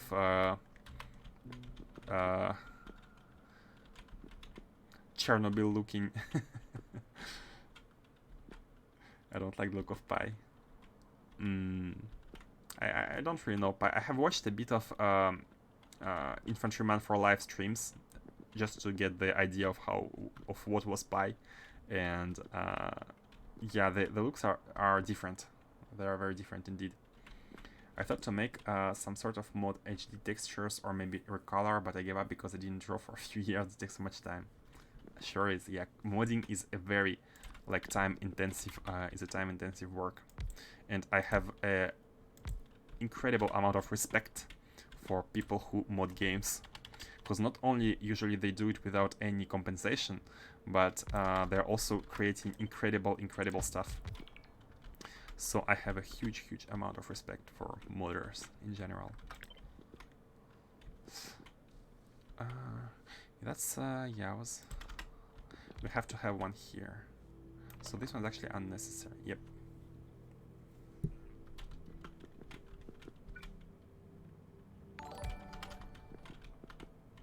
Hey, thank you for following, Wave Depletion. Thank you for following.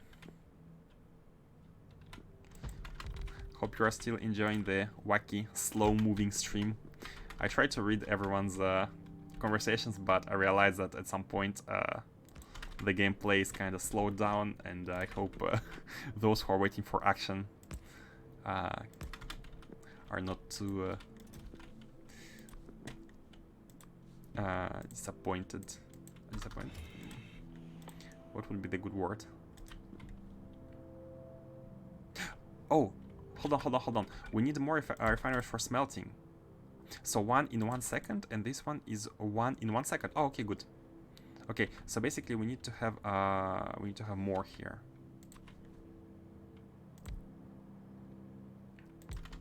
We need to have more here. So we need to move these, and we are going to be producing directly fuel from the playing Factorio while watching Factorio. Yep, I used to do the same. Factorio is amazing. Factorio is a... I felt almost as much happiness from discovering Factorio as I did when discovering Advanced Fleet Handling mod.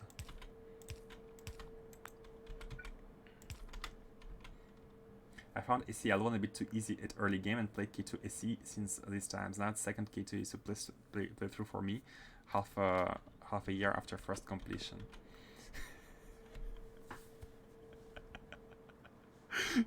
Banned.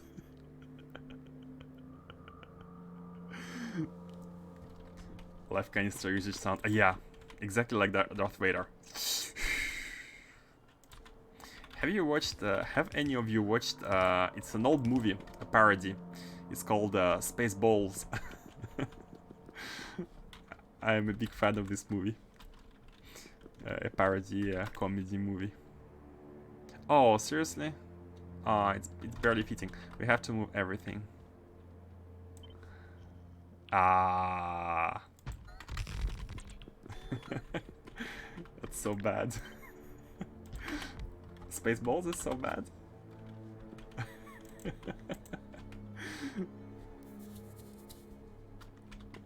I'm somewhat new to Factorio. I went from a first manual playthrough straight to ACS, still learning quite a bit. That's the best part. That's the best part. Yeah, I think that's good. Maybe you don't even need solid fuel. So let's request all the vulcanite. And we are Gucci. We are Gucci. 500, let's make it 1000.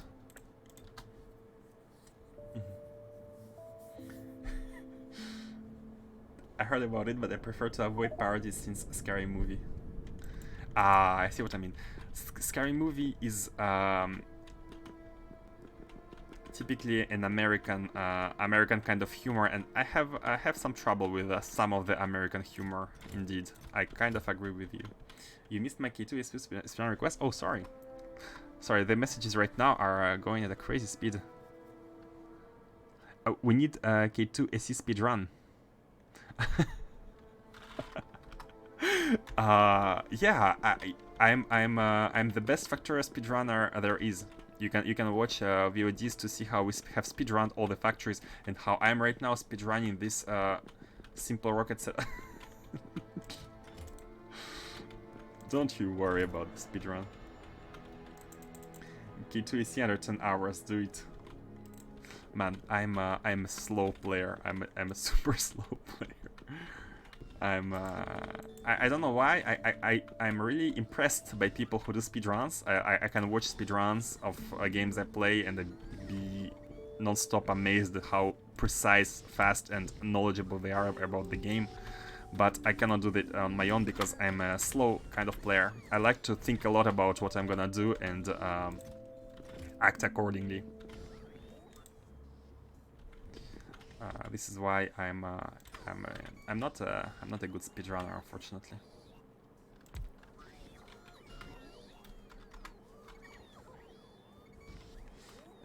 But you're going to space or exactly, yeah, exactly. I have tried my share of speedruns, as you know, and as you also know, that did not go as well as I hoped it would.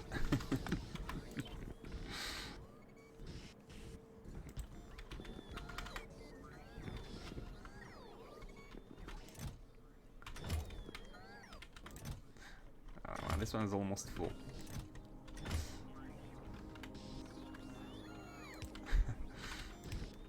Look at this setup. I managed to find some time in between the talking to achieve something.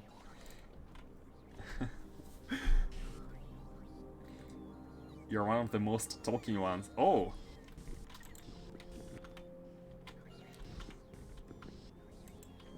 I don't find funny things so easy. I see. Yeah,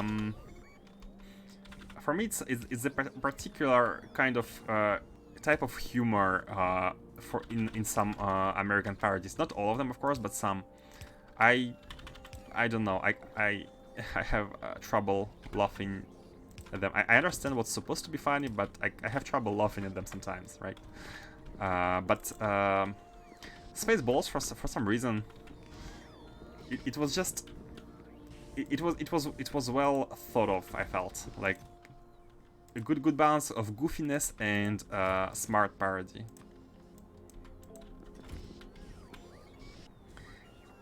And it was successful at some point. I mean, you reached those goals. Yeah, but like the goal of the speedrun is to reach the goals fast. I reached them, but slowly. Not in yeah, exactly, not in time. That was a solid speedrun attempt. Oh, thank you. I appreciate you finding my speedrun attempts solid. And now we actually do have fuel for the rockets. As you can see, with the global network bots, which are trying to deliver vulcanite blocks, it's not going very fast. It's not going very fast, but that is completely fine. Oh, and I had forgotten to input this here. That's why it's not going fast. But that's completely fine, because these rockets are not gonna go to Novice often. Like, and maybe if at some point they go often, maybe we can have a centralized production of, I don't know, stuff. But for now, I think for now this is fine. I think for now this is fine.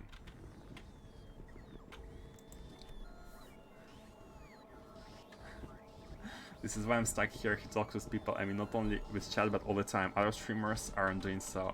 Ah, thank you. I appreciate you finding my never-ending, annoying talking entertaining. Your name is to Snail Run, I suppose. Snail Run. A new record. A new Snail Run record. I should make a website for Snail Runs.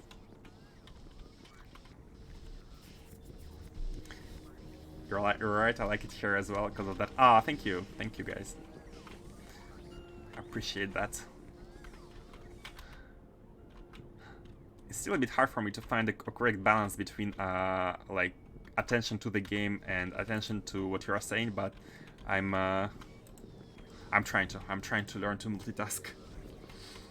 I have some free server space, snail rounds, anti-record sites. Yep, but one requirement, they have to be funny, right? They have to be funny. Yeah, snail rounds are gonna be rated based on their comedy value, and of course the speed. Basically, if you just AFK and it's a snail round, it doesn't count because it has 0 comedy value. Something like this. Okay, all the rockets are ready. Now we just need to we just need to at least we could be setting up this one. We could be setting up this one with the delivery of all the stuff. This one could be going to novice easily. But let me just take these and transfer them to here, because I think not the capsules. Grab mine. I feel like it's best to have a good amount of storage here, just in case. Okay, like this. That's true, it shouldn't be counted if you're AFK. Sleeping on streams also doesn't count. Oh man, I have seen some people literally sleep on streams. Was it Ludwig doing so? I tried to watch it to understand how they are doing it, but I do admit I had some trouble. Oh! Is there enough space for belts? Suddenly I'm a bit worried. Is there enough space for belts? How much are these outputting? This is like 2 belts. Let's see. So let's start from there. Let's start from here. So we have 2 belts here. Could be done here.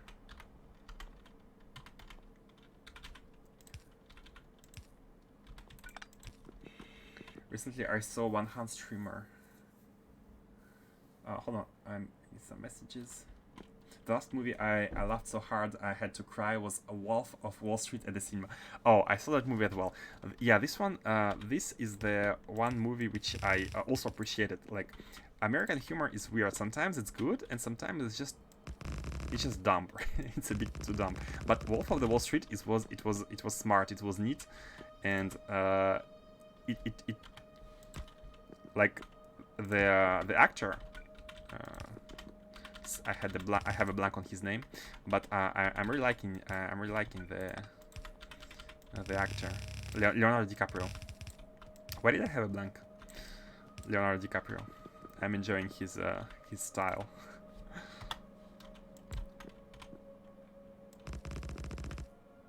Recently, I saw one hand streamer. I stopped for him for half a year or so, and he just streams endlessly for a week or so.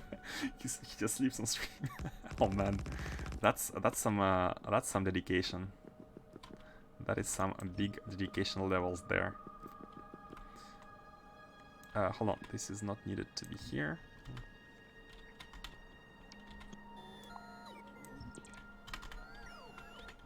Let's have it a bit clean. And the Joker with Joaquin Phoenix. I'm not sure. I'm not really enjoying this villains movie because I find them a bit, again, too American society, right? But that's just me.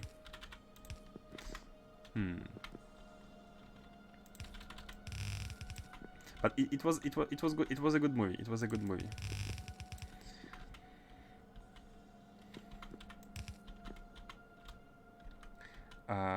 Best American humor for me is Big Bang Theory early seasons. Oh, I completely agree with you on the early seasons, but I have trouble. Oh, again, mistake. I have a big trouble with the forced laughter when you have a laugh track in the background. Like there are a lot of videos on YouTube when the people are like try listening to it without the laugh track. And if you do, then you'll see how. What? 1, 2, 3, 4. 1, 2, 3, 4, 5, 6. Why are there only 7? Hold on. Oh, I've made a mistake. I've made a mistake. I've made a mistake.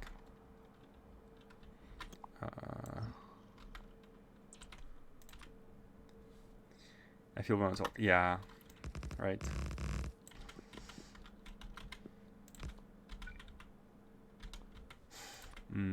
But I'm not too much movies guy. I prefer playing video games than watching movies. Movies is too passive. I like to be active. I like to be doing something, like be taking active part of what's happening. I mean, good movies are good sometimes, but I more often than not I feel like doing something. Not here. I feel like doing something, and not be passive. I have this kind of need for activity. I know it doesn't really seem like it when I do the snail speedruns, snail runs. New series about Sheldon's childhood feel good. I didn't have time. I didn't have an opportunity to watch this first. I like eating chips and watching movies. This is an activity. True, that could be an activity. Like doing something while not just passively watching, right?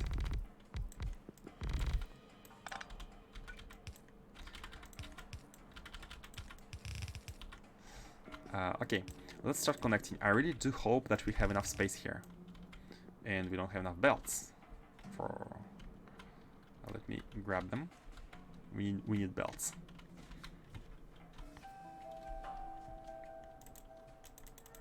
Man, recycling facility is gonna be done today.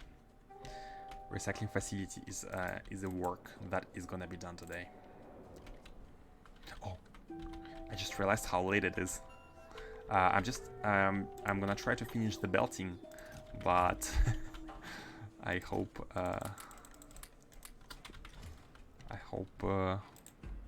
yeah, let's try to finish it. I'm gonna stretch the limit today because it's Friday evening. Oh, you are the bot. Hey, thank you for following Deke, and welcome to the end of the stream.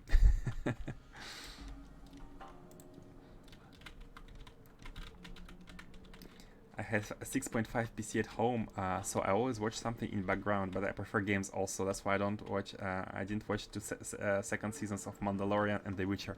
Oh, I didn't even. Mandalorian is something I have to watch. Everyone is praising Mandalorian, and I like Star Wars universe, and I have to watch it. Still haven't gotten around to do it yet.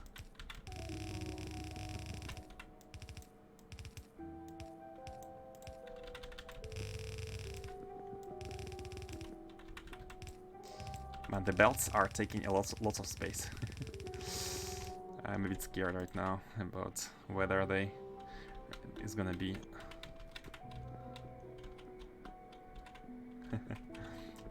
It's the best Star Wars verse creation after the original series so far. I just know the meme. Haha, yes, die trash. I just know this. Prequels are better. My favorite was the second prequel. The one with like the one which where Darth Vader had the the most the what's the word? The highest part of his he has taken he had reached the heights of being a Jedi. That's what I appreciate the most about the prequels. Like the full glory of Anakin as a Jedi, not as a bad guy. Prequels are the first three, basically. You're tainted by nostalgia.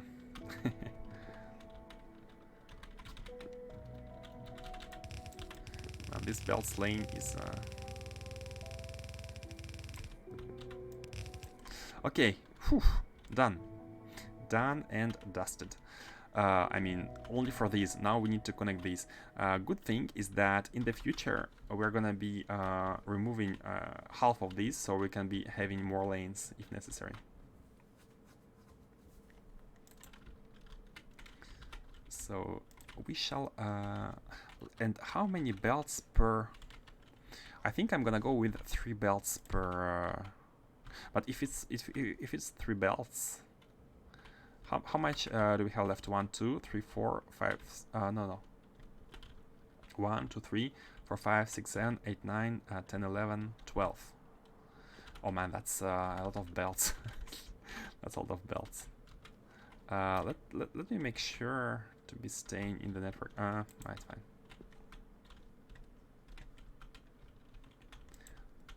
I mean the first 6 movies. Stuck feeling them like one big movie. Yep. They're all amazing. They are all amazing. I still remember when the last one came out, everyone was like, oh, everyone was rushing to go to get to the cinema and watch the third one when it came out. That was amazing. No, hold on, this one cannot... Oh, this one cannot go here. I think it's fine if we make them go out at the top.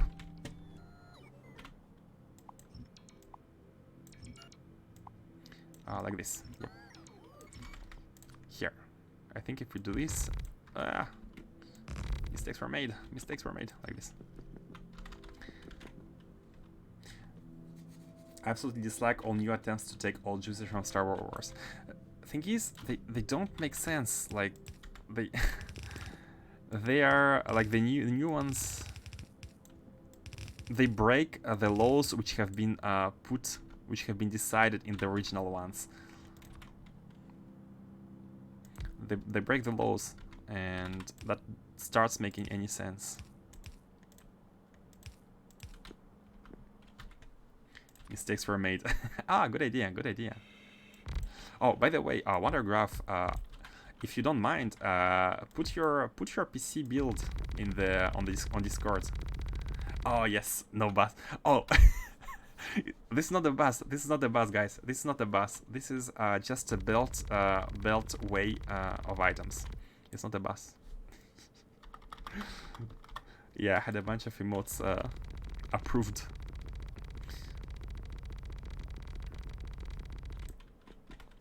It's not a bus. It's just belts. It's just some belts randomly laying around. Okay, now we can copy these, so we don't have to place them down manually, and they can be put here.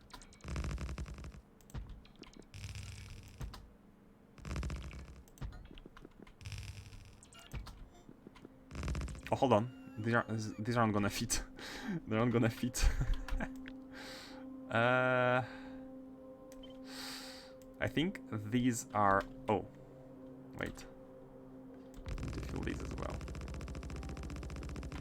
The specs here.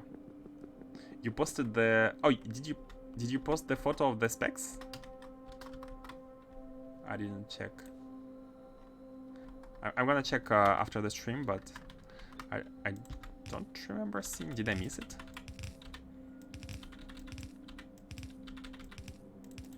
I want to see how bad my computer has become in 2 or 3 years of service. Oh yeah, that's like I'd like to see what kind of components did you put in, and then compare on some benchmark sites how well they perform against the ones I have from 2 years ago when I built the PC. I mean, I'm sure they are way better, but how much better? That's the question. Why don't you have anything? Small electric motors? What? Hold on. Oh, they're here. Okay, there is a bunch of items, and the rocket just never launches because it doesn't reach the full potential. Full fuel potential. Okay. scaffolding. Guys, the build is finally done, and this is officially the biggest sub-factory I have ever built on this playthrough. This is officially the biggest sub-factory, novice included. And these robots are having a time of their lives, going back and forth. Silly, silly. Yeah.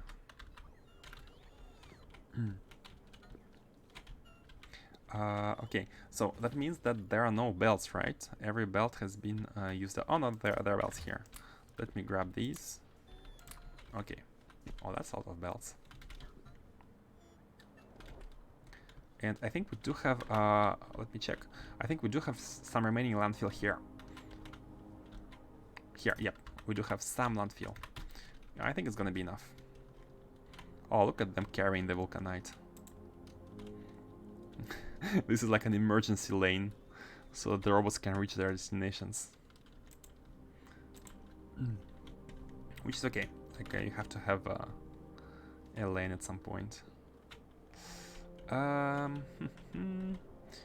Where is... Oh, went too far. I wanted to grab the contents of this chest.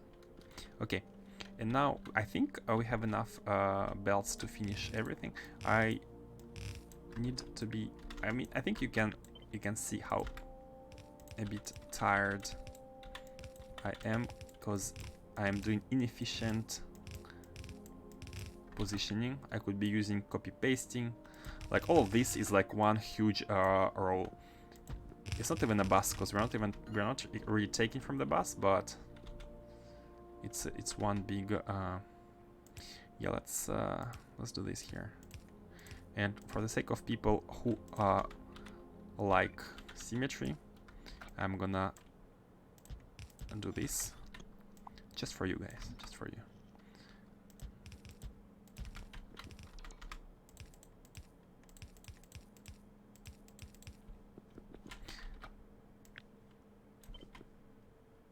Nope.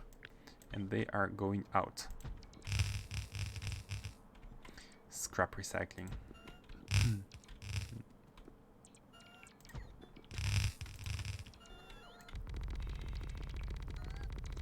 I mean, this doesn't have to be all landfill, but thing is, here is like I could be removing these tiles for the sake of having landfill, but I think that's okay. I think that's okay. We shall continue this like this. Oh, we can actually continue them all here, and then take 4 of them here, and continue all 4. That's faster. I'm back trying to figure the most efficient ways to place belts. And these are going here, and then only one is reaching the ends. That means that for the next ones we need to be using other lanes, which is okay. Like in between trains ones.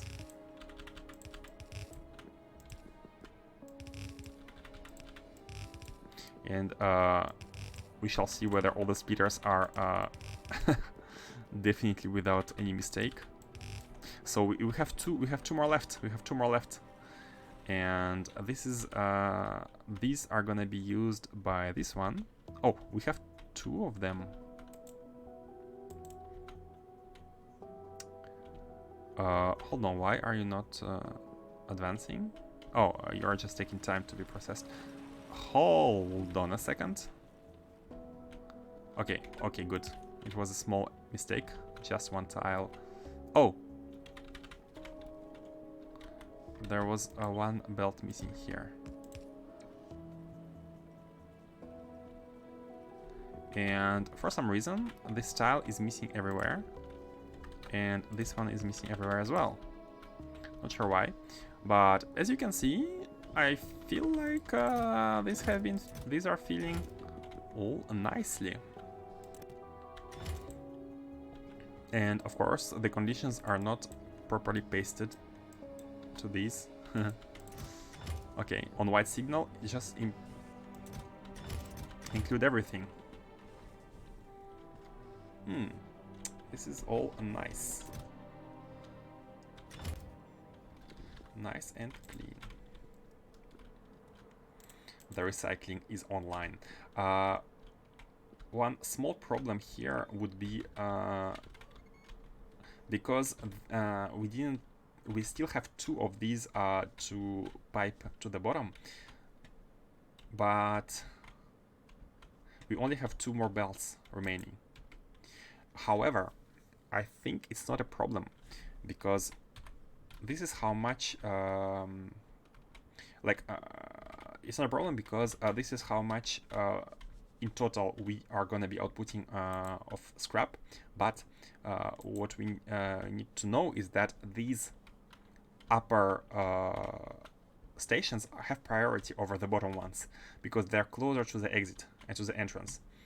They're having priority, and this is why this should be filled last. And which is why I'm gonna just be taking one belt, a single belt from each of them, and putting it into the destination. And we can be improving this later when we have deep space, the deep space data formatting, when we can be removing half of this, because we are not going to be producing as much broken data cards later on, and we can be repurposing some of these belts. So now there are a lot of cards, but in the future we're going to be having more of these. Don't you need a second splitter to filter out stone? Where you just added filtered splitter.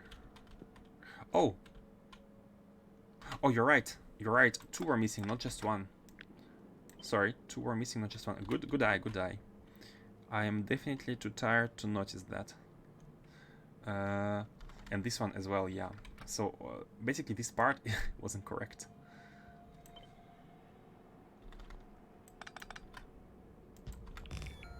Like this, yep. Absolutely right.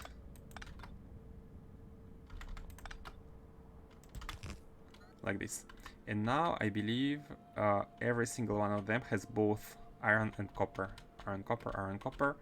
Iron, copper, iron, copper, iron, copper. Yep. Let's check whether there was a mistake in the rocket. All stone, all copper, all iron. Okay. Luckily, these were not working. Posted with description. Thanks. I'm gonna check after the stream.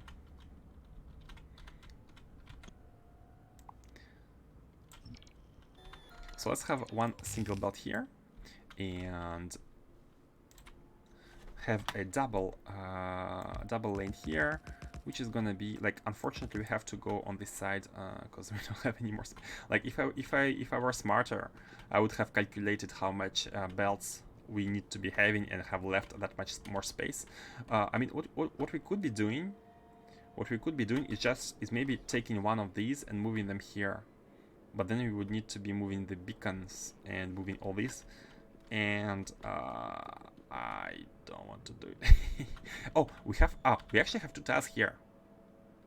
We could be making use of these 2 tiles. Oh, that's I think that's better. And this way we are gonna be having like we can have 2 and 3 extra tiles.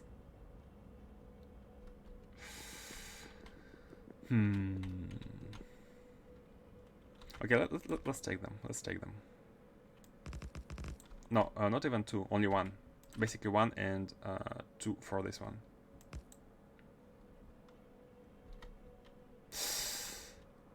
Nah, you know what? It's okay, it's fine. It's okay. It's okay. Everything's gonna be okay. It's fine. It's fine. It's fine. Nothing is fine.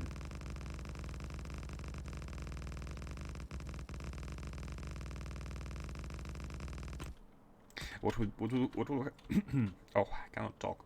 What would have been another solution would be to actually move them here and continue from here. Like there is space here, right? So we could be continuing from here, or even here. Oh, that's better. That's better. Hold on. Let me set up the. Why do we have 3D construction planners? And where is space landfill? There's no space scaffolding in the construction? Or tiles? Space platform scaffolding. Hold on. What? No.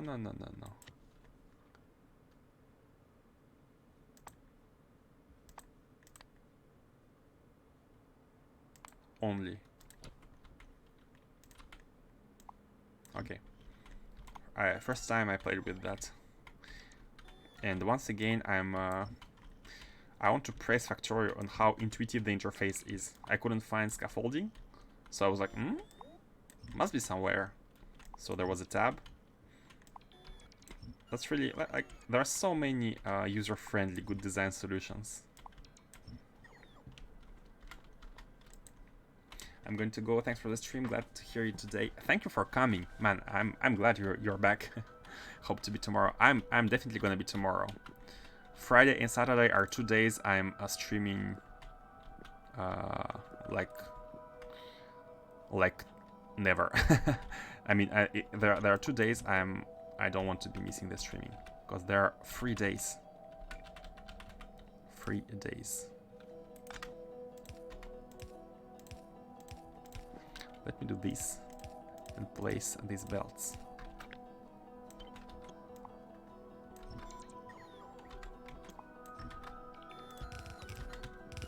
This, and now we can do this. We can actually go with 2 belts here, and we can go with this belt here. Or maybe... Oh. Okay, better. No, not better. Hold on. Yeah, we can only have 2 belts for now anyways, so let's do it. It's looking a bit weird, but trust me on this, okay? And by trust me, I mean, let me do it, please.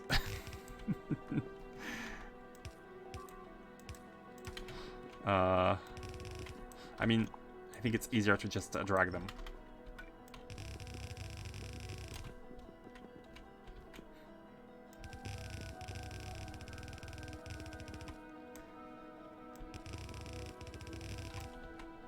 Like this, and we are almost done.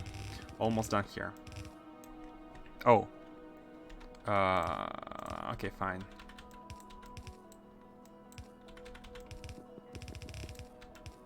No! Oh no! Seriously? I'm missing 3 belts here. 3 belts, come on, 3 belts. 3 belts. Okay, I'm gonna take from here. Don't blame me.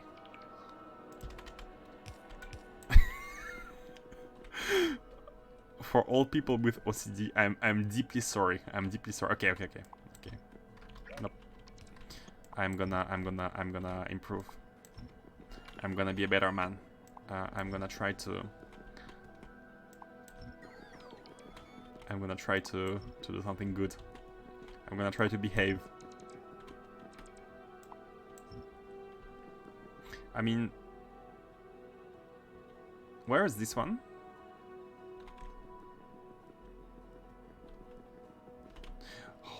Hold on. Mistakes were made. Where is this one?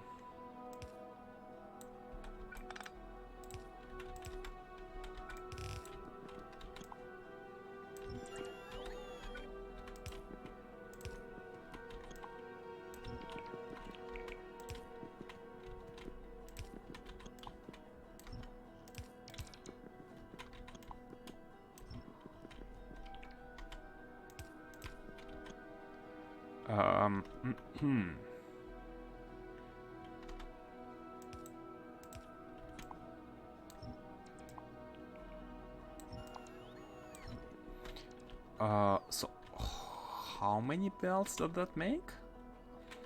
Why is it an odd number? 14 plus 3 and 2. Oh, it is an odd number. In that case, we can have 2 from here. This is a bit of adjustments, but in that case we can do this, and this one can be using space from here.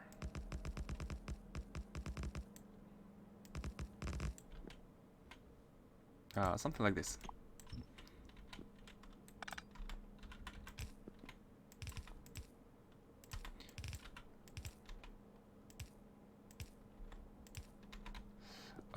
And just to do the same as done before.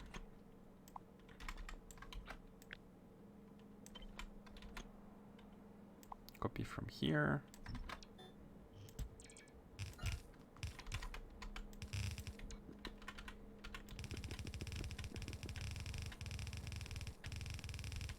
Moving to the right, just to run faster. Okay, like this. And like this. Okay, I think it's not perfect. Like had to do with the spacing here. It's not perfect, but we have connected everything, and I hope it's all ready to work. All we need to do is to target these rockets somewhere. But I think I'm not gonna do it right away tomorrow. I'm gonna stop in here for today anyways. Thank you all for coming. Hope you appreciate the recycling facility. We have done a lot of green work today. All this is good for the global warming of the space. And I don't think I want to be taking care of these yet. I think only when we establish rocket science and like proper scrap recycling is being provided and data cars recycled, only then I'm gonna come here, check, and okay, they are filling, okay, and then we're gonna be establishing an evacuation rocket destination when necessary. Same for this one. It's not full yet, so we don't need to be worried too much about it. I'm just hoping that we have enough demand to space in order to be able to fill all these rockets with capsules and sections before sending whatever is remaining to Novice. Okay, looks great. Thank you for liking it. I appreciate you like it. I think it's pretty neat. I think it's pretty neat the way like. Also bear in mind that it's nothing is connected. So maybe there are going to be some issues here because these are untested. Oh, and I have just realized that these belts need to be going here. We need to move these belts onto these blank data cards outputs. So this is to be done tomorrow, and hopefully we are going to be doing a rocket science build, 1K SPM rocket science. Also, Levin, thank you for the stream. See you. Thank you all for coming. See you. Hope you have a great Friday evening or end the weekend for those who are not coming during the weekend. Cheers, bye everyone. Thanks again. And for those who are AFKing or just want to continue their Factorio mission without alt-tabbing, I'm gonna send you guys to red someone, and I usually find a person who is playing space exploration as well, and chatty if possible, because apparently you guys like chatty people, but who am I to judge? And let's try to find Mikela.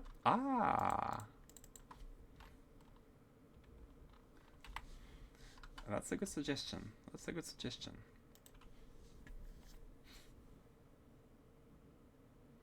Extentech. Oh, he's doing the same run as Mars. Mars, you have found your soul. What's the word? Soulmate, who is thinking the same about 10K exploration. Network in that case. Okay, and he's chatty. So let's do it. Very similar case, I think.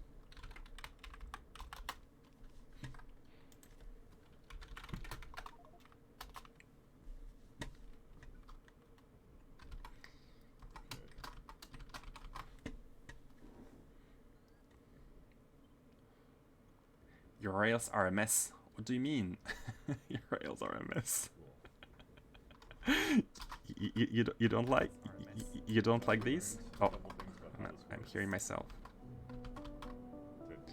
You don't like this? You don't like this flower, this flowery shape? It's almost like a rose. You know, these are petals. Well, because yeah, it counts as one entity rather than It's looking like some brand of a Sailor Moon villain. right now, just because I don't feel like that level of optimization. Very beautiful, right? Right? I'm sure there's no sarcasm. I'm sure there is no sarcasm in your sentence. So I do find them beautiful as well. And this is the creation of Kano. He has kindly provided a very nice design for the spacing, proper spacing here. It's a buffered intersection. Spaghetti in space. Ooh, I think he wouldn't have liked to hear that. Ooh. No, but I do agree. He said himself it's not the one of his most beautiful designs, but I do like it. I do like it. I do find it very. It's a mix of. It's highly functional, and it's also kind of mirrored, but it's looking a bit janky, right? Okay, guys, the red is in progress, so see you next time. Oh snap.